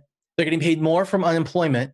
So now he's at risk of having that potential grant turn into a loan. Yeah. And they don't want to come back to work until August. Yeah. What do you do if you're in that position as a business owner? Well, number one, if he spent the money that he received, he's got a cash flow problem, not an employee problem, right? That he needs to be responsible for. Hey, I didn't correctly handle my cash flow. So cash flow is the holy grail of business. Mm-hmm. And unfortunately, they don't teach it almost anywhere. So, number one, he should have better cash flow in his business. Number two, if he kept those people on, I don't know how they got unemployment. No, he let them go.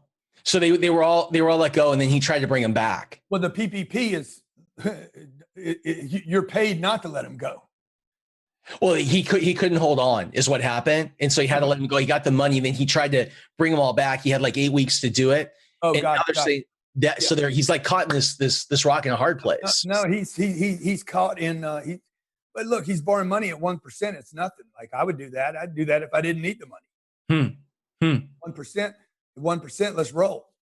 You know, it's free, but you still have to cash flow. Look, here's the deal. Everybody needs, this goes back to the acceptance thing. Your buddy needs to accept the fact that he could file for bankruptcy. There's going to be millions of bankruptcies in October, November, December, February, January next year. It's true. Millions. So what? Yeah, can we talk about that for a second? Because Scott, look, here's the deal though. But everybody's like, I don't want any debt. I don't want any debt. I don't want any debt. Dude, if you're going to go bankrupt, you want debt. This is a different economy now. This is a different game. This is not Dave Ramsey and Susie Orman's economy. This ain't your mom and daddy's economy. This is a different world. People have to learn how to play like the big boys play. How do the big boys play? They take on loads of debt and they restructure their debt if they need to, but they use their debt in hopes that they can expand big enough. You know, everybody needs to wake up. This Wuhan thing has been a mass wakening up of not our health systems, but of our financial literacy in the 21st century. That like, hey, wait, I got to think bigger. I need to go bigger, okay? Because the penalties are exactly the same. The little guy gets penalized exactly the same as a big billion-dollar company. Yep. In 2008, I owed $50 million in debt. The bank I owed the debt to went under. The new bank came in and said, I want my money. I learned one thing from that, okay? I didn't learn don't have debt. I learned that I didn't have enough debt. Interesting. So the next time, 12 years later, today I have $1.1 billion worth of debt.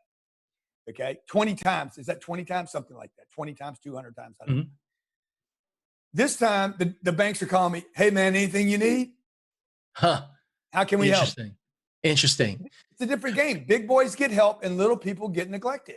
So what would you tell that person that feels like they may have to go to file for bankruptcy, but their ego, you know, they feel like, what are people going to think about me? What are they going to, you know, is this going to ruin me forever? Is this going to mess up my credit? I'm not going to be able to do anything. What do you tell that person? Again, you're not focused on the dream. The dream might require you to go bankrupt. There you go. Okay, so what? Walt Disney almost went bankrupt 3 times. Our president has restructured loans multiple times. I don't think less of him. Okay. Barack Obama used to smoke weed. Okay. So what? I don't really care. What are you doing today to be successful? Okay. Elon Musk. I don't even know what he's up to half the time. God damn, if he goes to Mars, it won't matter. So again, this goes back to the dream, man. The dream is not the news. Okay. The dream is the priority. It is the most important part. I have my little day timer here. I use this. I created this for me. At the top of the day timer, I write my goals. At the end of the day, I write my goals. This is how I start every day, right here. Hey, what are my goals? I end every day. What are my goals? I rewrite them every day. Wow. It would be much easier for me to throw it in my little note thing and just look at it. But if I look at yesterday's goals, those were yesterday. Okay. You know what's interesting? We've had 3 people come on today that brought on their calendar. It's like, it's such a common trait amongst people that are really successful. They are masters of their calendar. They have a system. But we had Jesse Itzler was on just a little while ago. Jesse brought his on in the same thing. And you know, it's so interesting. I remember talking to Shaun White, the snowboarder and the SB award skater. Sure. And he was talking about goals and he was talking about planning. And what was really interesting is I asked him, I said, you know, what's your process like for visualizing that thing? And he said, I never visualize getting to the goal. He said, my visualization is all about, I'm already past the goal. I'm looking back at the goal and I'm looking at as if I've already experienced that. And it's all the things I've gotten as a result of hitting the goal. Just such a different way of looking at it. But again, then he laid out his calendar program. Why is the calendar so important? Well, I mean, I think everybody does it a little different, right? Yeah. You know, mine are done extremely fast, like $10 billion worth of real estate that produced cash flow. A helicopter. I don't even know why I want a helicopter. Sometimes it shows up, sometimes it doesn't. Okay. Sometimes it's in there, sometimes it's not, right? I want a big house on the ocean in La Jolla, California. That's been showing up lately. I don't know if it keeps showing up, but I know this, the $10 billion in real estate, the cash flow shows up over and over. Wow.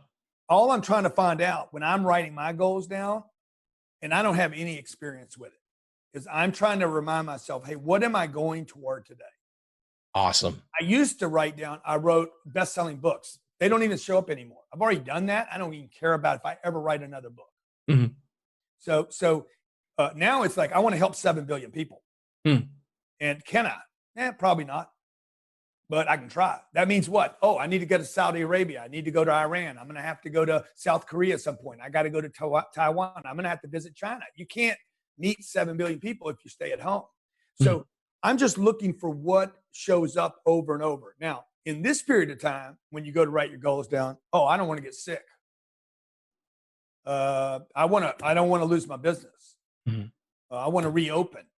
That's why goals and dreams are so important right now, with no timeline, by the way. These I don't have a timeline. A lot of people say if you don't have a timeline, it's not a goal. I don't know when I get to 10 billion. It's big enough. It don't matter. If I get there, if I get close, if I get in the neighborhood, I'll probably be happy about it. I think the goal is significant enough that it'll be like, okay, that'll change life. And so all I'm doing is reinforcing every day what is important to me today. I lost a deal in January. Okay. It was a $92 million deal right here in South Florida. I lost it. It freaking killed me, crushed me. Sat down that night. What are my goals? Oh, $10 billion in real estate. My goal was not that one piece of property. That was a target for January. That was not a goal for my life. My goal is $10 billion in real estate. I might have to get rid of my $2 billion to get to the 10. It's not to hold on to what I have, right? And that includes Wuhan, okay? The Wuhan phenomenon, right? I'll never think of it the same now after the whole Fox. Okay. What do you think is like? Can you believe how elegant Elena is compared to me? What happened there? What happened? Dude? I convinced her to be with me. She never wanted any part of this. Wow.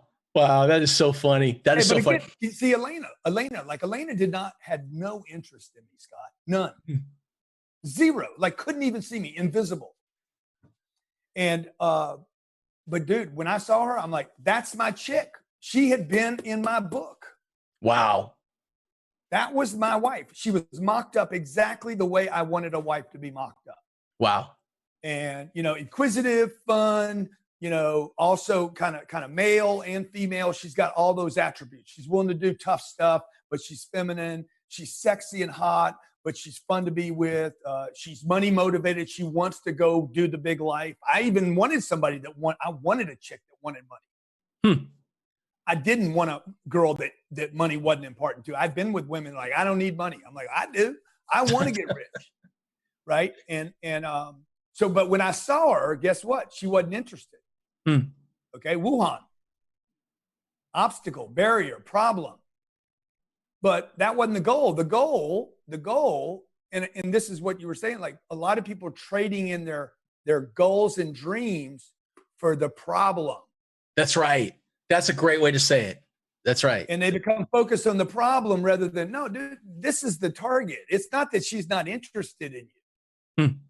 Her not being interested in me had nothing to do with what I want.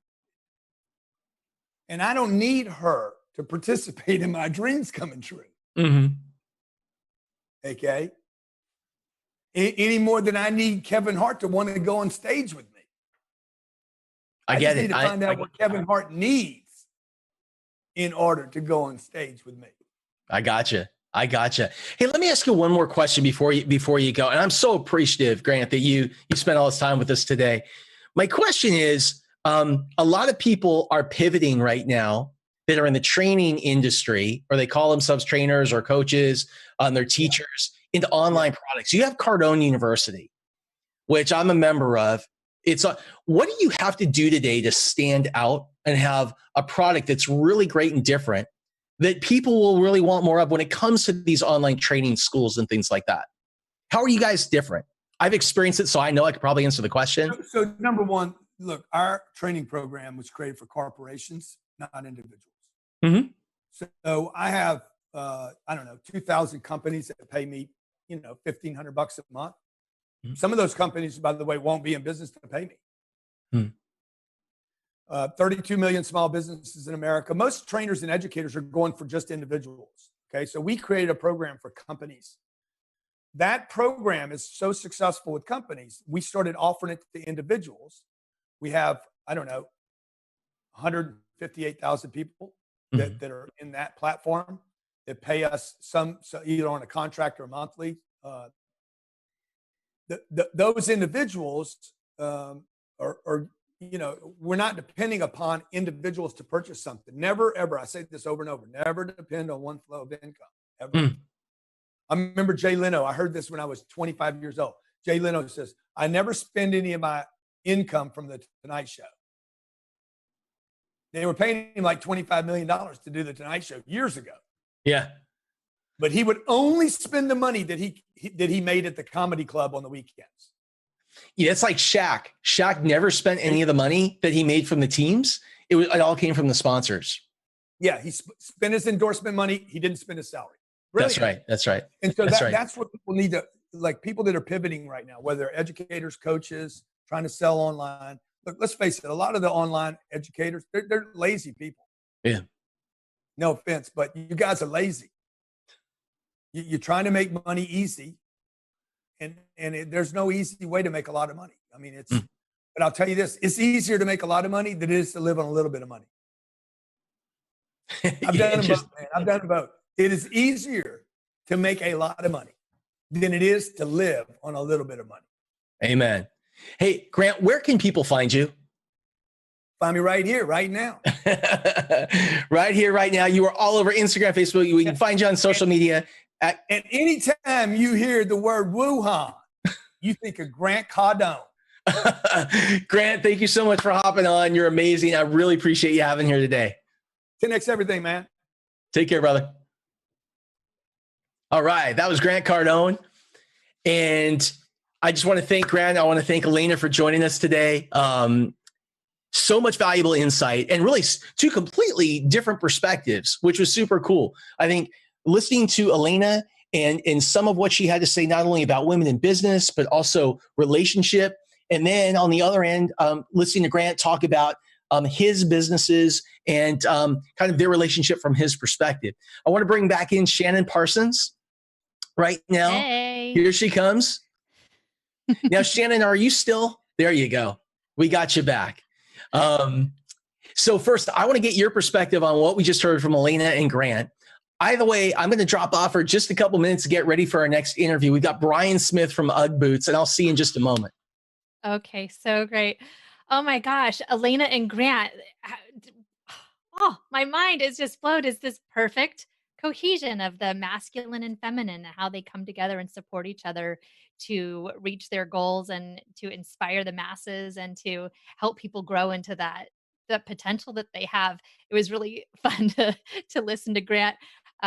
He's a bit of a wild card, isn't he? But I love what he said. Don't trade in your goals and your dreams, and asking yourself, is this worth doing? Stay in play. And I love when I was listening to him, I just felt like a fire fueling inside me. And so I wonder if other people are feeling that too. Like if you are feeling motivated and pushed to want to achieve right now and to put into action some of these goals and some of these dreams that you've just been kind of sitting with, but not really pushing forward. So if you have something in your life, dream, goal, vision that you've been waiting for one day, maybe now's the time to stick it in gear. And I just want to take a moment to edify Scott, because for me, I feel very lucky that I get to choose who I work with. And Scott is one of those people with an amazing heart. So I don't even know if he can hear this, but just so you guys know, this guy has an amazing heart, and he really is dedicated to helping people. And one of the things that he's offering is a mastermind program where he's actually going to be working with people on their projects. So this is the perfect time if you have a project that you want to take to market and you're not really sure how to do it, but you want to be supported by someone who gets it and someone who will go above and beyond. Make sure you check out the 90-day mastermind training program with Scott. It's at the website. So just go ahead and go there, the CovAIDbusinessfestival.com. Get your free resources, see what else is in there. Make sure you get your goodie bag. And there's the recording that's in there. So many resources. Brian Smith is coming up next. He is an amazing human as well. So glad that all of these amazing humans are sharing their wisdom and their love with the world today. Thank you, Scott. Thank you, Shannon. One of my favorite brands out there is Uggs and Ugg boots. My daughters, their favorite gift is Ugg boots. So many of my friends, they are huge Ugg boot fans. And I think my favorite part about the brand is the founder. It's Brian Smith. He is one of the coolest cats that I know. And his story, really getting that business off the ground and taking it to market, the process of growing and scaling, the ups and downs that came along with all of that are incredible. And what's really amazing is Brian's willingness to share his journey. And what's cool is that it's not any different than the journey that all of us go through as entrepreneurs. It's all the same. We all go through highs and lows. We all go through ups and downs. It is all just part of the journey. The problem is that most people don't talk about it. And so what we're going to do for the rest of this day is we're going to talk about the things that people don't talk about. They don't want to talk about those things because they feel embarrassed. They feel ashamed. They feel like, gosh, everybody else has their stuff together except for me. They feel like, they're not living up to where other people are at. But I'm just going to tell you this. First of all, we have all been affected by COVID. There is not a person on this planet that hasn't been affected. Now, you may have a business that's doing really well, but I can guarantee you that you probably have a family member, a friend, or somebody else that's really struggling. And it's not just COVID. It's what we experience every single day. It's like this. I think this is what it's like to be an entrepreneur. You wake up in the morning and you look at your phone and the text says that you won the big deal. Now, 15 minutes later, you're all excited. Like you're super psyched. You get in the shower. If you're like me, you grab a coffee, you come back, you look back on your text, you lost the deal. And then an hour later, you hired that key employee. And then 2 hours later, he went to your biggest competitor. Business is like riding a roller coaster. And the key to riding this roller coaster is to learn how to basically level out the bumps, level out the highs and the lows. And the way that you do that is by controlling the questions that you ask yourself. And there's probably no skill more important than controlling that dialogue that you have with yourself than there ever has been than today. And because here's what happens. When times get tough, when things get bumpy, we start to ask ourselves questions. And there's two that always come up. The first is, what does this mean? And what should I do? What does this mean and what should I do? By the way, in your business, when things are tough, your employees are always asking themselves, what does this mean? And what should I do? Now, here's the thing. What we tend to do when times are tough is we tend to then start asking ourselves negative questions. Why does this always happen to me? Why do I suck? And here's the thing, our brains are just like Google.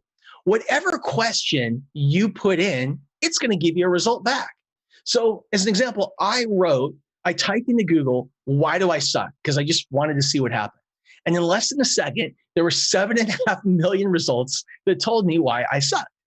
And that's just the way that your brain works. And here's the thing, the questions that you ask determine how you feel. And the way you feel determines the way you behave. And the way you behave determines the results that you get in the marketplace. So what's really important for us is to ask our Google brain the right questions to keep ourselves with our vision and our mind pointed forward. So instead of something happening and saying, why do I suck? The question is, what's great about this, or what can I learn from this? How can I get through this and learn how to enjoy this process better? What can I take away from this that can help me to sell more? You see, when you train yourself to start asking empowering questions and you don't go down that negative feedback spiral, It's incredible. What happens is it controls your focus, and what you focus on in any moment determines how you behave, and how you behave determines the results that you get. So again, nothing more important than the questions that we ask for moving ourselves forward. And we've heard it all day from every speaker from the very beginning, from Dave Meltzer to Les Brand to Amelia to Grant Cardone and Elena. The most important thing for us now is not to focus on the problem. The most important thing for us to do to get out of this period is to focus on where we want to be, And in my conversations with Brian Smith, that has been a lot of what we've talked about. We've talked about how to keep your eyes up and on the horizon when you're building a brand. UGG Boots today is $1 billion brand. Brian is the man behind it. So with that, I would like to bring on my really good friend, someone I love, Brian Smith.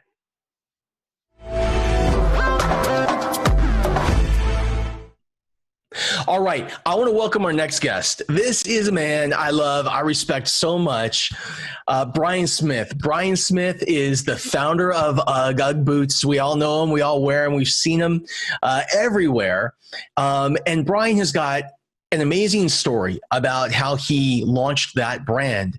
And it is one filled with kind of highs and lows in the typical entrepreneur journey. And he comes out amazing on the other end. And Brian, with so many people today in apparel and other industries facing so much uncertainty, what are you advising these people to do?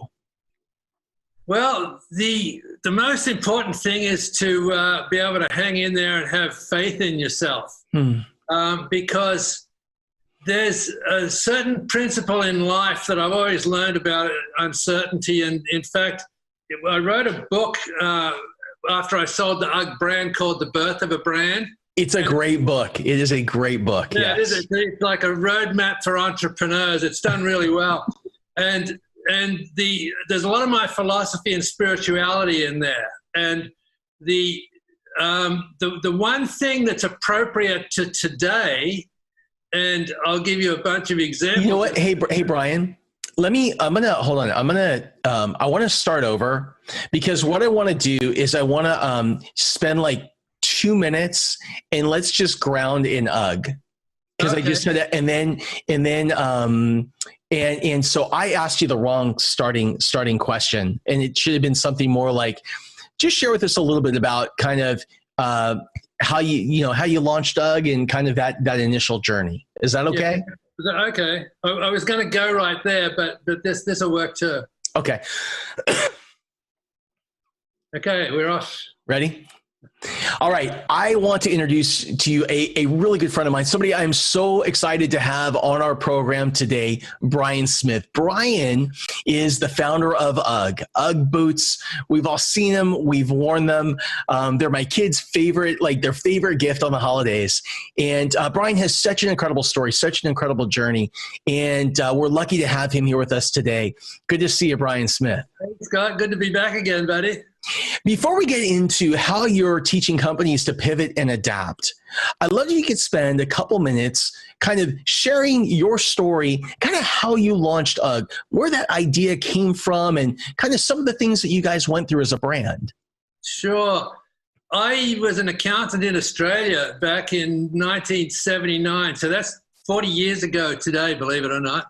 And I quit being an accountant. I hated it. And I came to America looking for the next big thing, because all the big trends were coming out of California. And I spent the first couple of months while I was here surfing at Malibu. I had a little house in Santa Monica. And it was, 3 or 4 months, and I still hadn't found the next big thing. And then one day, it was like late October, the wind was getting really cold and the water was chilly. And I remember finishing up a surf, and I was pulling on my sheepskin boots that I brought from Australia, and I just got covered in goosebumps. I went, oh, yeah, there's no sheepskin boots in America. And so I contacted a couple of little manufacturers down in Australia and did a deal with one of them to start importing some samples. And, and the reason I was so excited was that 1 in 2 Australians had some sort of sheepskin footwear, right? So really? I just figured, okay, the population of America is 20 times Australia.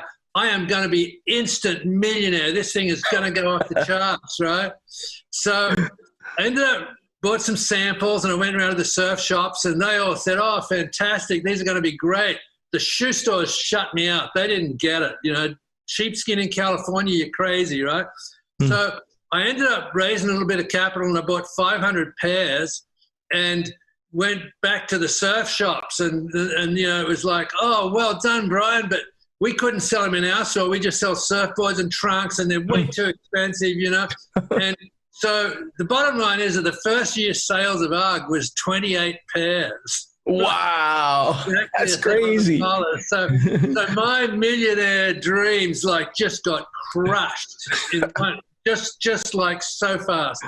And it took probably 3 or 4 years of going to swap meets and street fairs and selling out of the back of the van at Malibu before I got any traction. And you know, there's a whole story about that. But I ended up writing a book about it, which is the birth of UGG. And it's a roadmap for entrepreneurs, and I use all of my spirituality and philosophy in that book. It is a great book. It is a really great book into the mindset and the journey of a brand and what it really takes. I mean, what it really takes to build a brand. People don't realize the time and the energy and the ups and downs that we all go through and how long it takes. How long it takes to get paid. Brian, how long did it take before you took your first paycheck? It was in my 6th year. Wow. And I'd actually had to sort of get investors in because I was always broke. You know, the business kept growing all the time, but I couldn't afford the growth, you know? Yeah. And eventually I brought these 3 guys in who financed it, and they were going to run the entire operation. And I was the outside sales rep. That was part of the deal, and which I liked because that's a part of the business is fun, you know. And I got back after the first month, and Neil, the main guy, handed me a check, and it's $5,000. He says, "That's your commissions for the month." And I went, "Shit, that's the first money I've ever pulled out," right? So yeah, it can take a long, long time. Wow. Yeah. Wow. But, you know, the greatest bit of philosophy in my book that is so pertinent today. It's, you know, I had so many setbacks. You know, there was after that first shock of not selling any boots. Then the next one when these guys, you know, that invested in me. I thought I was bringing in 3 new partners, but the documentation of the deal really said that they bought the business and I didn't get my 25% till I finished the lawsuit, you know. So when I found that, I almost just walked away from it because it was like, here I am, I'd seen myself as a CEO of this huge international company and now I don't even own it, you know. So how do you get through that shit? Yeah. You know? And then later on, you know, that I proved my worth and I got my stock. I was just about to get my stock, and Neil, the head of these guys, died. And so now I was back in the air again. And luckily I was able to, you know, convince his widow that I could run the business. And then 2 years, 3 years later, I ended up buying it back from her. So she got all her money out because she didn't have a clue what was going on. And I got to own the company 100%. But if you look at all those as setbacks, you know, Here's the thing that got me through it. In the book is this. It's so powerful. I actually printed a card, and when I speak from stage, I hand it out at the door when everybody's walking out. Yeah. But here's the philosophy, right? I'll hold it up in case people want to read it, but no, you can't see it. So it's feast upon uncertainty, fasten upon disappointment, invigorate in the presence of difficulties, and enthuse over apparent defeat, right? And it's not just for business, it's for your whole life, right? So I got to the point now when something goes wrong, I just go, shit, that's good, right? Okay, now what's good about it? And when you switch from the negative, oh, my world's falling apart, you know, poor me, you know, I can't get a break, you know, when you get rid of that negativity and say, okay, what's good about it? It's uncanny, Scott, but within a day or a week or sometimes a month, some solution will come up and it'll be way better than what you had before. And I even asked the question in all my audiences, you know, raise your hand if you had some disaster happen in the last year and now you look back and think that's the best thing that ever happened. And I tell you, every time, 80, 90% people put their hands up. They do. They do. Yeah. So here's why it's relevant today, right? My business for the last 3, 4, 5 years has been I'm a public speaker, right? And it is a business. Like you work like crazy to get bookings. And I had $60,000, $70,000 worth of bookings in January going through July, right? And February comes along, evaporated. Nothing. Not a cent. I had trips to Australia canceled. I had trips to Greece canceled. Tons of trips in the US canceled. And so, again, that's where I pull up my little philosophy and I said, okay, what's good about this, right? Because you have a choice. You have a choice of what it is you're going to focus on. Yeah, the last one is, defeat. Enthuse over apparent defeat, right? Defeat's not real until the second you give up, right? That's the only time defeat becomes a thing. And so I wasn't ready to give up. I've got a lot more years to live. So, okay, what can I do? And I thought back on this little company I invested in a couple of years ago with 3 other founders, and it's a live action shopping platform. It's sort of it's what I would sort of describe it as. It's a live sale experience that gives you all the Facebook experience of live action and other people interacting, but it's got the convenience of the one click like on QVC. So this business is like QVC and Facebook having a baby, and we're the platform where we have people come in and build their store on our platform, and then whenever they want to do a sale, they send an email or a tweet out to whatever, a text message to all of their followers and say, hey, tonight, 5 o'clock, we've got, all these deals going on. And then all the followers come on and watch. And then you just sell to them live. You pull shit off the racks or you pick it up off the table and you just, so it gives you, and there's a live feed going on the side. So people are commenting and it becomes hilarious, What I'll tell you, what I think was amazing was how fast you pivoted. It was amazing. And how you said, people are going to buy as part of a community. Yep. And they're going to buy in communities. And so, if you have people that have storefronts where they're building an organic following on social media around an HSN or QVC like experience, where they're talking to you about the product and they're showing you the product and they're wearing, and other people online are getting on and they're commenting and they're interacting, it really is the perfect combination, I think, of television and online. Yes, it's incredible. Yeah. And we've tested it for 2 years, and we've only had about 13 or 14 people building their stores because we wanted to monitor it and try and get all the bugs out with the developers. It's been quite an expensive thing to get going. But in 2019, we did nearly $500,000, just shy about 16,000 short of $500,000, with 3 main vendors. Right? 3 people, and they did sales like every other week, sometimes once a week, sometimes every other week. So what I'm hoping that my dream is to help all of these people out there who have got retail businesses where the foot traffic is like dropped to almost nothing, but they've still got a back room full of inventory, right? And they don't want to get out of business. They're in love with their products. They know customers like them. So it takes it out of you having to walk into their physical store and come into your video, the video store online through our platform. It's called Lash. Lash stands for Live Action Shopping, right? Lash.live. And if you go on there, right now, you'll be able to see all the stores that are in there. But I'm just getting ready to launch it now. We've us 4 founders have all had different businesses we're running, and me speaking and everything.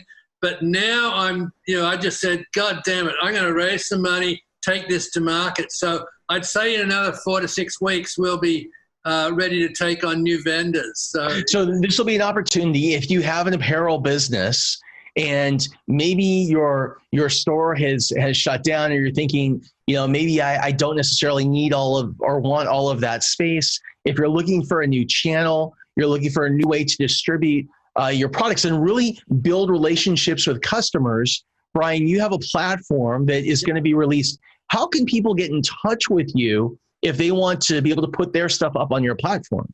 Okay, well, I have, the website lash.live, and if you just email brian@lash.live, I'll put you on the queue and then get you organized when we get the site up and running. And, wonderful. And it doesn't just have to be apparel, Scott. It can be, you could have a bicycle shop, and you got too many bikes on, of this type, and you want to get deals to give them, sell them out. You could have any type of retail environment.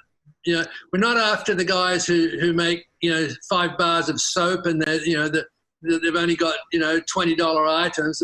We're looking for really good business people who understand how to retail properly and how to make product attractive to the consumers. So anyway, back to the point of this whole COVID, I'll call it bullshit, but it's the way we're handling it is just so weird. But because it's changed everybody's, physical actions, we couldn't be launching this at a more perfect time, because it's totally true. And I'm such a big fan of what you guys are doing. Let me ask you a question, Brian. If there was one piece of advice before we go, one piece of advice that you could leave with entrepreneurs and through your experience, particularly in apparel and fashion, and there's inventory and there's all these different factors, what's one piece of advice that you would give to them? Okay, well, it's nothing to do with retail and Ugg boots. It's spiritual. Just love yourself through this period. Right? It's a really, really tough, trying period of change, but always out of change comes better things. But if you love yourself and realize that you're invulnerable, you've got a spirit of God inside it, and I'm talking to every single one who's watching, you have some power inside you that's impregnable. And it doesn't matter if it's a hurricane from Florida or it's a CovAID experience, it doesn't matter. Your work is just a means to pay the bills, get money, all that. That can change. My advice to everybody is just come back inside and just realize just how powerful and impregnable your spirit is, and you'll survive no matter what gets thrown at you.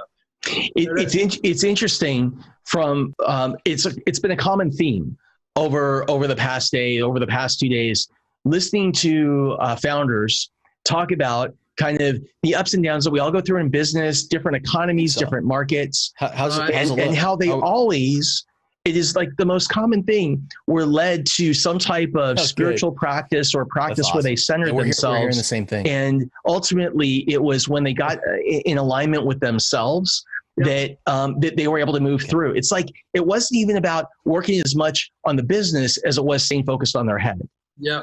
It's a hard thing to understand, but if you don't love yourself, you're never going to attract a lot of income or, security. You have to love yourself and know that you don't think about the money. You think about what value am I that I can share with others, and then the money comes. It's a side effect of you loving and sharing and being valuable.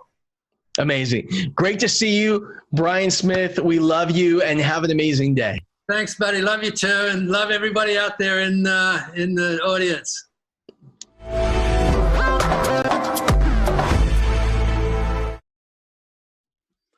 And we're back. So what did you guys think of Brian? I absolutely love Brian.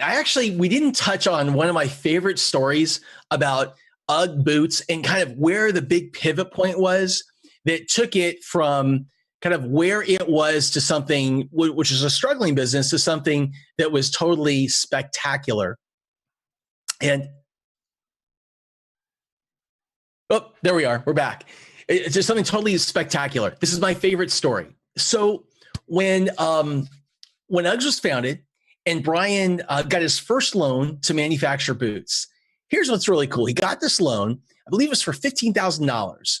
And he went out and he made 500 pairs of boots. He did not have any place to put them. So he had no storage. He had no warehouse. So he had a small little pad and he put them all in that pad. And in his first year, I think he said he sold 27 boots. Now, what was cool is that Brian used to get in his van and he used to park at the beach. And he and the founder of Tiva, if you know Tiva sandals, they both were selling out of their cars to surfers, which is really cool. But here's the thing. He could not get his sales to increase. And it didn't matter what he did. So somebody convinced him. He had like $2,500 left in the bank. And somebody convinced him, here's what you do. You hire some amazing models. You get them on the beach. You have them take pictures inside of these Ugg boots. And with these beautiful fashion models, you buy an ad in Surfer magazine. And he thought, that is it. That's what I have to do. So he ended up spending the last of his money, bought the ad, took the pictures, boom. They put it out, sales drop. Crazy, right? So he was in San Diego, and he was at with a surf shop owner, and they were having a beer somewhere. And he said to the surf shop owner, he said, I don't understand why kids don't want to buy these Ugg boots. And so the surf shop owner said, let's go ask. And they walked back to the shop. And when they got there, the owner said, hey, he called them grommets. Oh, you grommets, come on out. What do you think of the Ugg boots? And they were all like, oh, those boots, those this, those that, they're so fake. That was the word. They're so fake. And the owner said, what do you mean? And the kid said, have you seen that ad in Surfer magazine? Those chicks don't surf. The brand wasn't seen as authentic. And for Brian, that was a really big awakening. So what he did is he got another idea. And the idea was to go and buy a little Canon SureShot tiny camera and call a friend and get some of the young up and coming surfers to come out and take pictures wearing the Ugg boots. And he did. And that was the pivot. By understanding his market, that was the change that got UGG to start to head up and to the right into what is now a $1 billion brand. Now, the way I met Brian Smith was through one of my best friends, Greg Reed. And Greg Greg is a best-selling author. He has over 40 best-selling books. He's been published in over 100 books. He was the producer of Wishman, the movie about Frank Shankwitz that you're going to hear about more tomorrow. Frank is the founder of the Make-A-Wish Foundation. And Greg he constantly puts on events with incredible people. No one knows the power of networking and building an incredible network more than Greg. And he is the one that introduced me to Brian. And I wanted to bring Greg in right now because there's just so much that we have to talk about. But Greg, we got him. Everybody, welcome Greg Reed. There you go, buddy. And the crowds go wild. I've been watching you. You are rocking it, Scott. You know, the crazy thing is, so we're out on Facebook, we're out on YouTube, we're out on like Apple TV and Roku and all these different places. I think I just heard we're on over 100 different places right now, and there's thousands of people watching. And it seems, right, and this is the funny thing about business, right? Once you get it where it's up and running and it's rolling like Ugg boots 7 years down the road, it seems like things are so easy to get there. We have 24 people that it's taking to put all of this on today. And first of all, I want to thank all of them because you guys are absolutely amazing. Yay! So Greg, you have worked with everybody from the inventor of the cell phone to the founder of Chick-fil-A, from the founder of the Make-A-Wish Foundation to the founder of Ugg boots. You're around all the cool cats. Yeah. And the question I have for you is this. In your experience, when times are tough, what is the most common thing that you've had these successful entrepreneurs share about how they got through those periods?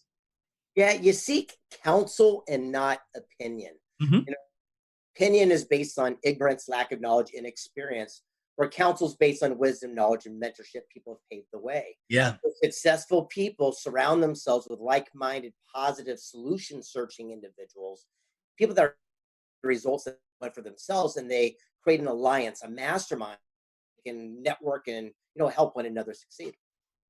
I mean, that's another thing that I've seen as well, is that what people do that are successful, even when they're going through difficult times, is they build groups of 5, 10, 15 people, and they get together and they serve as a support group for each other.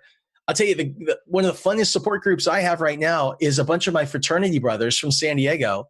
There's about 10, 15 of us that are on a text thread.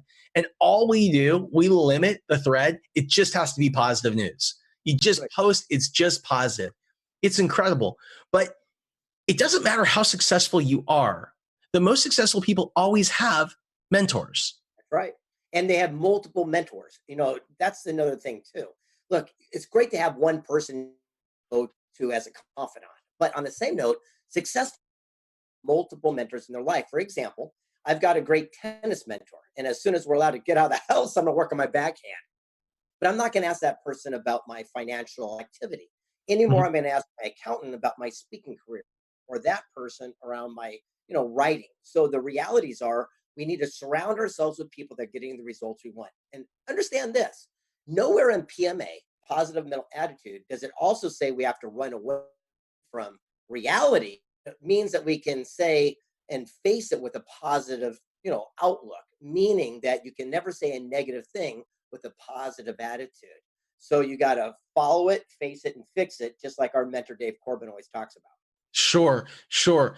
And give me a couple of nuggets from people that you have worked with, you've interviewed, some of the people, like I mentioned before, on what they have done to build great companies, and particularly those that were going through difficult periods or circumstances that found a way. Because I think that when we hear examples of what other people have done or are doing now, it opens new neural pathways and helps us to discover things that we can apply to our business and our circumstances. Absolutely. Well, one of my favorite ones was the inventor of the cell phone, Marty Cooper. And I remember on 60 Minutes, 3 days later in his office.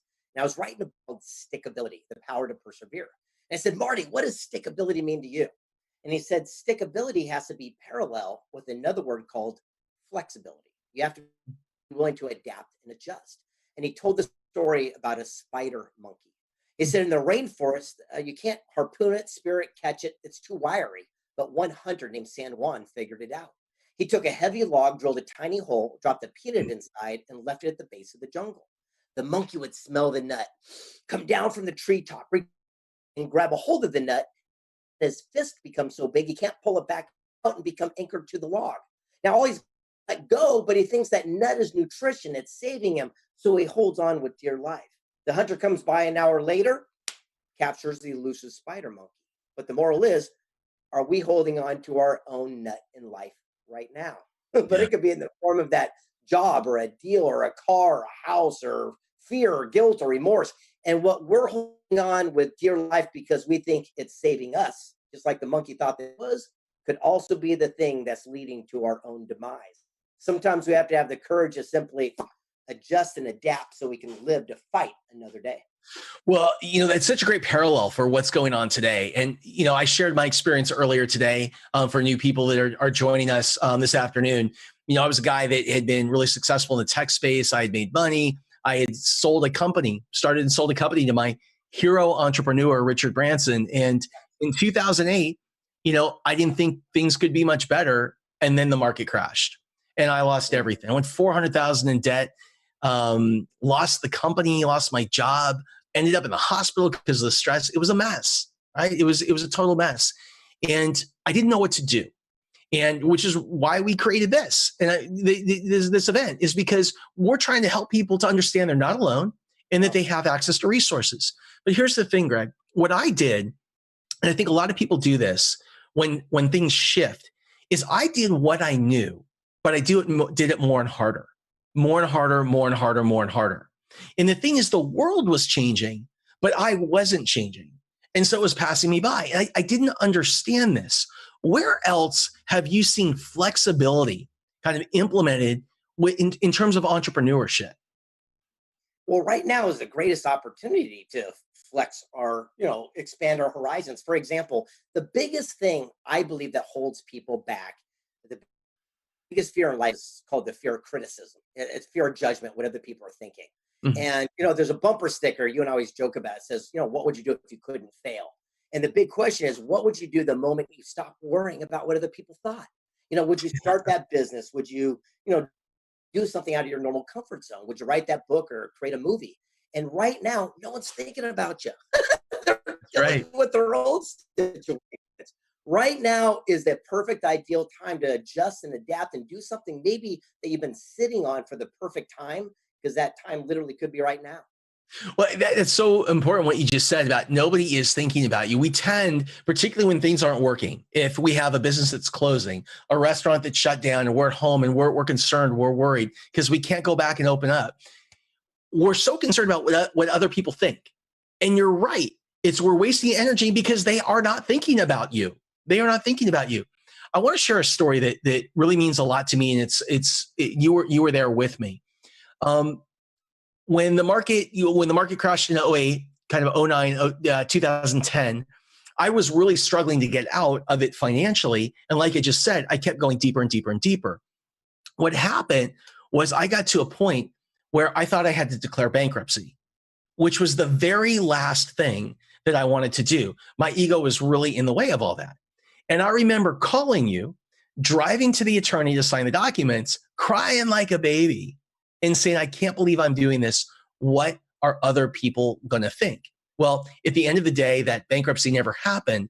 But for other people in this situation, Greg, that may have to shut down or may have to declare bankruptcy, how would you counsel them? This too shall pass, number one, and let yourself. Realities are we have survived 100% of every single challenge that we've faced to date. And if you were batting 1,000 every time you got in front of a baseball diamond, you'd be pretty excited when a pitch was coming. Well, understand this: just because there's big piles of horse poop around, understand that there's a pony in there somewhere. Napoleon Hill always said, "For every adversity is a equal or greater opportunity in disguise." And right now, I believe that that's what's going to be happening, because I am also seeing the power of collaboration, and I know you're seeing this too, Scott. Yeah. For the first time, people are seeing outside of themselves. I'll give you an example. For those of you who are staying in business, but you're going to open a retail shop, and it might be a little bit tough getting going, well, think about ways we collaborate. For example, you're in a strip mall and you're a pizza shop. Well, let's say you also have a competitor and you don't like the guy in the corner because he's a liquor store and it's always busy and they take up all the traffic and the loud music. Well, what if you change that attitude and went over and you had a handshake? What? Here's the coupon. Every time for a 6-pack, give them 50% off one of my pizza pies. And guess what? Every time I deliver a pizza pie, I'll give them a gift certificate for a discount on your 6-pack. Well, by starting to think of these collaborative type of opportunities, we're going to start seeing opportunities that we never even imagined before, and they've always been their eyes. Now is the time to start looking for them so we can capitalize on the next evolution. That is so interesting. With all the people that you have interviewed and you've worked with, who has, and again, Greg's published in over 100 books, where he's been traveling the world for over 10 years, meeting with people who are the best of the best at what they do to break down what it is that they do and how they do it. Who's impressed you the most, or are there one or two stories that people have shared with you that you think would be particularly helpful for people today? Yeah, by the way, I got the greatest gig. I got to travel around the world, meet these amazing people, and tell their stories in books and film. Well, one, you're going to meet with Frank Shankwitz, founder of Make-A-Wish, tomorrow, and we did his film called Wish Man. But, there's always one of those secret little things that you never saw coming. And mine was Evander Holyfield, the boxing legend. And I went to him and says, how did you win more heavyweight championships than anyone in history? And he said, I just have a higher standard. I said, what do you mean? He goes, well, I showed up early. I left late. I invented exercises. I had a higher standard and I won more championships than anyone. And I said, but didn't it hurt being in a fight? He says, yeah, but when you don't focus on the pains, you don't focus on the blows.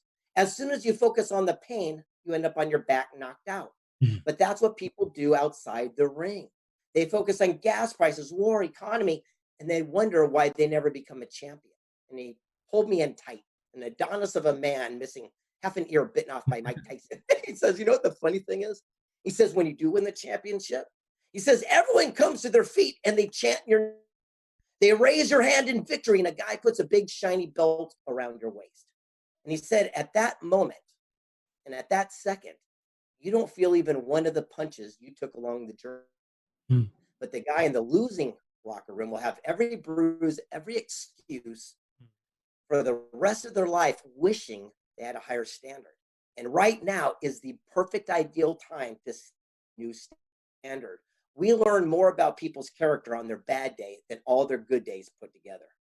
You know, one of the things that you've taught me two things that really stand out. One is never make your biggest decisions. And right now people are faced with some big decisions. Never make your biggest decisions at your lowest point. So important. And hear that again. Never make your biggest decisions at your lowest point. And you know, the other thing that you've shared with me is you've just shared how the most common trait that you've seen with the people that you've interviewed has been this characteristic around stickability and how they all have it.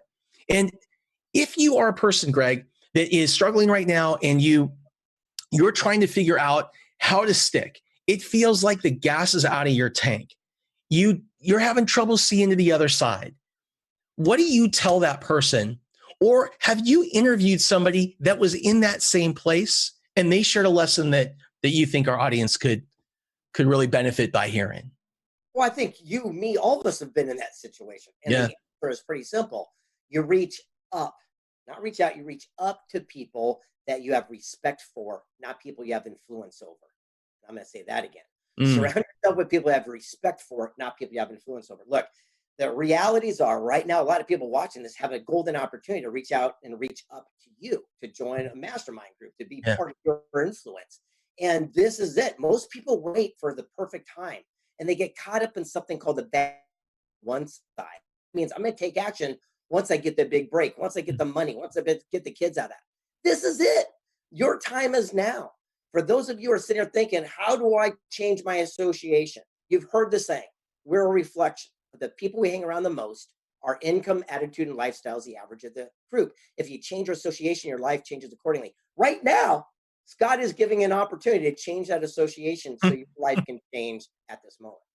Well, so we haven't really talked about what I do and what we're doing is if you go to CovAIDbusinessfestival.com, first of all, we have this free gift bag for you, which is amazing. So all of our speakers, all of our contributors, all of our sponsors have been putting free items in this virtual gift bag. When the event is over, we're going to email all that to you. So we're not asking for anything. We're giving you, and our speakers are giving you the very best of what they have, and it is all free. It is free books. It is free online courses. It's free online universities, tips and tools, things like that. Super cool.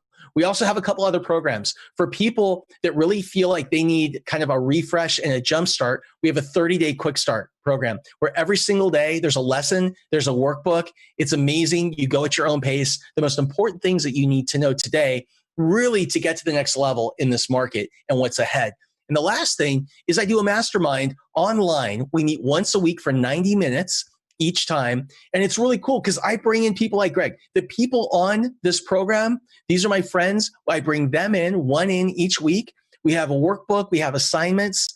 And then what we do is we actually work with you together as a group for 90 minutes on making sure you get the work done. We call it office hours. You can ask questions. Super cool. So anyway, I'm not going to let you blow this off. Listen to me, people. Very rarely in today's society, we have a chance where we get our messages listened to. For example, you hear all these like Instagram gurus and they say, let's do a mastermind group. And what it is, they charge a boatload of money to sit in a semicircle in their living room and then just hawk stuff at you all day long. That's not a mastermind. A mastermind is when people come together as a collective whole and they put all their brain power on you for just a brief moment. So you can say what your experience is, what you're going through, and then you get guidance and feedback. Scott is putting together something very powerful where he called us offline and said, hey, will you join us and sit in on some of these things to help put our heads, our minds on what's going through in your situation right now. So again, it's just a real opportunity. And that gift bag, amazing. Awesome. Well, thank you, Gregory. Thank you. So, the other thing I wanted to talk to you about is events that we're seeing in our industry. So, we're in a business where it was all about the live event. And we have so many friends that are authors, speakers. They make their living on the road. They make their living on a stage. And all of that has been disrupted.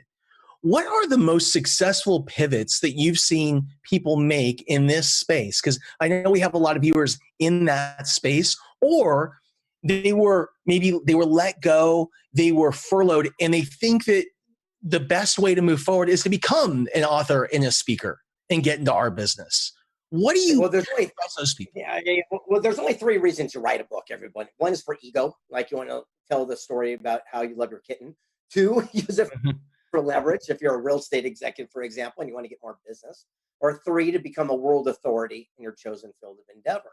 And so I really recommend that people analyze why they want to get into it before they start. It's kind of like people say, I want to get into acting. Well, do you want to be a stage actor on Broadway, a TV actor, a movie actor? You're still acting, but they're 3 different phenomenons. So right now, we first got to figure out what it is that we're for and the reason why we want to do it before. And to answer your question about pivot, I'm seeing some golden opportunities. Here's what I did. We do an event every year called Secret Knock.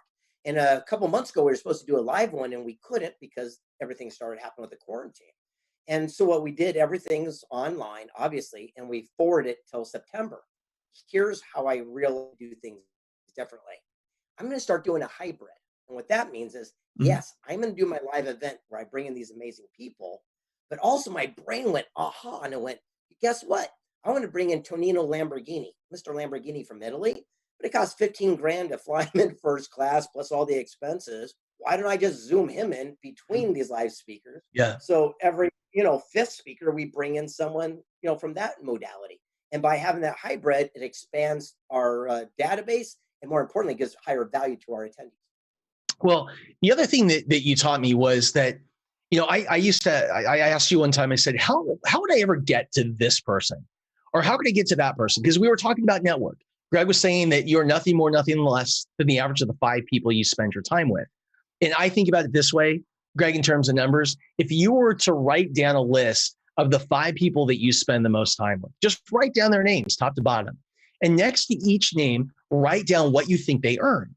You add all that up and divide by 5. That is exactly what you earn.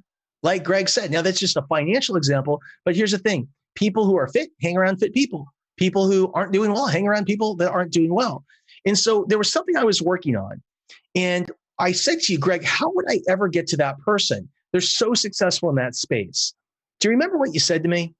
The most successful people are the most available people. Yeah. The bottom line is they got the free time. If you're brand new at something, you're happy-go-lucky, you're fresh, you're cool.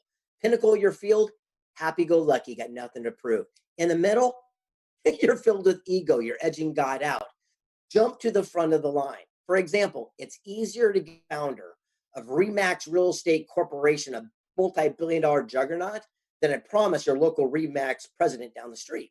And the main thing is surround yourself with people that are doing what you want today. And that's why I think it's phenomenal what you're putting together. And I want to say thanks for having me on this today. And I truly appreciate it. And I love you, brother. Love you to death. Thank you so much, Greg Reed. We appreciate it. Thanks for joining. Shannon Parsons. Shannon Parsons. There she is. Oh, for a minute, I was hoping I could get sandwiched in between my 2 most favorite bald guys. So Shannon, first of all, I want to hear what you thought about Brian Smith, and also some thoughts about what we just heard from Greg Reed.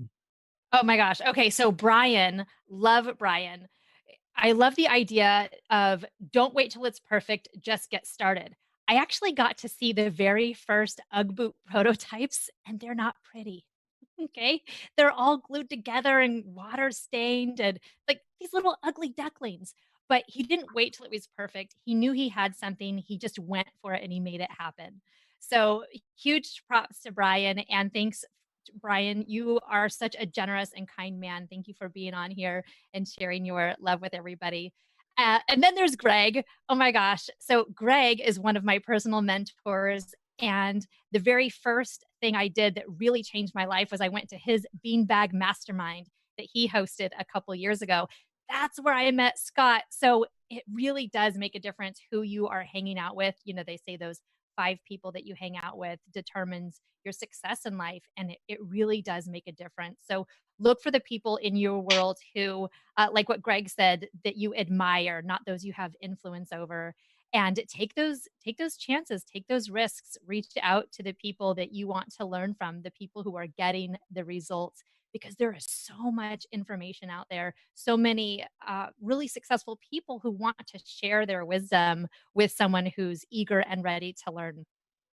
Again, if you are just joining us, make sure you get your free virtual gift bag over at the CovAID businessfestival.com. There are so many resources in there. Make sure that you get them. Take advantage of them. There are books and tools and resources that will help inspire you. They'll help you grow your business. They'll help you grow professionally. And share. If you love what you are hearing here today, and I know you are because my mind is blown and I hang out with these people, then please share this live stream with everyone you know. Do those watch parties on Facebook. Use the hashtags. Today we're doing CovAID business. So do those hashtags, share the love. Don't let this sit in here. Bring it out to the masses, to everybody that's in your circle, and make a difference in your life and in the lives of everyone around you. There is so much love here. We still have an amazing lineup for the rest of the afternoon. I'm just looking at our other speakers that are coming in and really grateful that I get to sit here and be part of this on the inside. I'm checking the Facebook feed too. If anybody has thoughts, ideas, questions, we're looking, we're listening. We want to know what you think. We want to know how much you love our speakers. I saw a lot of love for Brian earlier. So big thank you to everybody who's watching, sharing, participating, commenting, liking. Huge high fives from me over here. Love you. Mwah. Shannon, it is so good to have you. Thank you so much, Shannon, by the way, for doing this and for helping out. I just had to do this shout out for Shannon. We were up last night, me and Shannon and Kent, and I think it was 2:30, 3 o'clock in the morning when everything got finished and loaded in and things like that. And it really, I mean, all of this stuff just takes such a village and such a team. And I'm going to start talking about some of the people who have been working with us on this project because it has really taken a big effort. And thank you to all of our speakers and to our sponsors. Big thanks to SAP and SAP Concur. This would not have happened without them. And I just want to share really quick. Here's what happened. I do a live stream every day. It's called What Now with Scott Duffy. You can find it on Facebook. And somebody shared that link with one of my friends over at SAP. The week after the market crashed, I got a call. And the call was this: SAP Concur wants to help small businesses. How can we help them most? What can we do? And I shared this idea and they got behind it. And it is because of SAP Concur that this is happening. So, and our other sponsors, events.com, Helpware. I just want to thank you guys so much for making this happen. Now, we are waiting for our next guest to join us. I think there's some technical problems. So what I wanted to do was spend just a few minutes to share some ideas with regard to pivoting. And actually, I'm not even going to do that because our guest just joined us in the waiting room. And I have to tell you, I am so fired up to have DJ Ski as our next guest. DJ Ski, amongst many other things, is the founder of Dash Radio. He is a world-renowned DJ. I'm sure you've all heard of him, loved his music, and you've probably seen he's got one of the biggest sneaker collections in the country. And if you don't believe me, go to YouTube because it is super cool and you can see more of it. So with that, I want to welcome Ski. How you doing, brother? What's up, Scott? How are you? I'm good. How you been? Oh, it's great, man. Busy, a little chaotic and stuff, but everything overall is great. How about yourself? Well, I'm doing great. By the way, isn't that the answer that every entrepreneur gives to that question? How are they? Right? It's the only way to go. Look, you can take opportunities that are in front of you and look at them two ways. They either slow you down and stop you, or you plow through them, right? Exactly. So I'd love to talk a little bit about your journey as an entrepreneur, from DJ to radio host to what you're doing today. Can you share where you got started and how you got started? Yeah, sure. I started, I thought I was going to be an athlete growing up. Major sports fan, but I was always entrepreneurial. In high school, I never worked a true 9-to-5 job. All my friends would work at Target or Best Buy or something. So instead, what I did was probably work harder and work more for less money, but I'd pay them like $20 to tell me when shipments of like things, for example, like the PlayStation 2 or Xbox was out when they were coming in. So I'd go buy them and sell them for double the money on eBay and run across town doing that all day and selling shoes and things like that. And it was through that I got connected with Steve Rifkin, who was the CEO of Loud and Sony Records. And I'd started DJing at that time and knew that that was kind of what I was going to do, and was just kind of, you know, all focused and all in on that. And, you know, built a relationship through him, from offering him value in another item. I had a sold out, you know, PlayStation for his son when he needed it for Christmas, and just built a relationship with him from there. That's awesome. And I mean, today, I mean, when we take a look at your work, one of the things I think that stands out the most to me and that I respect the most, well, number one, you're one of the most influential and people on the forefront of popular culture. You have this unique ability. And I was just watching Mark Cuban talk about it.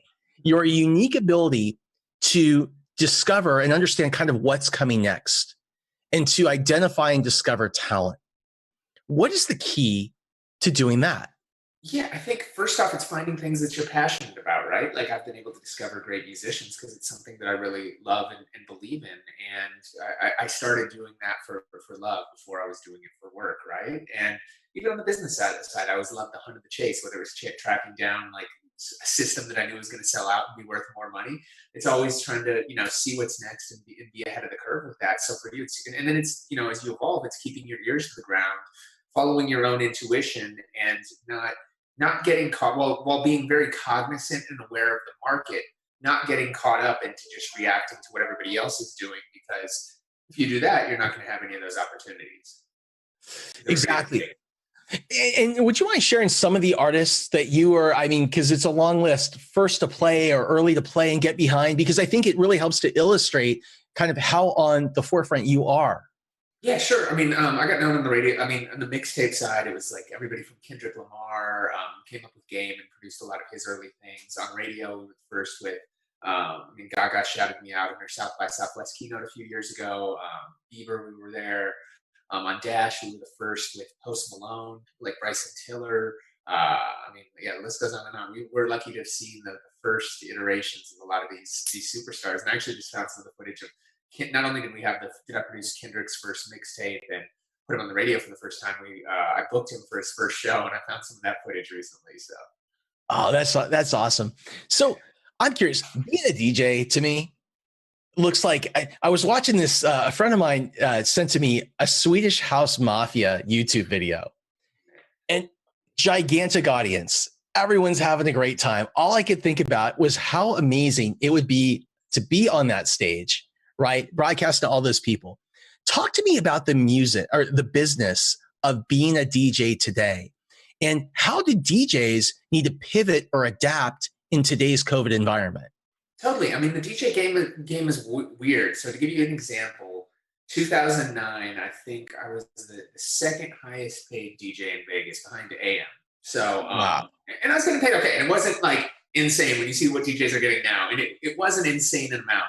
2 years later, like, the electronic scene broke up, and all these people started getting like multi-million-dollar deals, just like insane amounts, like 10x what I was getting, 100x what I was getting. So that scene blew up, and then it kind of fell down outside of the top tier ones. The guys like Swedish House Mafia, of course, Calvin Harris, Skrillex, Diblo, all these guys are still getting an insane amount of money. But there was a real bubble that kind of burst. A lot of people hopped on it, had a great run, but then a lot of DJs weren't able to make it up.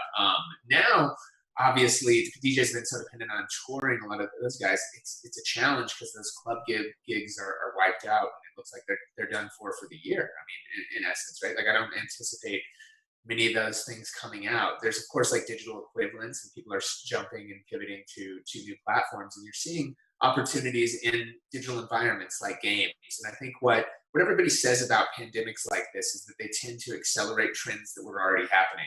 And I think you're going to see that's really powerful. They tend to accelerate trends that are already happening. Yeah, and I think what you're seeing with that was music, and right, and like live events and live experiences. And before, you know, even me, like, I wasn't really interested in seeing a digital concert. It was boring. And now you're getting people like, and you know, you're seeing like D-Nice go on Instagram and get millions of views and get the whole world tuning into his living room DJing. So there's a couple of things. One, on the DJ side, I think while, you know, the DJ's world has had its peaks and valleys, I think it's finally, you know, it's valleyed out. Now there's a big peak. So I think there's going to be more opportunities for DJs in this, because people want to feel that emotional connection. They want to hear that curation. They want to feel that energy of a crowd experiencing those records together. There's a real science behind that. It's not just the fact that they're playing music, it's experiencing this communally with others in this way, in the way that it's all put together that the DJs provide.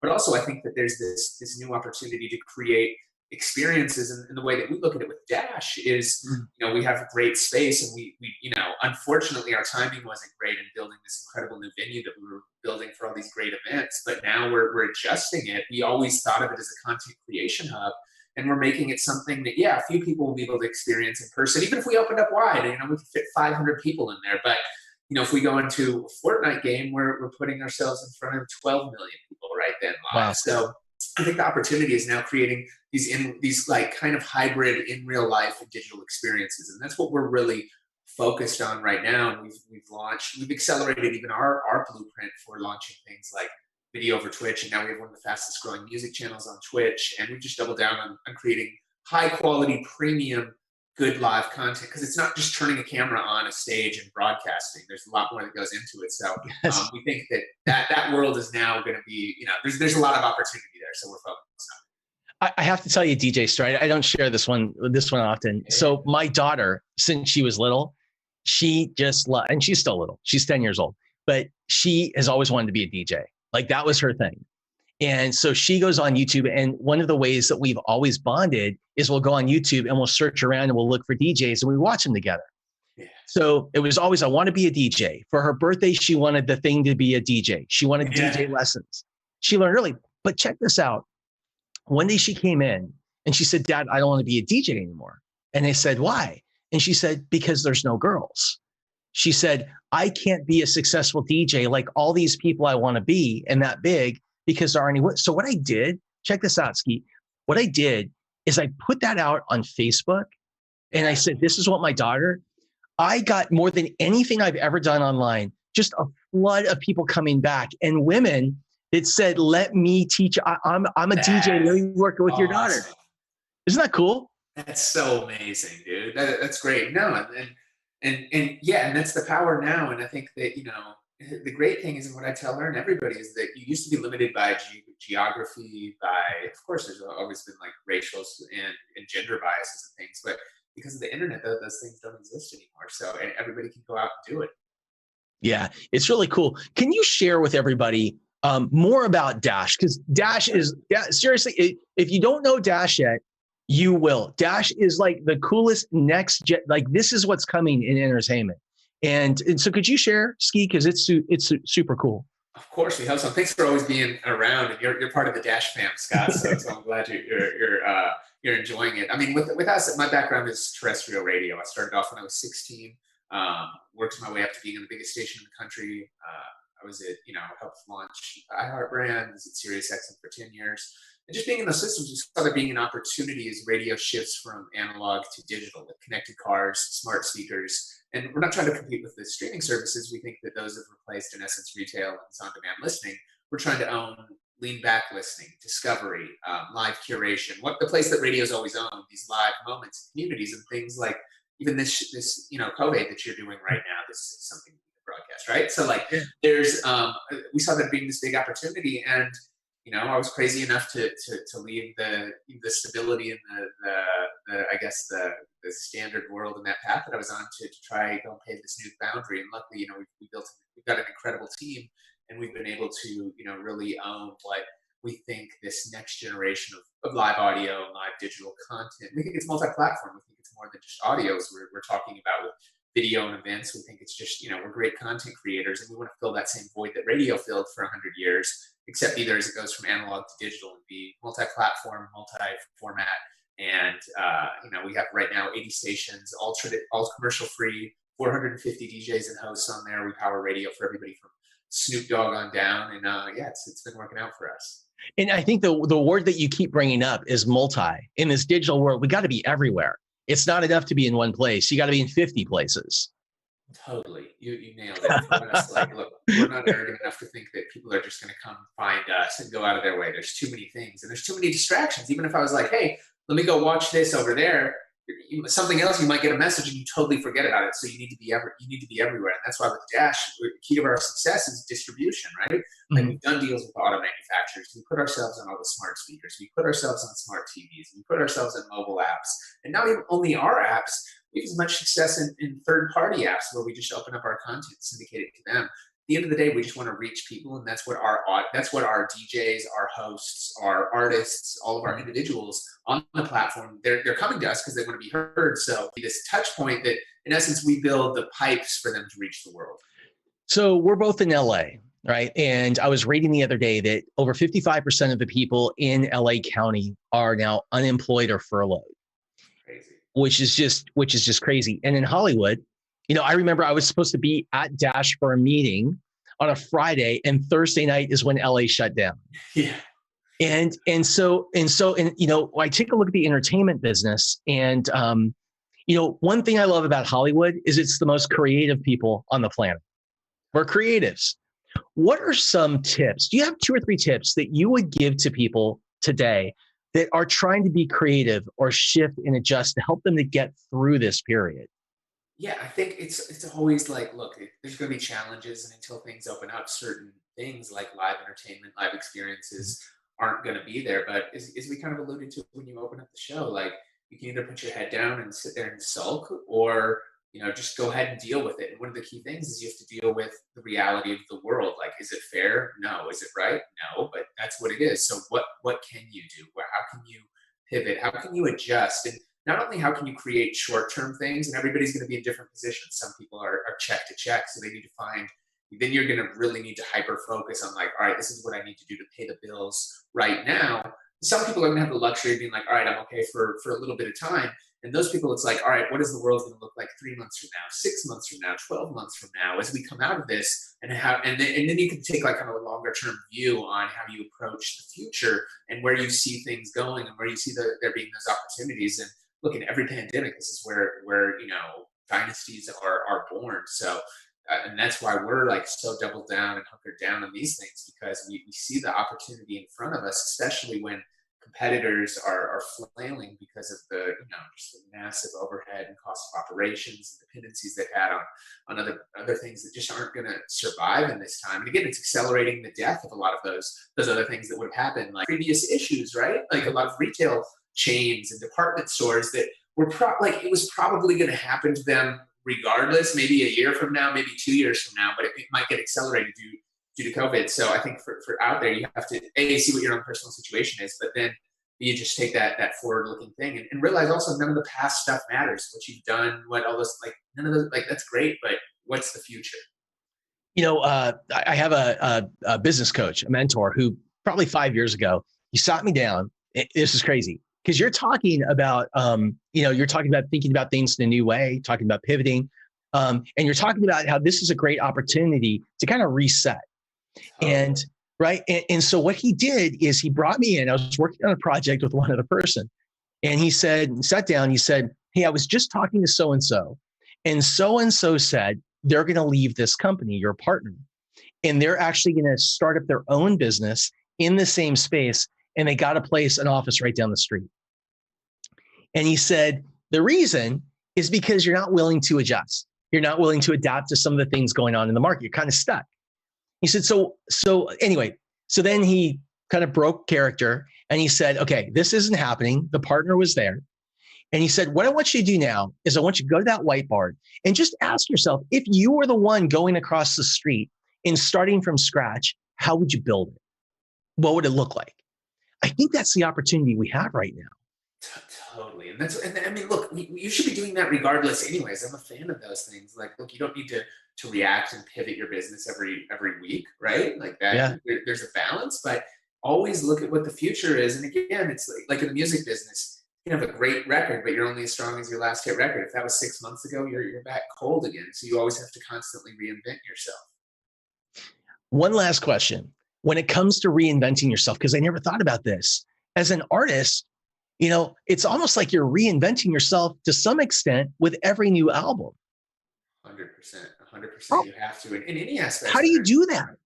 How do you? Yeah.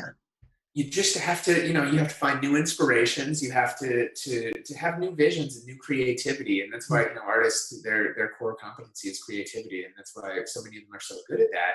And like, look, but if you stay the same, like sounds evolve, time evolve. Like if I was the same DJ as I was when I started out doing mixtapes, on radio, running around doing clubs, like I wouldn't exist. And for me, I always used like the DJing for me, and music to me was always the most powerful marketing tool. I realized the state that the industry was in before it kind of sprung back in terms of like downloads and pirating. And I was at like, my peak as a DJ is like when the music industry was at the bottom. So I never depended on music itself for revenue. I depended on show gigs and branding, but ultimately I knew that was short term as well. For me, it was the relationships in that unfair access that I had being at the forefront as this DJ to meet and connect with others. And those are the people that helped fund, build, and accelerate our business. And that's kind of what the payoff was for me. It was always building these long-term relationships.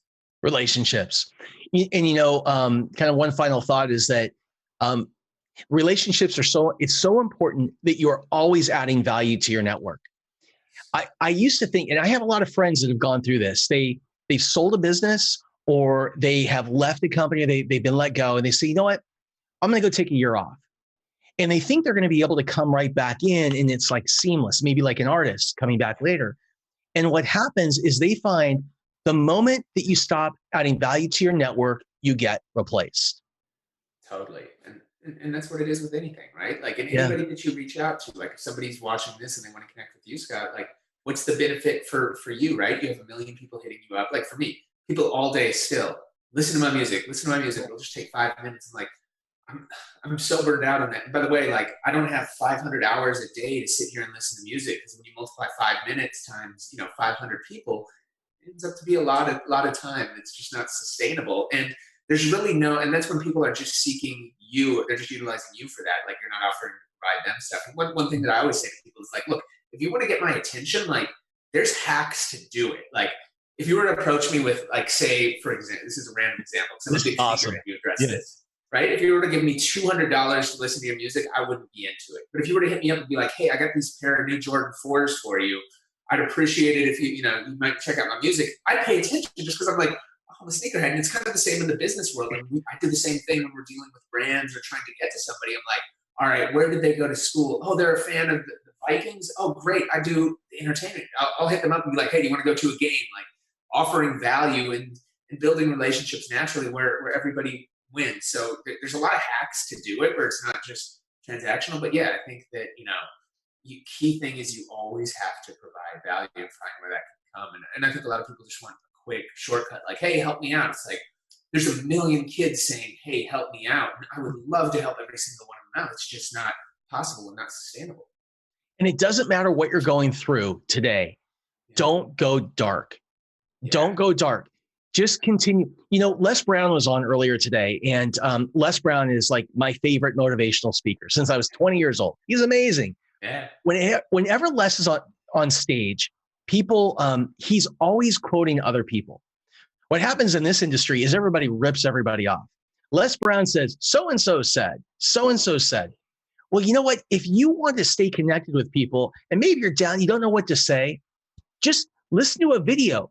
Say, hey, I was watching something and so said. Just thought I'd share the thought.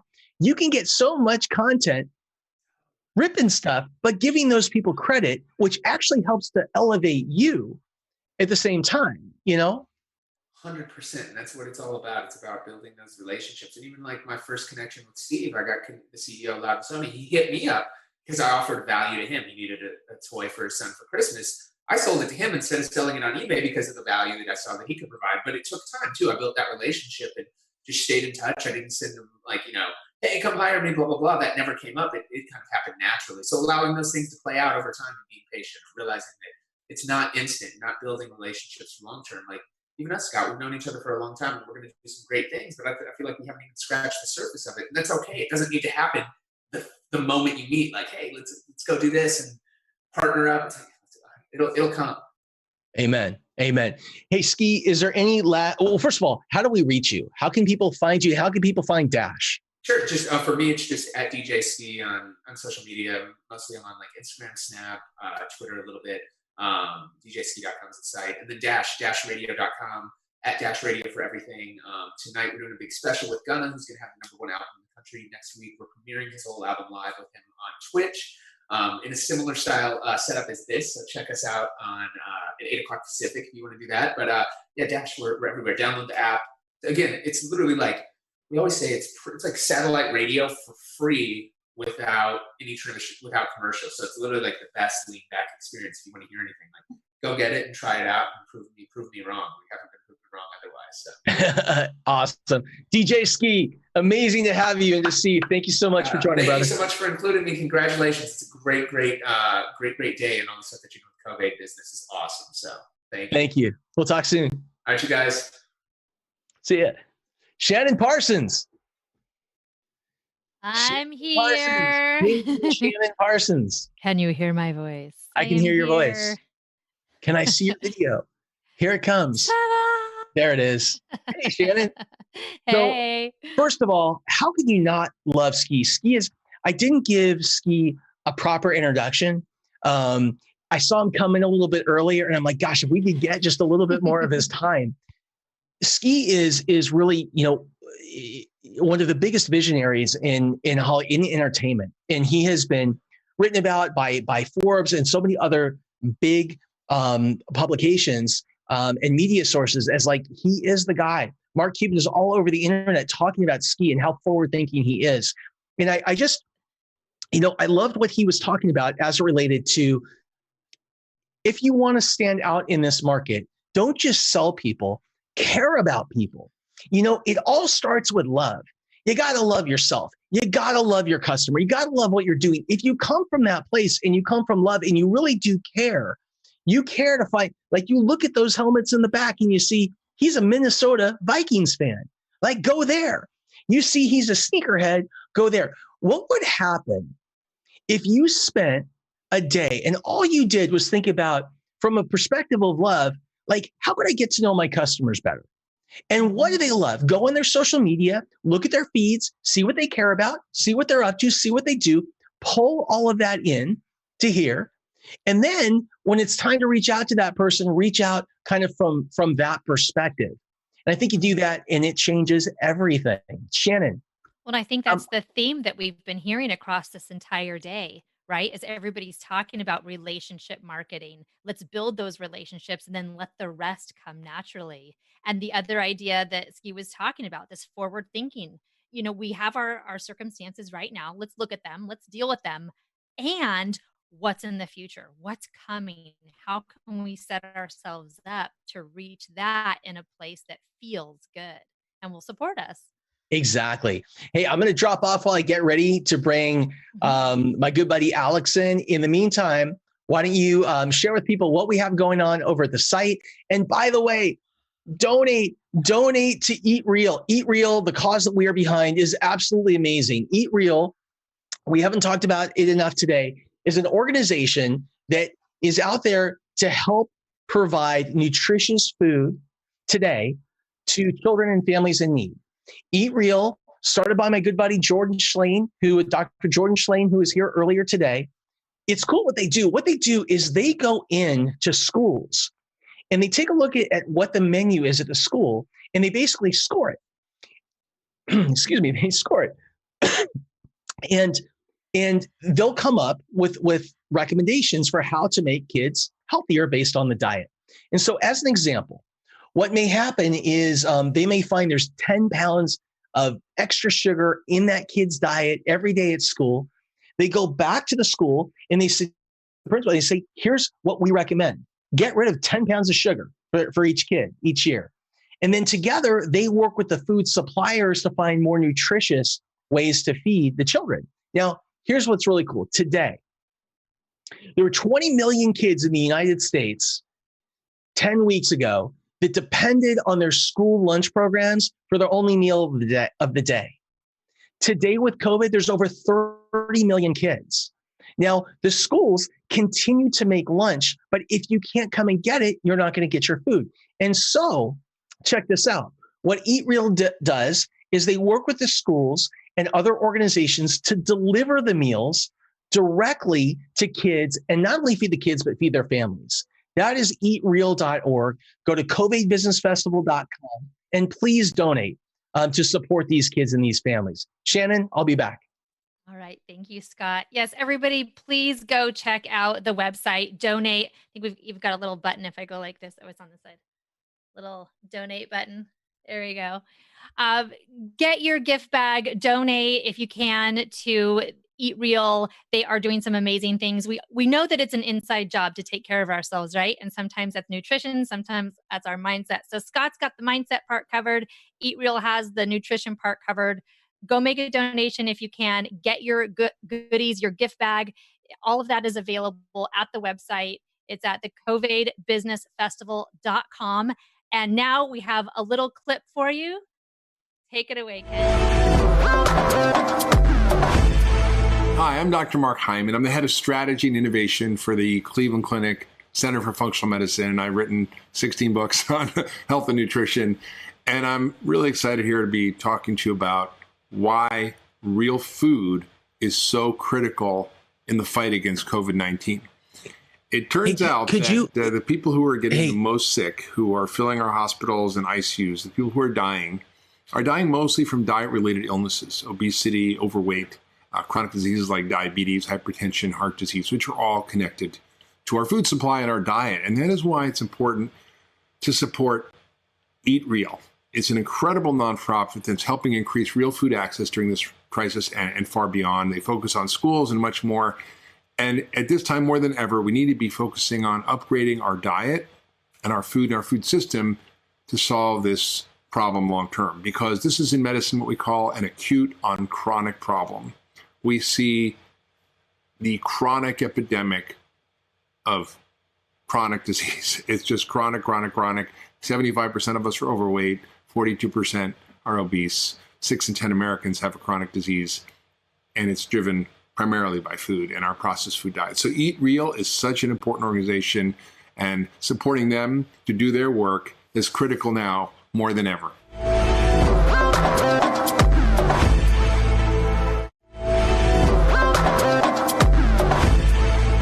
The lockdown happened, we were forced to lay off almost 70 employees between Olmsted and Missanyaki. So we had to make some choices. We considered takeout. We decided that was too risky. So we quickly pivoted to a food bank for the neighborhood. And anyone that was laid off, any industry folks that were laid off as a result of the coronavirus, can come by between 4 and 7 every day and pick up a meal free of charge.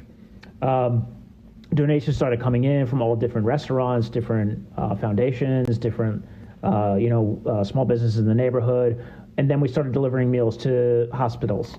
We were really grateful that we were in a position to deliver these meals every day to these healthcare workers.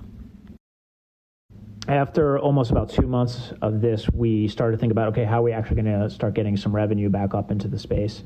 And our chef Greg came up with the Olmsted Trading Post, which is a specialty food store. And through the Trading Post, we started selling items that are on our menu, but in to-go containers, everything from like duck liver mousse to some of the hot sauce that we make all in-house.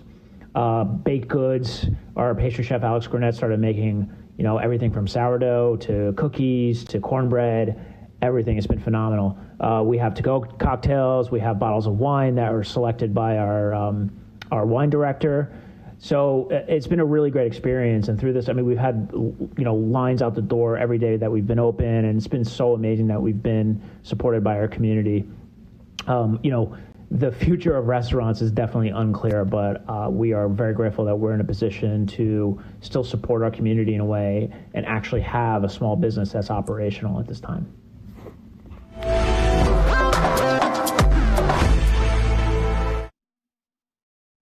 We're back. Hello, everybody. It is so good to be back with you. And first of all, what did you guys think about DJ Ski? How amazing was Ski? Oh, we're back.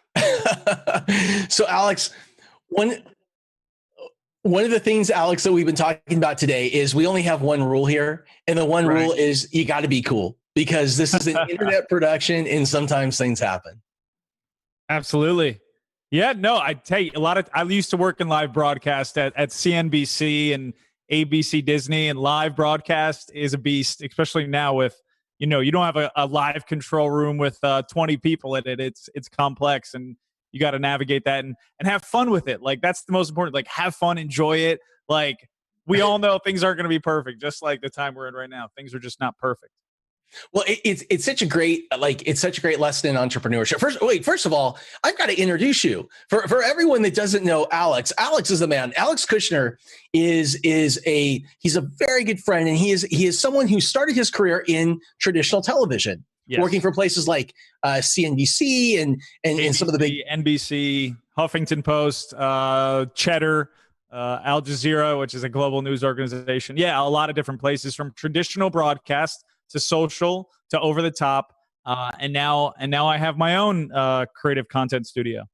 And what's cool is you've always been a step ahead. Like, you've been on the edge. So going from traditional television to a place like Cheddar. By the way, for people that don't know, what is Cheddar? So yeah, Cheddar is an OTT network, over the top network that is streamed on. And what's OTT? Over the top. So over the top, meaning it's not on traditional set top boxes. Which I think actually it might be now, but it wasn't in the beginning. It's streaming on YouTube TV. You stream it on PlayStation TV. You stream it on any other Roku. All those types of devices and areas. And it was really focused on the millennial audience, the Gen Z audience, and just in a younger crowd of people, talking about anything from the cannabis industry to the video game business. I actually have CNBC on my screen right now because I'm paying attention to the economy every single day. But it was a younger millennial focused over the top network, which gave me a lot of knowledge and experience in that genre. And it was started by an entrepreneur who basically said, I'm going to take a camera, I'm going to take my phone or something really simple and start broadcasting from the stock exchange. Yep. Which, by the way, shows that it doesn't need to be super complicated today, as long as you provide good and valuable content. Absolutely. Educating people, giving them tools and takeaways that they actually can take and use in the real world, right? It's one thing to just talk about these things, but okay, what can they do? What are the tangible takeaways that people can do on a day-to-day basis to help enhance themselves if they're self-employed? If they're running a small business, like, what are those things that you can do to maybe create another revenue stream you thought that didn't exist before? All those types of things. Yeah. So you had a career in television, then you began working with the Huffington Post. You did a career in television, then you did OTT. Television. But here's the thing, is you went from doing that work to social, and you really mastered how to tell a story on video. Yes. And get that to become a viral type. I hate using the word viral video, but really viral videos. And since you and your business partner, Jay Shetty, you guys launched Icon Media, you guys have generated something like 6.5 billion views. Like, that's, I think it's like 8 billion now. 8 billion views with your videos. Yeah. What I would love to talk to you about, Alex, is what is the art of developing a kind of a brand and a story online through social media today? How do we really connect with people so that we become viral? Absolutely. And I think, okay, so let's start with creating a story through video content, right? And I always like to tell real stories about real people. So that is number one. That is the foundation point of everything, right? That's how we work on our process of, like, when we're going to tell the story, let's spend the 4 to 8 weeks on development and research of the story itself, and then go into how can we express and tell this story in a way that is visually appealing, and that is emotional and powerful and that moves people. So that is step one, is like, when you say you're an entrepreneur, right? Say you own a small business, and you need to start telling your story. To start to yourself, to your friends, to your family. People have these incredible stories. Scott, we were in Utah. You have a mastermind in Utah, right? And you just start hearing these people's stories, and everyone's like, you got to start creating content around your story, because everyone, most of the time, they just see the end product, right? You know, Scott or so-and-so, man, they just sold their business for X amount of money and they have 20 million followers, but they have no idea of how you got there, right? And that's where we really need to go back to, especially when you're self-employed or you're running a small business, is let's start creating those stories in a visual format, and put pen to paper, right? Just start writing them down. Just start writing down, started this company in my garage with, the money I saved from my bar mitzvah money for 10 years or whatever. You got to start telling these stories, and then bring in, if you can, someone creative, a shooter, an editor, a writer, a producer, because those minds really understand how to take something that is word or a piece of paper and bring them into a video element. How am I going to shoot this to give that same level of emotion? What technology, what pieces of equipment do I need? My sound guy, my audio guy, my visual effects person. How can I tell that story in a compelling and emotional way that's going to grab people's attention and bring them and go like, holy shit, I want to listen to that girl or guy. Like, that story is incredible. I relate to them. I'm going through this. I've lost that. I've lost my father. I lost my mother. People want to relate because everyone always sees the person at the end, and they don't know the journey that they went through to get there. And then they relate to you and they go, holy crap, that could be me in 5 years, right? It doesn't happen overnight. And I think that's the other part of this, Scott, is consistency. It's not about putting 1 or 4 or 8 or 12 or 24. My business partner is a man by the name of Jay Shetty. A lot of people know who this guy is. He's very prolific, mindful influencer. I think he's got 35 million followers.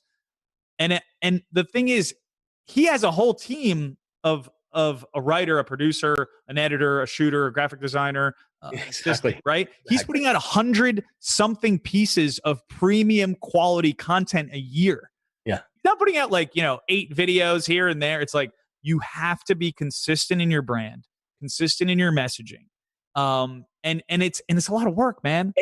And whether it's you're getting on your phone for 30 seconds a day or the big production, it doesn't, as long as you're consistent. I want to share something because we've talked about this before, but I think it's a really instructive. It was a really big lesson for me. I did not want anyone, like I talk about it all the time now. It's kind of cathartic, but I did not want anyone to know how much I lost and how much I struggled after 2008. And I've shared, I went from all this to I lost 400 grand, didn't know what to do. The only thing I could think I was supposed to do is what most people would do, and that's curl up in the corner, in the fetal position for a year. But here's the thing. About a year and a half ago, I was on a podcast. I told a story about these companies I'd helped to start, and they were big brands. And then I did the Virgin thing. And so check this out. At the end, when we shut the podcast off, the guy said to me, so once you got going, it was easy from there, right? Once you got your win. I said, no. Would you re-record? I'm going to tell a story. Do you care? Can I tell a story for a couple minutes? Because I think it illustrates your point. Yeah. The story. This is what we're talking about. Storytelling. This is what we're talking about. You know what? And whoever's cutting this in post-production, start it in the beginning of Scott's story and end it in the 2 minutes and 30 seconds. Have a great banner title and put it on the website after.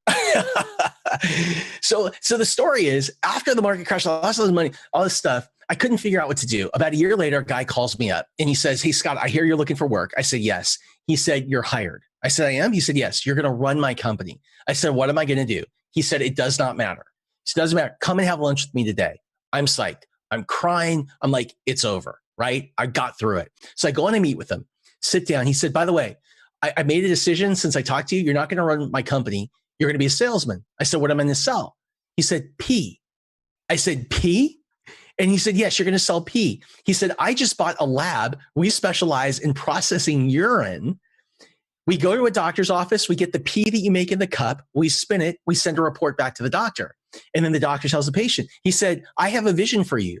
You're going to call on every doctor's office in Southern California and win their pee business. My vision for you is in a year, you're going to be the king of pee. That was my first job offer after running a company for Virgin. But that's what people, it's all about relating, right? Yeah. Yeah. And Scott, it's like being vulnerable too. It's like, when you're authentically real with people, and just honest about what you've gone through, like you'd be so surprised of how many people are going to reach out to you and help you. And because if you never ask, wait, say that again, because that's a really great point. You not reaching out to, but they will reach out to you. Can you say that again? Yeah, I think what I've seen from my experience, because I only speak to my experience, when you are authentically real in telling your story and the things you've gone through, people will reach out to you. You don't have to reach out to them. You'll tell that story and express it. And you see it. It's coming. Things start coming in. All these, whoa, like I didn't expect this to come in and that come in, because you're just being vulnerable. You're being honest, and people are willing to help. But if you kind of live in this, facade, if you will, of like, I kind of don't want people to know because they're going to look at me different. It's like, no, man, like, it's cool. Like, I don't know a lot of things, but I do know like a lot about a little bit, you know what I mean? And I can add my expertise there, but I'm happy to say like, dude, I don't know how to do that, but I know someone who's really good at it. And like, when you start being honest and just letting the guard down, like people react just different. They're like, Scott, man, like you're just a good dude. Like I want to work with you because you're honest and you're truthful, and everything you're doing is hard work and energy and time and helping these small business out and donating to this cause. And that goes again back to the stories. Like you have to share these stories and give them the proper time, energy, commitment to tell on multiple platforms. Start out telling them on your computer, on your phone, and when you're ready, do a more highly produced version that looks more like a mini Netflix movie. It's like in stages. Like it's not going to happen right away, but in stages, and then you can get yourself to the levels of Grant Cardone was on before. Take a look at his content. I'm sure he spends a lot of money on producers and on writers and on editors and graphic designers for that stuff, but it took him time to get to that level. That's but right. You have to start somewhere. You have to start with the storytelling, and the storytelling never stops. Because I'm sure Grant shared a couple stories with you that hadn't happened a week ago, happened a month ago, happened a day ago. And he shares them, and he tells you every day what the hell happened. And you know what? If you're struggling to make content, I love this tip. Gene McNaughton gave me this tip. He said, if you're struggling to make content, and maybe it's about yourself, go watch other people's videos and just say, hey, I was watching Alex's video and he shared this. I thought this would be helpful, and push people back and push that out to people. And I think that's valuable for a couple reasons.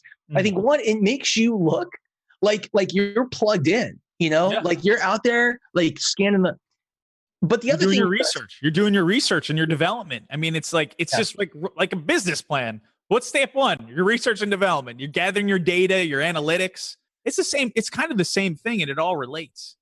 It does. So, so let's just do kind of like a quick guide.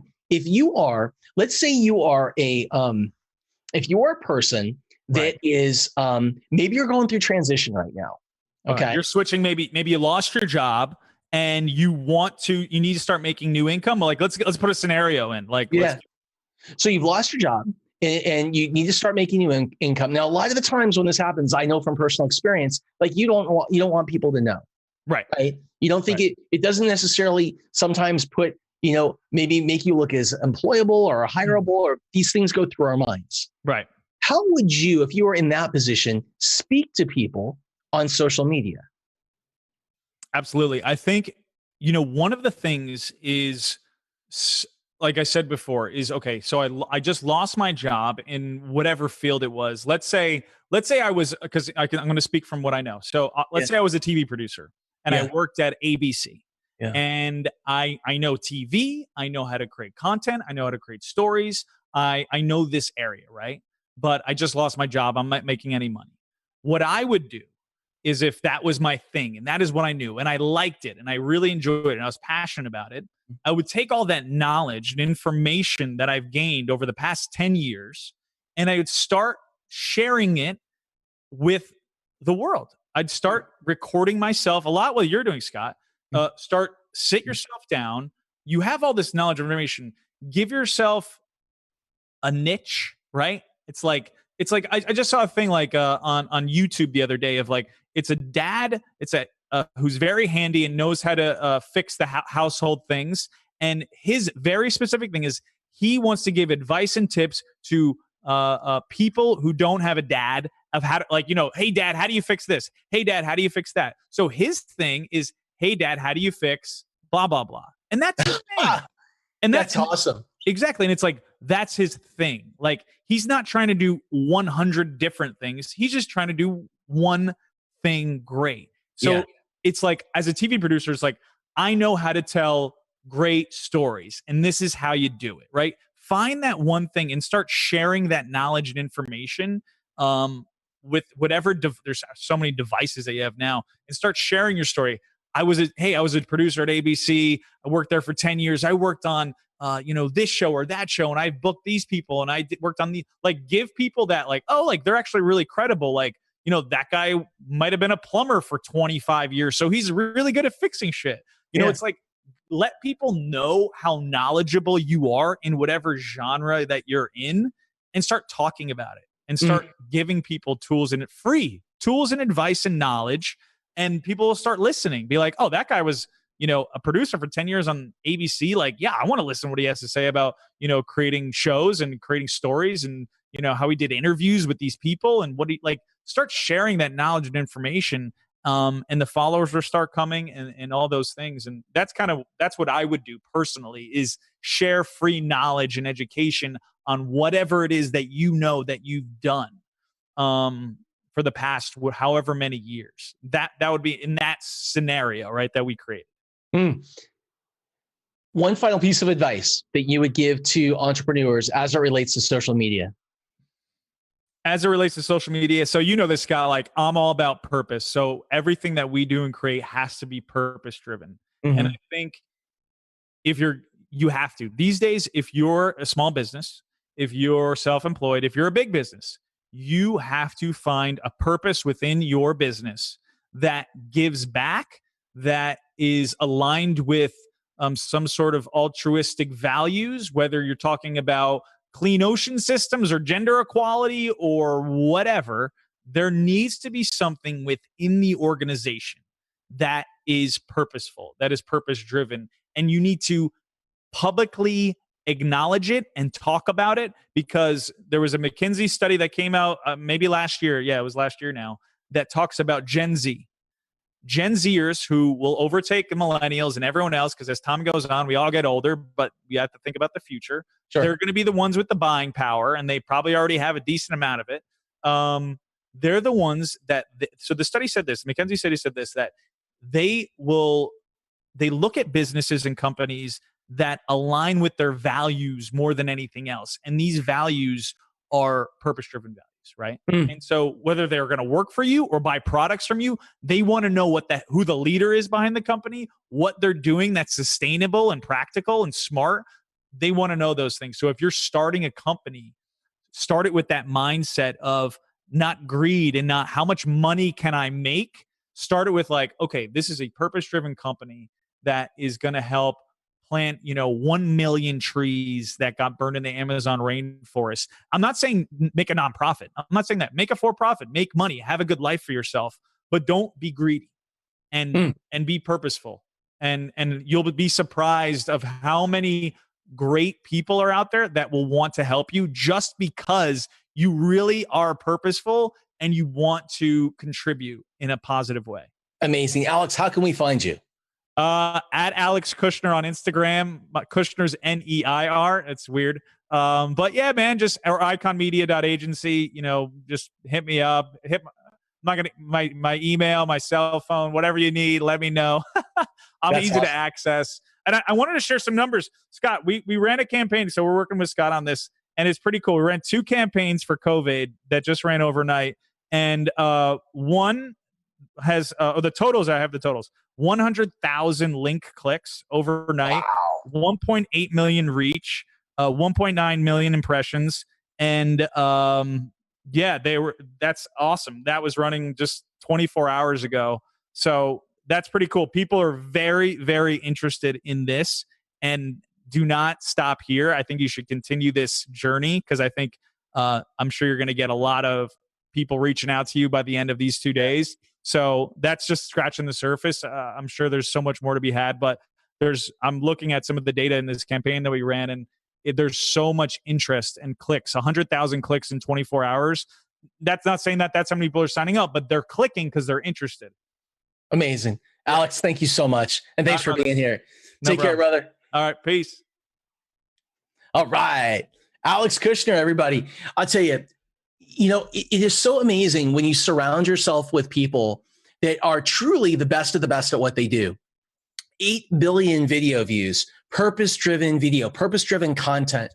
And the question I have for you is, who is your network? Who are the people that you're surrounding yourself with? Because maybe the difference between where you are now and where you want to go is as simple as the last 5 numbers you dialed on your mobile phone. It's as simple as the last 5 texts that you sent. Who is your network? You are nothing more, nothing less than the average of the 5 people you spend your time with. And so, again, we're constantly evaluating, and you should constantly be evaluating who you spend your time with. What I do is I create a list of all the different things in my life that are important, whether it's my exercise or it's family or it's this or it's business. And I ask myself, who are the people in each area that I need to make my tribe? And then I go and I find it and I contribute to it and I add value, and everything comes back. And I encourage you to do the same. And by the way, if you are looking for a tribe, if you're looking for a group of people to lift you up, go to CovAIDBusinessFestival.com, CovAIDBusinessFestival.com, and click on programs, coaching programs. We have got amazing programs to help you. Like, we roll up our sleeves, getting to your business to help you to grow. We've got a 30-day quick start program. We have a 90-day mastermind where I bring in people, like many of the people on this program over the next 2 days. On this program, they come in, we go through a lesson, everyone's got a workbook, and we do the work with you. It's Q&A, it's live Q&A, and we really help you guys to nail things down. So anyway, big thanks to Alex Kushner. And also, I got to thank Alex also, not just for this incredible campaign that they've run for CovAID, but also I want to thank Alex for making an amazing introduction to Kent Speakman. Kent Speakman from Connect TV. Kent's going to come on later in this program, but Kent is the person with Connect that runs all the big live stream events in Hollywood, whether it's like the Emmys, the Daytime Emmy Awards, all the big music festivals. And Kent was kind enough to be a part of this program, and everything has been produced by Kent Speakman and Connect. And so just love to you, brother, for that, Alex. And thank you so much. So we have just 1 minute. I'm going to bring on Shannon Parsons, and then our next guest, Greg Ward. He's in the waiting room, and we can't wait to bring him in. Shannon, could you take it away? I'm here. Hello. Hello. Awesome. Hey, everybody. All right. Huge shout out to Alex. Alex, every time I hear you speak, my heart expands. Alex and I met at one of Scott's other mastermind programs, and he is just an amazing human being. As you can see, Scott has a tendency to really attract some amazing human beings. So big love to Alex, and big love to Kent too, who's putting this all on behind the scenes. He was one of the team members that we stayed up with till 2:00 in the morning. Amazing human to work with. So much love out to you guys. Also, there's Sarah and Marissa, so many people behind the scenes. So I love you guys all. Thank you so much for helping Scott get his vision out into the world. If you are new joining us, make sure you go to the CovAIDBusinessFestival.com, because we have goodies for you. We have a virtual gift bag full of free resources, books, trainings, all kinds of resources to help you really grow personally and professionally. And it's all just waiting for you. So there's no excuse. Go over there, click, put in your information, make sure you get that bag. It's all for you, and it will be digitally delivered to you when we are done here. Scott, I know that we've got Greg Ward in, so big love to you. And Greg, high fives. All right. Well, I'm excited to welcome our next guest, a fantastic leader, Greg Ward. Greg is the founder of the Center for Respectful Leadership. And if there's anything that we need today, anything that we need, we need leadership, whether it's leadership on the national level, leadership on a corporate level, whether it's, better leadership techniques to manage ourselves through this process. Greg is a person that I really look up to, and I reach out to really get tips again on how to lead, particularly during times like today. Greg, thank you for joining us. Scott, it is a pleasure to be here. Thank you so much for inviting me. Yeah. So, Greg, as we go through kind of this process of shutting down the country, dealing with all the issues that's created, reopening the country, and a whole new set of issues that have been created, and then we have to get on the other side of this. What are the characteristics of the most effective leaders? Well, I think right now, I think we can all agree that we're all in a little bit of shock, even though thing is about 2 to 3 months old. We're all in shock. And as leaders, we have to take stock of what we can do for ourselves and what we can do for our teams and our customers. So the first thing we need to do, I think, is practice empathy. This shock has gone across the board. We are all feeling this. I don't care if you've even still got a job and you're working harder than you ever have been. You're still thrown by this. This is really challenging for a lot of people. So as a leader, one of the things you have to do is acknowledge that shock, acknowledge that upset, and say to folks, hey, I get it. I totally get how upsetting this can be. Me too. I'm a human being too. I can feel it too.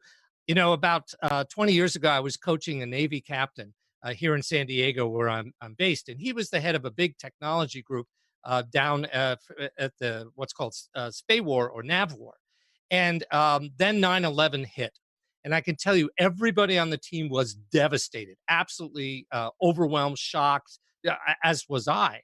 And he called us in the very next day, and he acknowledged the upset. He acknowledged what had happened, and he gave us a little room to grieve.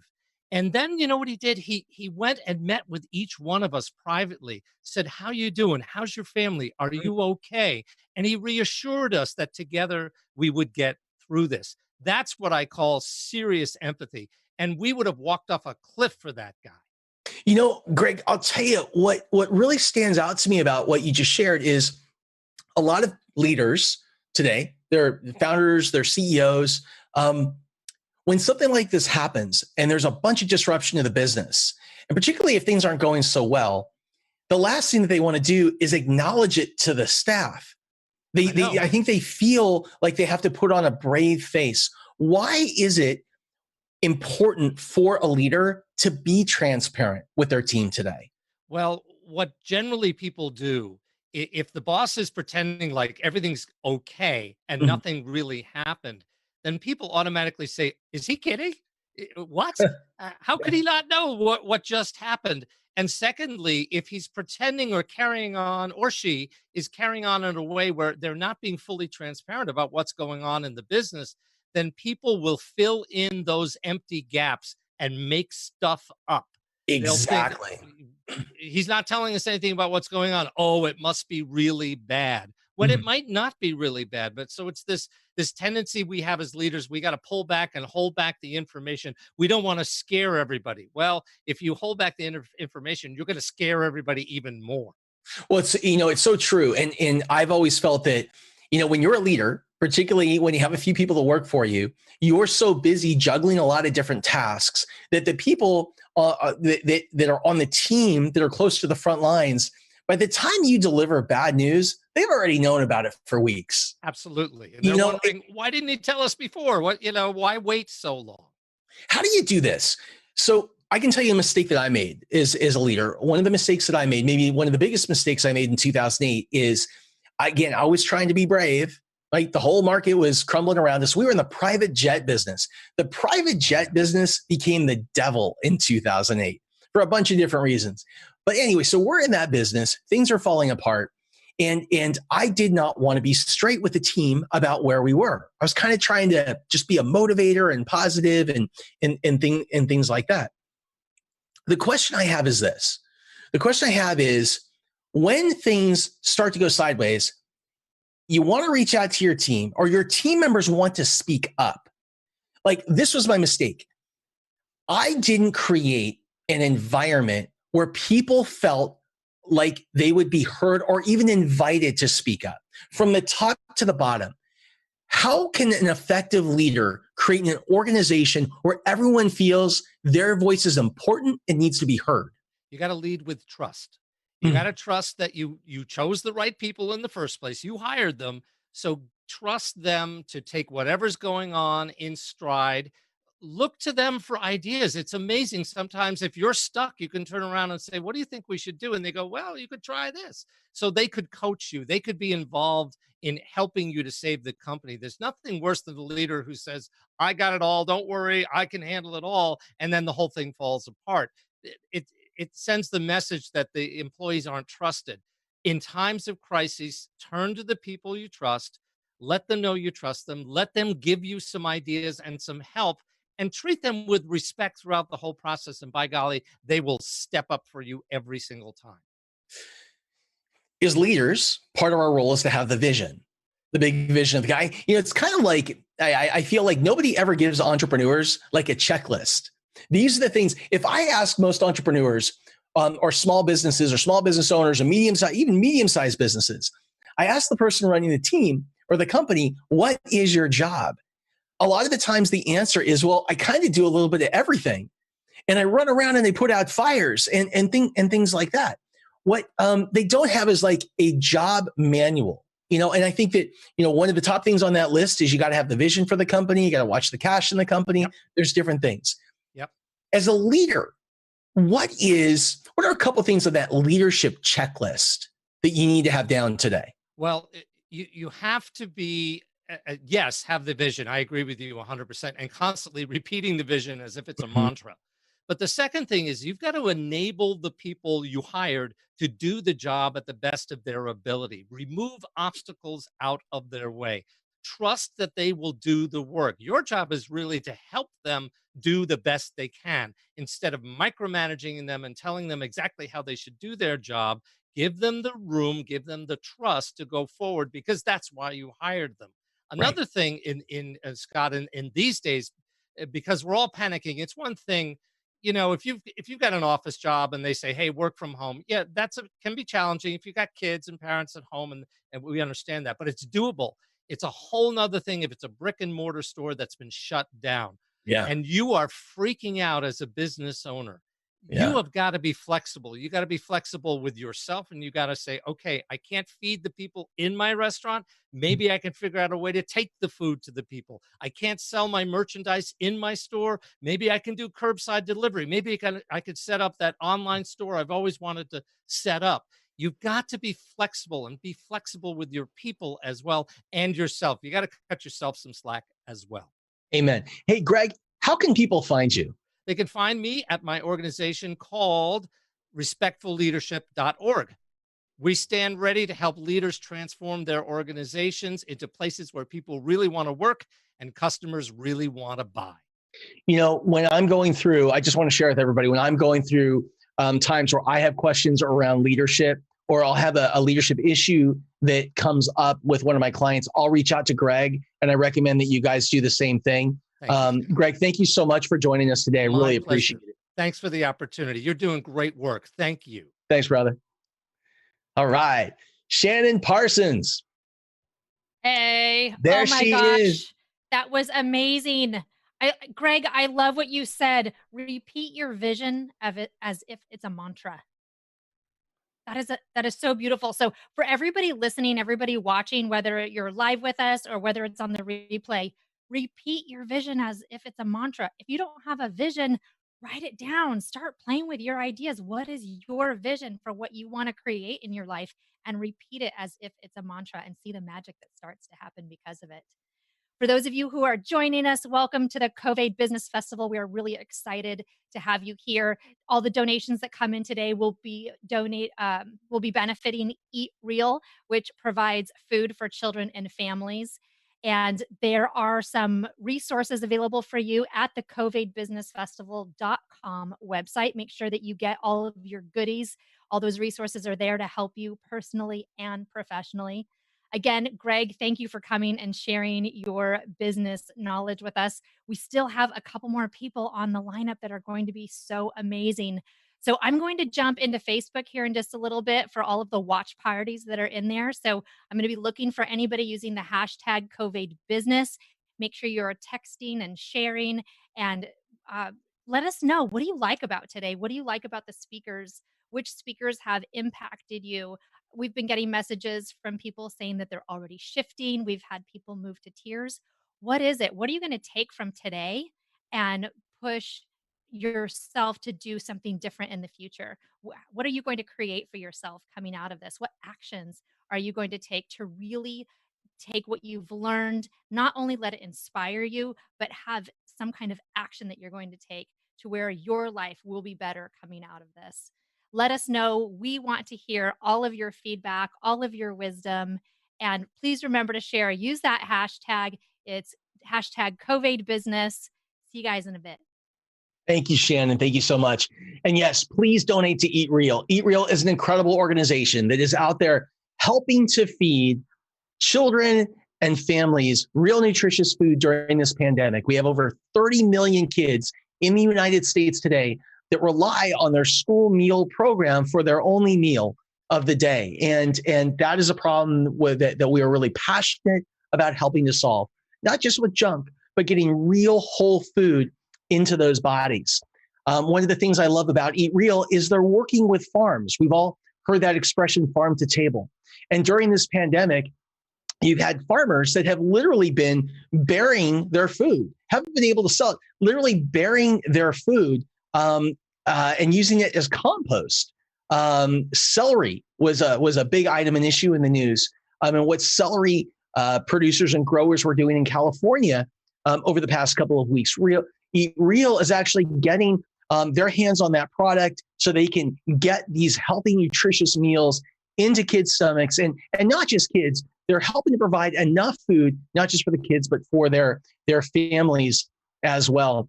And again, if you have not done this already, we have got it is free. I don't want anything. It's a free virtual gift bag. All of our speakers and our sponsors have been providing free products, books, courses, programs, universities, things like that to help you to move through this crisis. If you feel like you need more help, you need more counsel during this period, go to CovAIDbusinessfestival.com, click on our coaching programs. We have a 30-day quick start program, lessons every single day. It's pre-recorded. You can go at your own pace, but each day is dedicated to a critical skill that you need to master now to get through this period stronger.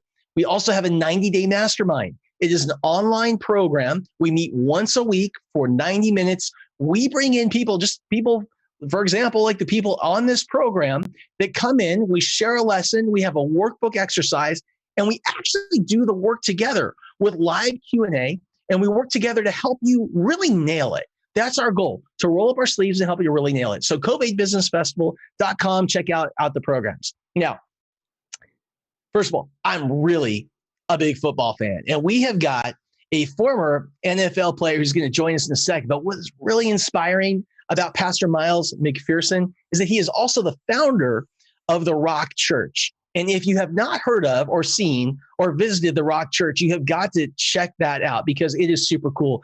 I want to bring in Pastor Miles McPherson. How you doing? What's happening, Scott? How you doing? I'm doing good. You know, there are a lot of people out there today that are struggling. They're struggling with issues like, business closures and unemployment, transition, not really understanding what to do. And one of the things that they're either looking for or they're dropping into even deeper is their faith. And so I wanted to talk to you kind of about the journey of the entrepreneur today and how they can leverage their faith to help them to get through this period. Oh, well, I think first you have to understand what you have your faith in. I think one of the things that we've learned, we've learned a lot of terms this COVID season, PPEs and intubation and all that stuff.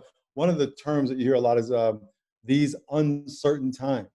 Yeah. And our lives have always been uncertain. We just didn't know it because we've been trusting in the wrong thing. So everybody's a person of faith. It depends on what you put your faith in. That was really impactful. So the times have always been certain. We've just been putting our trust in the wrong things. They've always been uncertain. Uncertain. We've just been putting our trust in the wrong things. That's really powerful. Right. So everybody's like, the stock market. Well, it's, the only thing that's certain is the faithfulness of God. I'm speaking at a gang conference, it was a gang conference for a lot of different organizations, and I was representing the faith community. I had the police, the business community, blah, blah. And I got up and said, look, all of y'all are faith communities. You just believe in different things. Not that they don't believe in God, but you're talking about business, great. You're talking about law enforcement, great. You're talking about education, great. You believe in those things, and those things are legitimate to an extent. But when I was playing in NFL, I was believing in football, my talent, and cocaine until it crashed.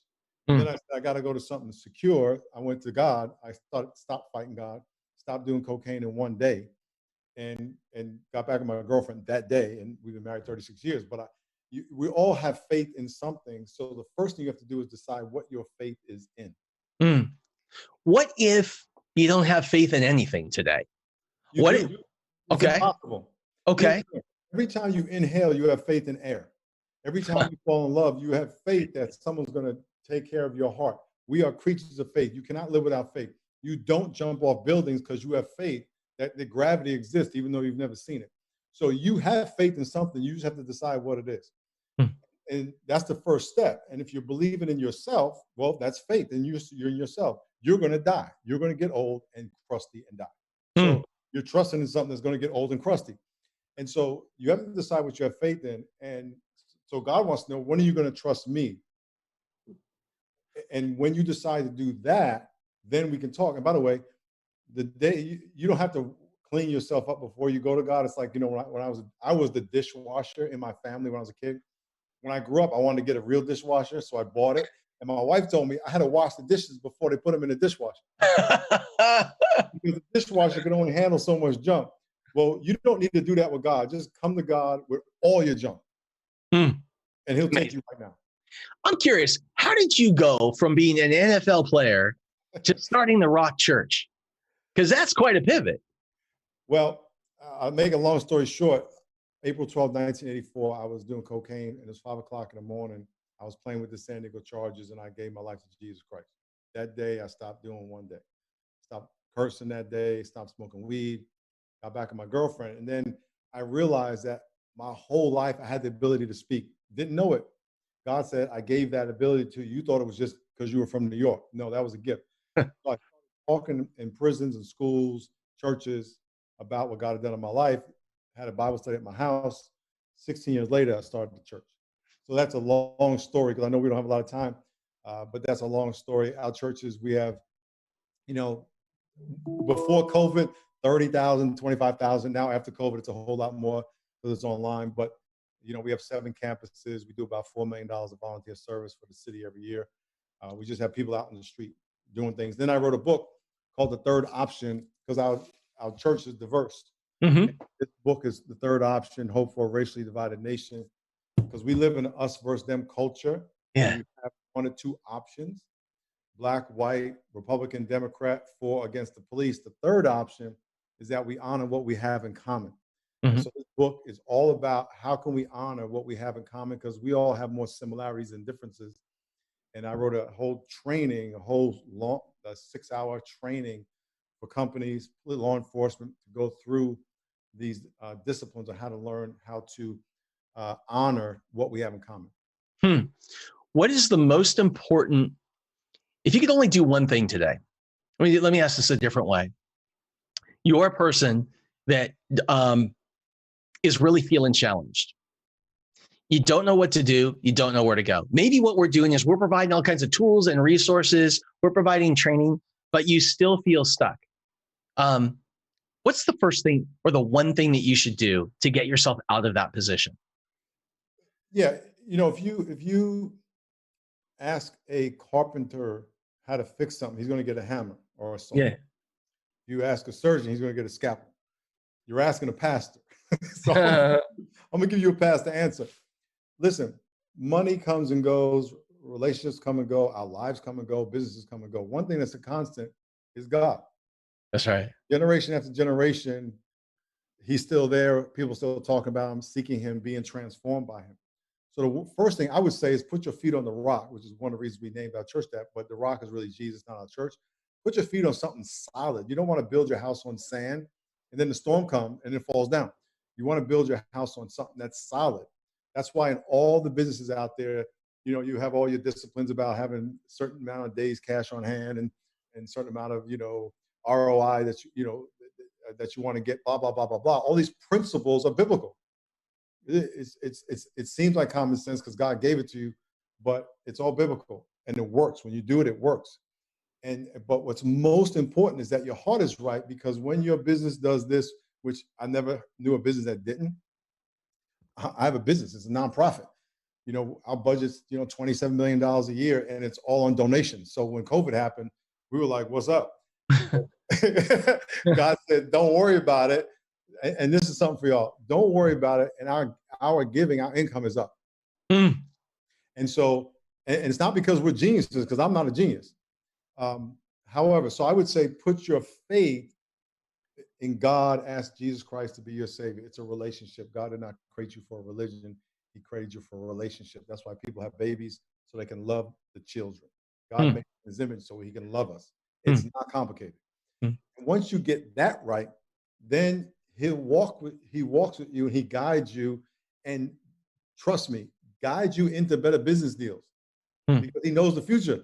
And he'll protect you against some of the knucklehead mistakes we all make. Everybody listening, you made some knucklehead mistakes, and your wife probably told you, or your spouse, most of your wife, because they're smarter than us, don't do that. And you're like, nah, I'm smart. Then it didn't go. God's smarter than her, or whoever your spouse is. But so I would say get your life right with God and establish a relationship with him where you're listening to him today, every day you're seeking him, and he's guiding and directing you instead of you and other people who are like you, who are limited. I can't thank you enough for coming on today. How can people find you? At milesmcpherson.com, at milesmcpherson.com. You can get this book. You got to get this book. And listen, I would love to train your staff. But you get this book, come talk about it. And it's a very non-threatening way for people to not be racist, but to be unifying. It's called, I developed this training called similarity training. It's not diversity training, it's similarity training. It's the same result, that we understand how all of us come from different places. How do we respect and honor each other? Even though we may look different, we have more similarities than differences. And if we learn how to do that, we can learn how to get along. Awesome. Pastor Miles McPherson, thank you so much for joining. God bless you. Appreciate it so much. Thank you so much. All right. Shannon Parsons. Hey. There she is. There she is. So I got a couple really good nuggets from Miles. What did you learn? Two things. One, I love that he said, make sure your heart is right. Make sure your heart is right. So whatever your path is, whatever your system is, make sure that your heart is right. And then everything else just flows from there, right? Take that time to go within, get your heart right, get centered, whatever you call it, go there and lead from that space. So I love that he said that. That was funny when you asked him and he said, well, if you ask me, I'm going to give you a biblical answer. And he did. And I just love that. The last thing I really love was when he talked about the similarity training. Words makes a difference. You know, similarity versus diversity, it does make a difference. There's a resonance and a quality to individual words. So thank you, Pastor Miles, for sharing all of your magic and your heart with us. And if you are just joining us, make sure you go to the CovAIDbusinessfestival.com and get your gift bag of goodies. There are so many free resources available for you in there. And while you're there, go ahead and leave a little donation. Got a little button here. Oh, that worked. We've got our donations that we're doing for Eat Real. And they are feeding children and families during this time. The gift bag will be delivered to you after we collect all these amazing resources over the next 2 days. We've got some more lineup today and then all day tomorrow. So I hope you guys are going to come back and join us from 8 to 4 tomorrow. We are closing out with the most amazing speaker, one of my favorites, which is hard to say because so many of these people are my favorites. So big love to all of you. Thank you for joining us and continuing to stay with us. We've got, actually, you know what? Before we bring on our next speaker, oh, hey, Scott, you know what? I'm jumping the gun. I'm just like all over the place here. I just wanted to give a huge shout out to Scott. So Scott, why don't you just come back on screen for a second? There you are. Yay. So I just want to take a moment to honor you, Scott, and just from the bottom of my heart, all the way out to the universe and back.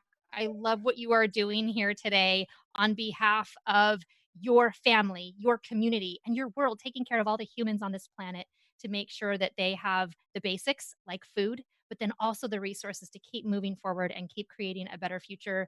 And thank you so much for letting me be part of this fun day today and tomorrow and this amazing journey.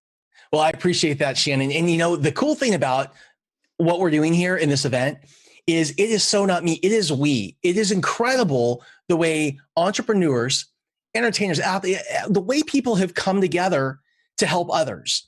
And I think that when you're, you have a small business, you're an entrepreneur, you're a momapreneur, a solopreneur, you're a datapreneur, whatever you are, there's a bond. We all go through the same thing. We go through the same highs and the same lows. Unfortunately, there's a lot that we don't want to talk about or we don't share. And so I think that what we've done is create a forum for people to come together and to really help, each other to get through this period. Because I keep telling you, we are going to come out of this. We are going to come out stronger, but stronger together. And I'll give you an example. Michael Gorton, who's about to join us here, Michael is one of those entrepreneurs that he's a 13-time serial entrepreneur. He has created billions of dollars in value. And what's really cool is when asked to be a part of this event, he just jumped right in. Because today, people want to help people. And we are so lucky to have Michael as a part of this CovAID Business Festival. He's the founder of several companies that you have all known and heard about, including Teladoc in the telemedicine space, which we'll talk about in just a bit. But let me welcome on Michael, because I feel so privileged and excited to have you here today. Here we go. There we go.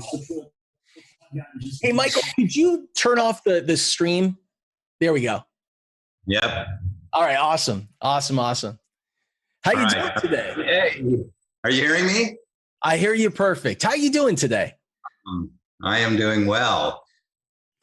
Well, you have founded not just one, but several companies and taken them from, the ground floor to big and successful exits, billions of dollars worth of investor value that's been created. Right. So here's the thing. Many people would look at that and they would just see the end result, the big company. But I would imagine that over the years, you have gone through your own set of highs and lows and ups and downs and had to pivot yourself. Yeah, you have to pivot every single company, sometimes every single day. We can tell stories and laugh all day about all the fun things that happen along the way that we can call fun now, but boy, they were scary when they were happening, weren't they? Oh yeah.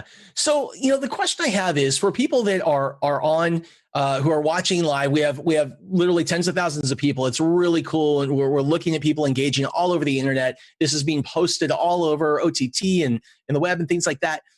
There are a lot of people out there that maybe are being forced to pivot for the first time, or this is the first time that their business has really been in a crisis. Yeah. What are 2 or 3 tips that you would give those people to help them to adjust faster and get through this period? Well, there's always tomorrow, right? We also know there's a movie that was really popular when my now 20, I can't say it because it's a girl, but my daughter was younger, and there was a line from that movie that goes, "The brave don't live forever, but the cautious, they don't live at all." And wow. So, wait. Don't. That's a great one. Could you say that again? The brave don't live forever, mm-hmm. but the cautious, they don't live at all. Wow. And so, through the day, I've been watching you interview adventurers and entrepreneurs and all kinds of other fun people, and it's been great, really has. And hopefully all the people watching are learning. But the reality is we have, as entrepreneurs, we have higher highs, we have lower lows, we have them sometimes in the same day. I've gone into the office in the morning when I thought, oh my gosh, I'm gonna have to close the business down. And by the end of the day, I'm celebrating a new $1 million deal or something. So, the thing that I would tell everybody is this too shall pass. We stick with it and we win.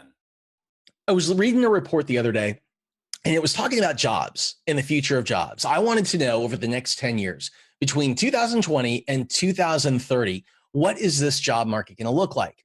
And it's interesting because if you look at the government studies and you look at some really, really incredible reports from Bain and Company, here's what they show. And it's all consistent. That the number of entrepreneurs 2 years ago in the US, entrepreneurs, small business owners, solopreneurs, about 30 million people in the United States. What all these reports show is that number is going to go from 30 to 70 million entrepreneurs over the next 10 years. And it's a combination of recession, which was accelerated by this, and robotics and AI really changing the workforce. But medicine is at the top of the list. Healthcare is at the top of the list at where new jobs are being created. Could you talk about maybe Teladoc in the future of where medicine is going and the opportunities that might be creating for people to pivot or adapt or find a new space to go into? Well, so do you mind if I start with one of my favorite ways of telling the beginning of the Teladoc story? Because Dr. Brooks, when we started this thing, we knew we were going to change the world. We were so excited. We go to the board of medical examiners.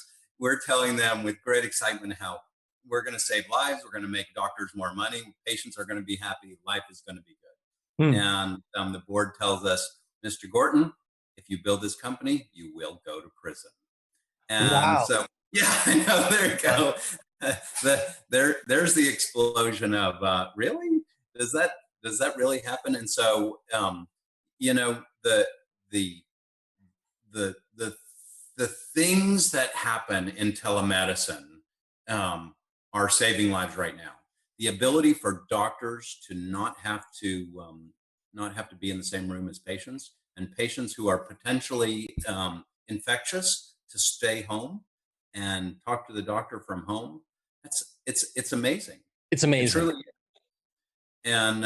And so I think we went from, in the beginning of Teladoc, having the boards of medical examiners say, if you build it, you'll go to prison, to now the boards of medical examiners saying, we've got to figure out more ways to do telemedicine, more things that we can do with telemedicine. Can doctors make more money? Can patients get to doctors easier? And so, that's where the big opportunity going forward is. How many other ways can we use this telemedicine? That's amazing. That's amazing. So I'm curious, was there ever a time where you had to, in one of these businesses that you've been involved in, it seemed like it was done? It seemed like it was all over. You went home at night and you couldn't fall asleep because tomorrow you thought you may have to close this thing down. But you pivoted, or you did something. What is the secret sauce in these moments to really getting through it and on the other end of it? In that moment, how do you get out of it? I have two things that I always think of. One is a quote from Calvin Coolidge, and this is the best way to almost end any lesson for entrepreneurs. Calvin Coolidge has a quote about persistence. And I'm not going to give you the whole thing, but I'll give you the first part of it. He says, nothing in the world can take the place of persistence. Talent won't. There's nothing more common than unsuccessful men with talent. Genius won't. Unrewarded genius is almost a proverb. And so I'll leave it to the entrepreneurs listening to go find that quote because it's worth it. And then there's a lesson from history. In the beginning of World War II, when the Blitzkrieg was running over Europe and crushing everybody, The British got run right up to the coast of France, and for some reason the Nazis stopped. And Winston Churchill told the British people, anything that floats all night long, I want you crossing the English Channel and bringing our soldiers home. So literally, people were in bathtubs, rowing across, bringing one soldier back. And, so when Winston Churchill says, we will never surrender, we will never surrender. Burn the boats. Right? Burn the boats. Burn the boats. Michael, what is one last piece of advice that you would give to entrepreneurs that are pivoting and kind of moving out of this period? If you're doing something great, stick with it. Trust me, in the end, it'll pay for itself. Fantastic. Fantastic. Hey, thank you so much. Hey, Michael, how can we find you? LinkedIn. Look for the Michael Gorton that started Teladoc. And listen, everybody out there that wants help, I'm here. Awesome. Thank you so much for being with us. Oh, we're actually, before you leave, can you share a little bit about Back to Space? Oh my gosh. Yeah, that's my passion project. We're about to build, we like to say the moon is coming to Texas. We're going to build the largest map in the world. It's a Guinness Book of World Records size map. It's going to be, there's a map hanging on my wall back there, right? I love maps. Mm-hmm. We're going to build a map that is, get ready for this, 25,400 square feet that people can walk on. There'll be, and it's going to be a map of the moon. On it, there'll be virtual reality, so you can go stand next to Neil Armstrong and get a selfie on the moon with Neil Armstrong. So, what's our job? To inspire. Fantastic. Michael, thank you so much for being with us. We really appreciate you. Keep doing what you're doing. You guys are doing great. Awesome. Take care. All right. Take care. Bye. Shannon Parsons. So Shannon, I just wanted to share, because we're running up against a limit here on Facebook, we are going to actually need to restart the stream right now. So we are going to be going offline for just a few minutes, restarting the stream, and it will appear again in all of the places that you're watching it right now. Again, we want to thank all of you for joining. We are coming back, and we'll be back in just about 5 minutes, and we look forward to seeing you then.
We are back. And Hey, everybody. hello. And we just want to welcome everybody back. Sorry we had to take that quick break. That was a social media Facebook. We're doing this on the internet thing. And we had to reset the stream. But it is really exciting. And we are happy to have you back. We have a couple more guests left today. And then we have a series of really great wellness videos that have been provided to us by people all over the country. That include different ways to just move around, feel good, meditation, different exercises that you can do that we'll continue to run after the show and then come back to. And then we'll see you again tomorrow at 8 a.m. We have a really big day planned tomorrow with some exceptional guests. Tomorrow we get really tactical and we roll up our sleeves with some people who are the very best of the best at what they do. And we're going to spend more time talking about really specific things that you can do in different areas of your business, from finance to marketing to raising capital and things like that to help set you up to succeed. So I would like to bring in, Shannon, our next guest. Our next guest is Aaron Young. And Aaron Young from Lofton & Associates is an old friend, a dear friend of mine. And as soon as he gets in here, I will give him a proper introduction. There he is. How you doing, Aaron? I'm good, Scott. How are you? I'm doing great. So, Aaron, today we have been talking to entrepreneurs, small business owners. We've been talking to athletes. We've been talking to entertainers, all about kind of what to do now. What do you do when you don't know what to do? Or if you do, how do you position yourself to grow and scale and come out stronger? And we've heard from some amazing people. Now, here's the thing. When I think of you, Aaron Young, there's so many things you're great at, but one is this. One is you can very clearly articulate to people how to launch a business, the kind of paperwork and filings and legal work and things like that that you need to have in place. Because if you are starting up a company, there may be, especially if it's the first thing, a lot that you don't know, a lot that may intimidate you, right? A lot of things that you've got to learn. Do I start a corporation, an LLC? How do I form this thing? Do I need an attorney? I was hoping we could spend the next few minutes with you just providing kind of the ABCs of how to get started. Yeah, absolutely. Thanks for having me on. And I've been excited about this ever since you called me kind of at the early thoughts. And so and I did watch my buddy this morning. I think maybe your first real Amelia came on. She did. She was amazing. And we've been talking today. So anyway, here's the thing. Let's just use COVID-19 as the starting place and all the government stimulus, right? Yeah. And all the money and these payroll protection program loans and all the gripes about those people that, so many small businesses didn't get a loan, right? As a matter of fact, the first round, there were those big companies that got big loans, but tons of small companies, tons of small businesses didn't get any of that PPP money. You know why? They weren't qualified. They weren't set up properly to do it. Now, they might have a corporation. They might have a limited liability company. They might be in business. They might really need the money. But the government says, look, for one thing, you need to have a payroll. Even if it's a payroll of one, you have to be on payroll. But most small business owners, especially what I would call like a micro business, it's me or me and my spouse or me and my friend or something, me and my kid, they just take random distributions out of the company. You know what I mean? Yeah. There's some money there this week, and now I can pay my bills. You know what I mean? You've been there, right? All of us have been there at this early stages. Well, the rules around getting the benefits of a real business, one of them says that you need to be paying yourself a fair market wage, not just taking money randomly as a distribution. But here's the thing. I'm going to go back. It's so frustrating because as entrepreneurs, sometimes all we can take out is what we can take out. Okay, I'm not challenging that. Yeah. But if somebody has $1,500 this month and $15,000 next month and $7,000 the next month and $3,000 the next month, they can set themselves up at $2,000 a month as a W-2 employee in a corporation. Here's my point. There's been a tremendous number of small businesses in this country over the last 2 months who have not been able to participate in the opportunities that were made available because they have been running their business as kind of just an alter ego of themselves, not like a real company, even if it's just a real small company. So let's go back now. You said, what are the ABCs? First thing is, folks, whomever's listening, listen to this. This matters as it relates to business entities, corporations and limited liability companies. It's not one size fits all. LLCs are not cooler, newer, hipper, shinier than a C corporation. They're just different. It's like if you have a school bus and a dump truck and a Prius, you can take all of them to the grocery store. They'll all get you there and back. But they're not really all designed to do it. If you're going to move gravel, you don't put it in the Prius. If you're going to move a bunch of kids to school, you don't put them in the back of a dump truck.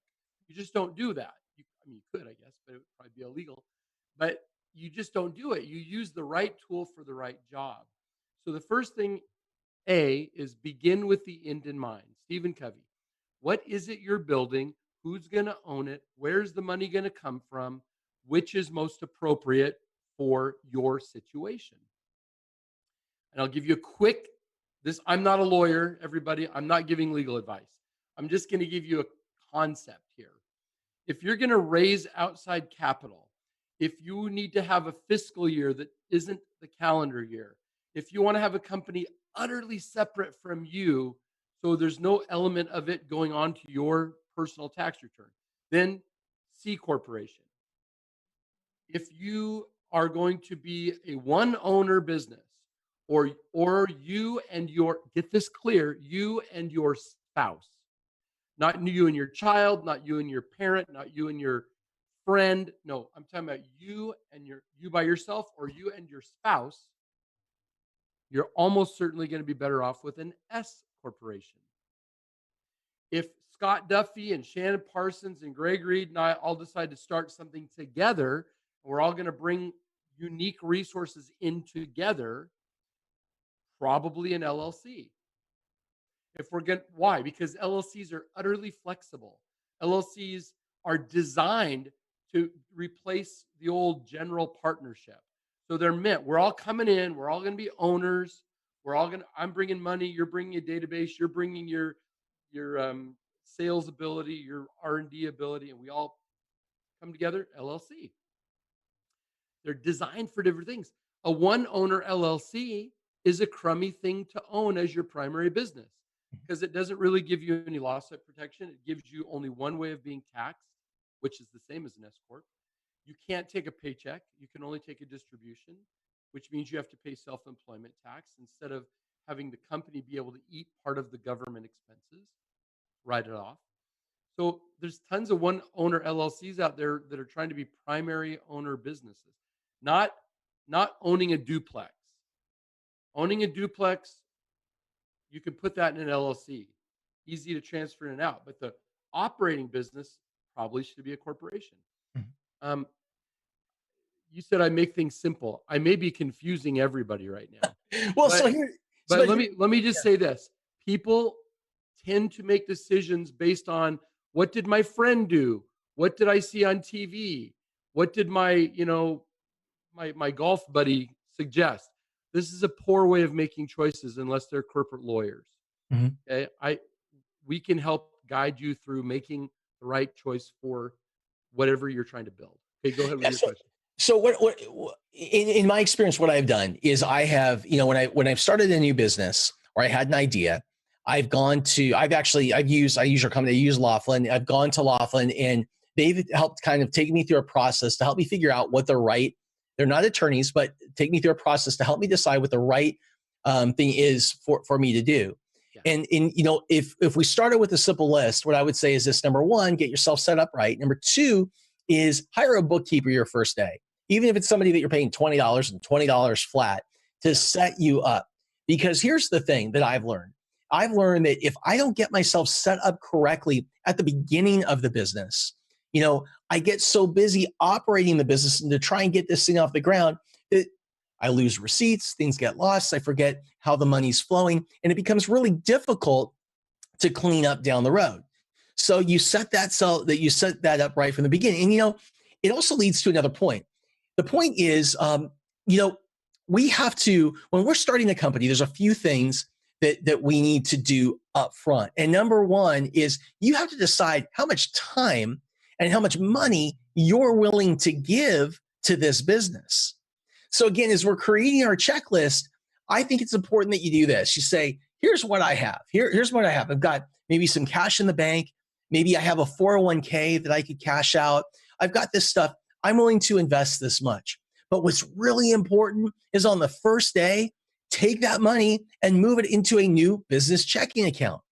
Like if you're going to pull money from the 401k, do it now. If you're going to take money and move it into a separate account. So again, it's the legal work, it's the bookkeeper, and it's moving the money over. And the reason is when we're running our business, we tend to go. We go. And what happens is we lose track. And starting a business takes more time and more effort and more money than we usually realize. And so one day you wake up. Every time. It's always more. It takes longer. It costs more. Keep going though. And then, but are you going to a question? Because I'm wanting to jump in on this. I'm going to turn it back to you because what happens is you get to the end and you get a statement and you realize you're out of your personal money, right? Because you lost track. So it's really important. These are the three things. Number one, set yourself up legally correct from the first day. Number two, set your bookkeeping up correctly from the first day, your accounting and stuff like that. And number three, make sure from the first day that you separate that money, you separate your risk so you can watch it closely. And if it runs out, you can then make a smart decision about, do I invest more or not? Is there something else I do? Yeah, I like everything you said. And I would add a fourth one. Awesome. Okay. So first one is set up the right entity. And that doesn't mean just filing the entity papers with your state or through a company like us.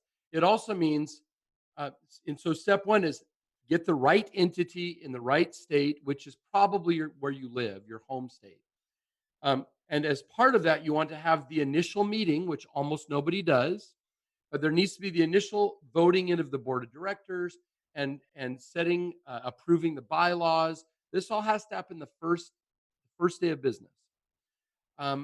Almost nobody does it. And then they come back later and they go, why did they ignore this in the lawsuit? Why did they ignore this in the, okay, that's one. So that's one. Get it set up fully, issue stock. If you don't issue yourself stock or membership, you don't actually own your own company. Mm-hmm. But most people, they look at those stock certificates and they think, I don't really know what to do with those and I don't want to write on them. But if you don't put your name on one and give it to yourself and put it in the ledger, you don't own your company.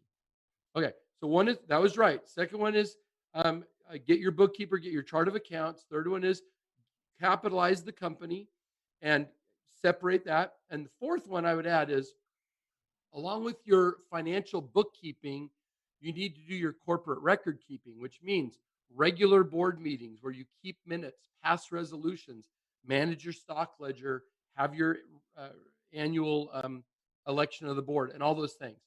And there are hundreds, folks, hundreds of things required by law to have a board resolution. Now people go, but I'm just me. It's just me or me and my whatever one person. And we're hardly making ends meet. Like, who cares? Well, are you taking tax deductions? Mm-hmm. Right? Are you engaging with the public? Is there even a chance you could have a lawsuit? Is there a chance that you've invested stuff here and one of your kids could go rear end somebody this afternoon and they're going to come after your car insurance and then they're going to go, oh, that parent also owns some business. Let's go see what's over there. Right? This is what happens. And the only thing that separates your personal estate from your business activities is what's called the corporate veil. It's why we set up a business entity, is to separate us as humans from this business activity. And the only way to establish the corporate veil is to act like a legitimate corporation or LLC, which means board meetings, minutes, resolutions, stock, and so on. So I want to jump in at this point. Go. And the reason I want to jump in is for most of us, including me, it sounds like so much. It sounds like it's complicated. It sounds like whatever. What I do, and I'm like I said, what I do is I use their services out there. So I use Aaron's company, Laughlin. What I do is I contact them. They walk me through a process to determine what is the right thing for me to do, what kind of entity to set up. What they also do is they reach out to me every month and they just say, okay, so here's the things you're supposed to be doing every month. Here's your records, your this, your that, the other. They have templates and forms. They do the work, a lot of this for me. We do it over the phone. I'll do it for you. Yeah. Everything's done for me. So everything is just like super clean. So I do that. And again, I just want to make sure that entrepreneurs out there, aspiring entrepreneurs, people, independent contractors are going to start something up. When you're getting started, I want you to know that there are tools like Laughlin that are out there that can help you to get set up right from the first day. Aaron, how can people get a hold of you? Yeah, we've been doing this 49 years. We've been in this business. We're the leader in what we do. The easiest thing for your group, I thought about this. And I have no idea how huge a mistake I'm making by doing this. But I didn't really have a landing page I wanted to send them to. So I have a calendaring tool that either I or somebody on our team, we've got a good sized team.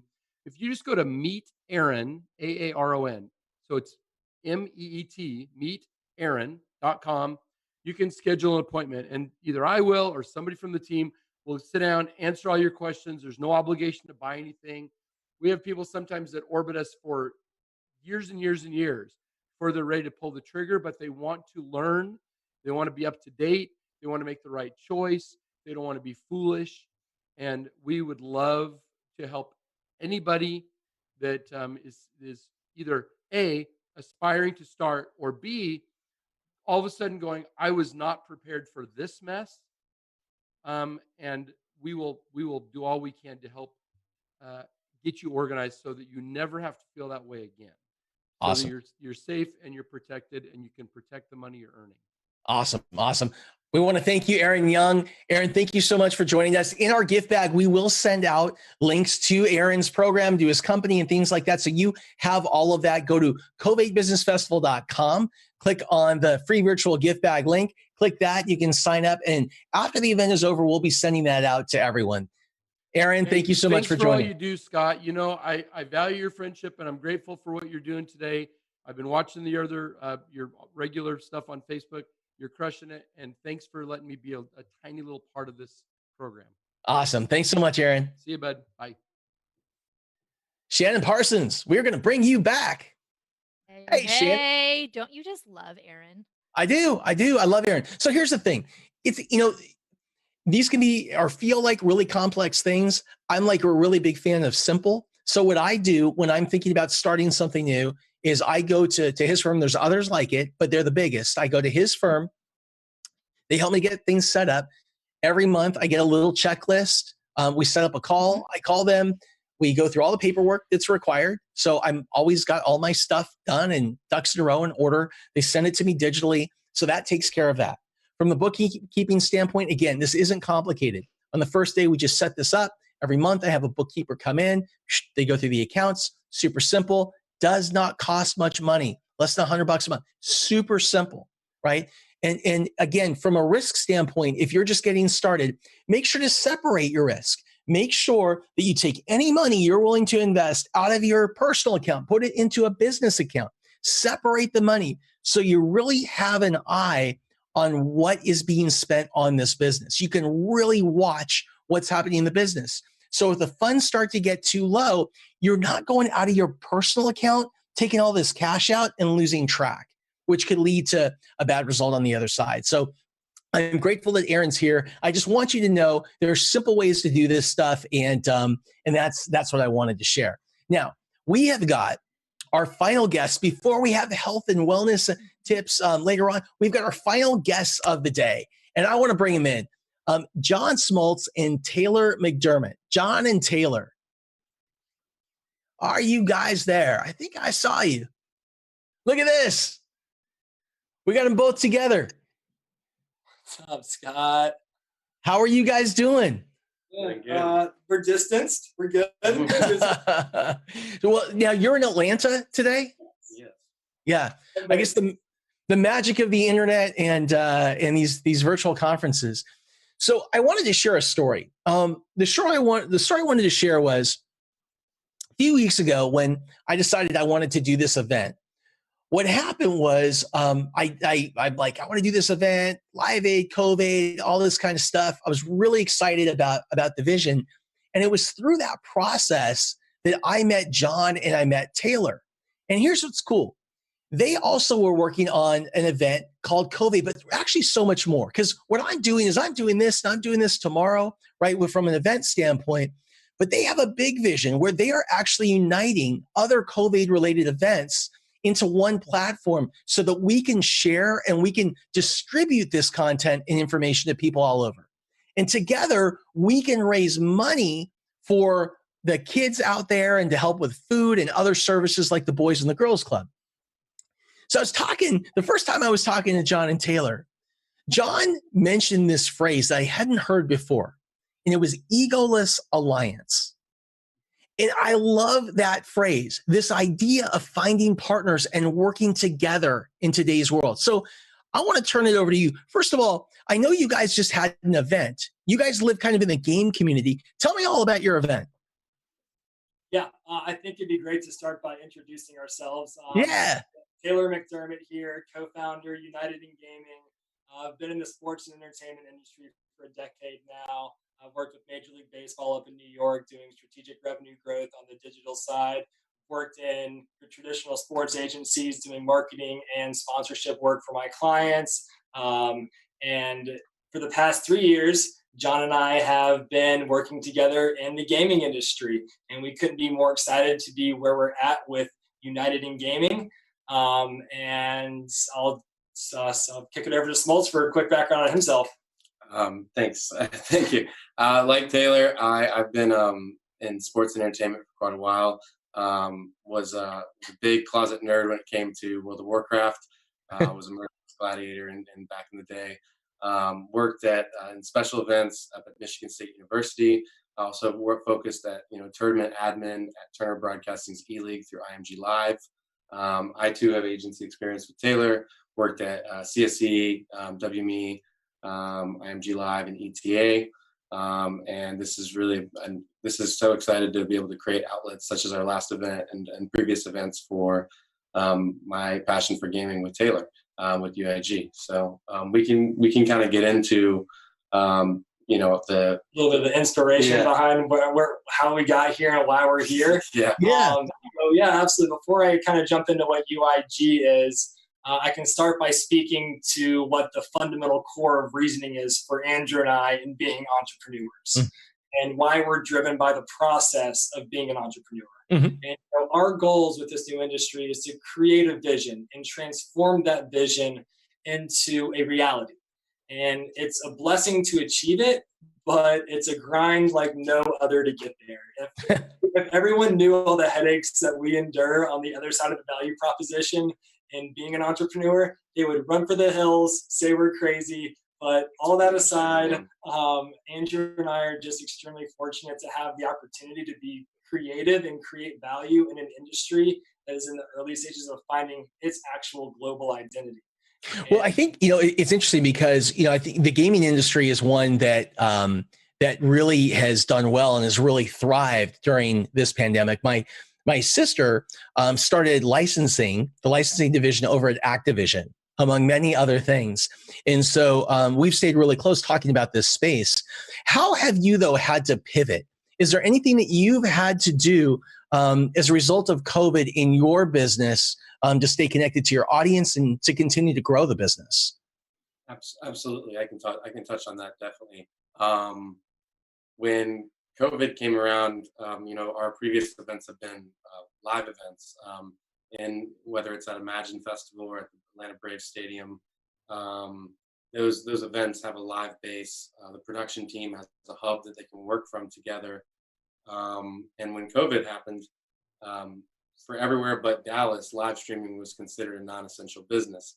So there was a lot of pivoting and learning how do you do this remotely? How do you put everything together so that we're able to execute a technically complex remote live stream distributed to the world across multiple distribution outlets? And it was amazing because we had such amazing partners. And I just want to go ahead and give my thanks right now. I haven't had a chance to do this live, but for our production partners, Film Quality Services, Skillshot, Sub Nation, they provided amazing tech production and just USpec marketing, Moji Chat, Visual Weaponry, Zoom. We had 75 million people reached with our event on May 5th.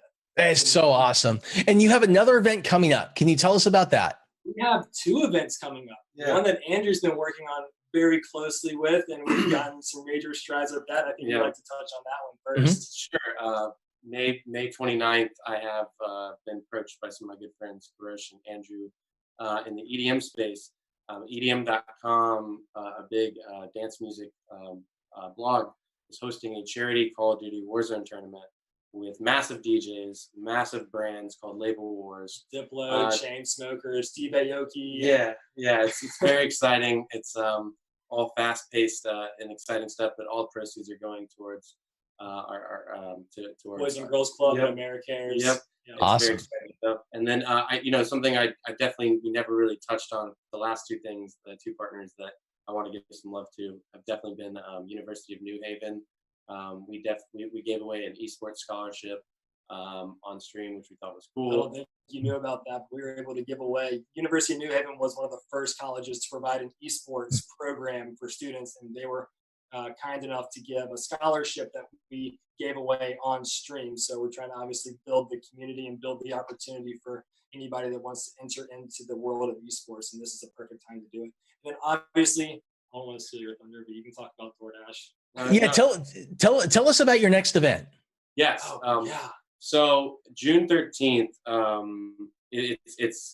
we're partnered with a really exciting company called AOE Festival.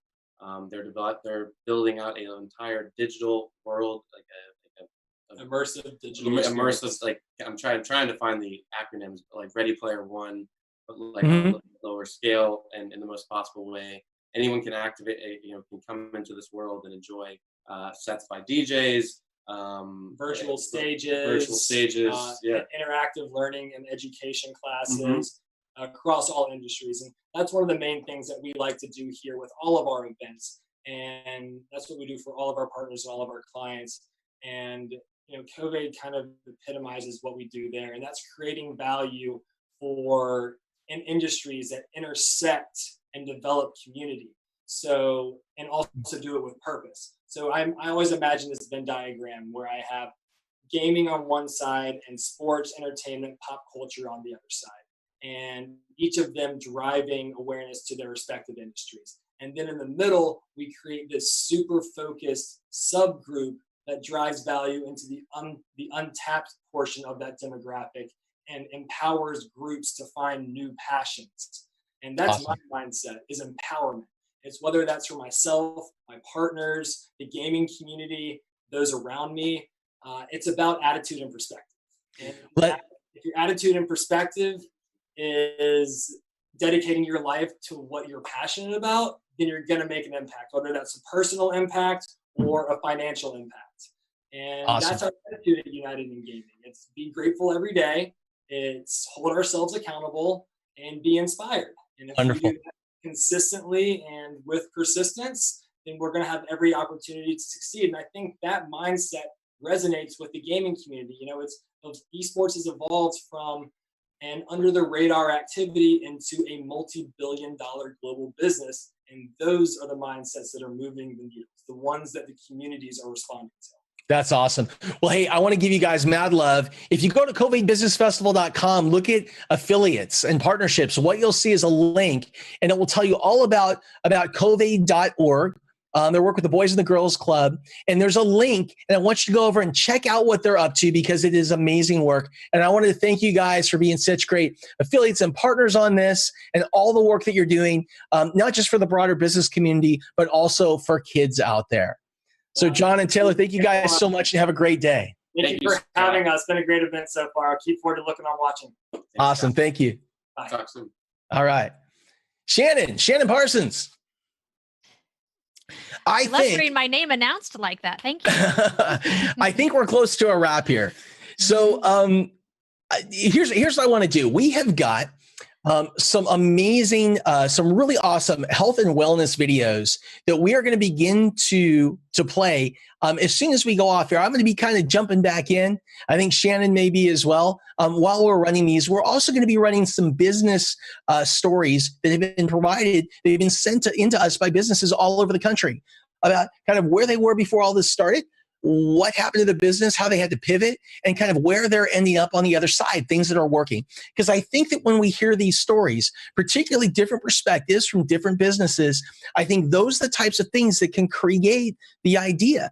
It's like the little breakthroughs that lead to where it is that we want to go. So I want to thank all of you guys for joining today. And to kind of take us off, I'm going to turn it over to Shannon, but I want to thank all of you. We had thousands of people from all over the country, all over the world that were watching. We really appreciate it. We've had millions of views on our video, which tells us that people really feel passionate about this topic. So please share whatever you can to share this information if you think it would be valuable for your friends, for your families, for your coworkers. And also, we have got so much free stuff to give you. We have collected from all of our speakers and sponsors free tools, resources, books, digital programs, and things like that we will send to you after this program to help you to get through this crisis. So again, I want to thank you so much for joining. I'm going to kick it over to Shannon, and stick around for all the wellness videos and business tips. And you guys have an amazing day. Big thank you to everybody who was on at any point throughout the day. I know we've had a lot of people that have been through with us throughout the entire day. Thank you to everybody who has donated to Eat Real. Those donations are going to make a huge difference in the lives of children and families. And huge shout out to the people who not only joined the 30-day Quick Start program, but our new mastermind members. You are in for such a treat, being able to put all of these principles and knowledge into practice and really helping you move forward faster than you would have if you were trying to do this on your own. So can't wait to see you guys on the inside. Tomorrow, we have an amazing lineup again, because that's what we do here, is bring you incredible resources. We've got Randy Garn and Hazel Ortega, Sita Thompson of the Couture brand.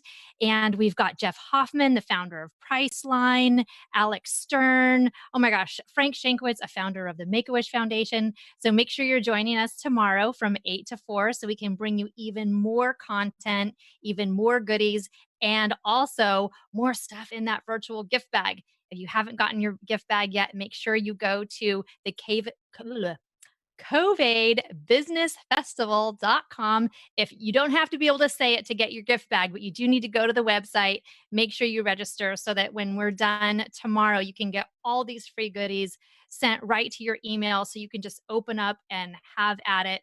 Again, stay. We've got some videos for you. We'll be popping in and out. And thank you to everybody who made this day so amazing and so special.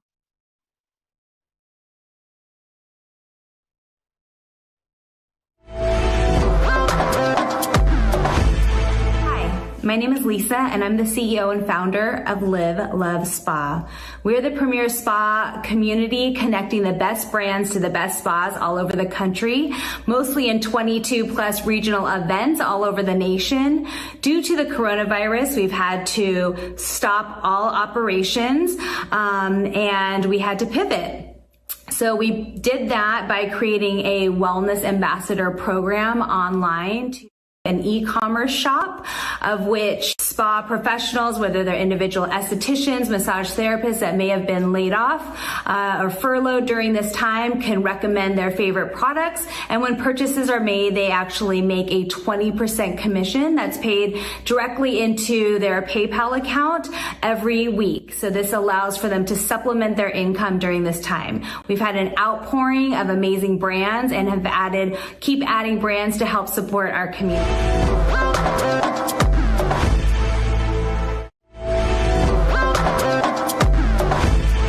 Hi, I'm Dr. Mark Hyman. I'm the head of strategy and innovation for the Cleveland Clinic Center for Functional Medicine, and I've written 16 books on health and nutrition. And I'm really excited here to be talking to you about why real food is so critical in the fight against COVID-19. It turns out that the people who are getting the most sick, who are filling our hospitals and ICUs, the people who are dying mostly from diet-related illnesses, obesity, overweight, chronic diseases like diabetes, hypertension, heart disease, which are all connected to our food supply and our diet. And that is why it's important to support Eat Real. It's an incredible nonprofit that's helping increase real food access during this crisis and far beyond. They focus on schools and much more. And at this time, more than ever, we need to be focusing on upgrading our diet and our food system to solve this problem long term, because this is in medicine what we call an acute on chronic problem. We see the chronic epidemic of chronic disease. It's just chronic. 75% of us are overweight, 42% are obese, 6 in 10 Americans have a chronic disease, and it's driven primarily by food and our processed food diet. So Eat Real is such an important organization, and supporting them to do their work is critical now more than ever.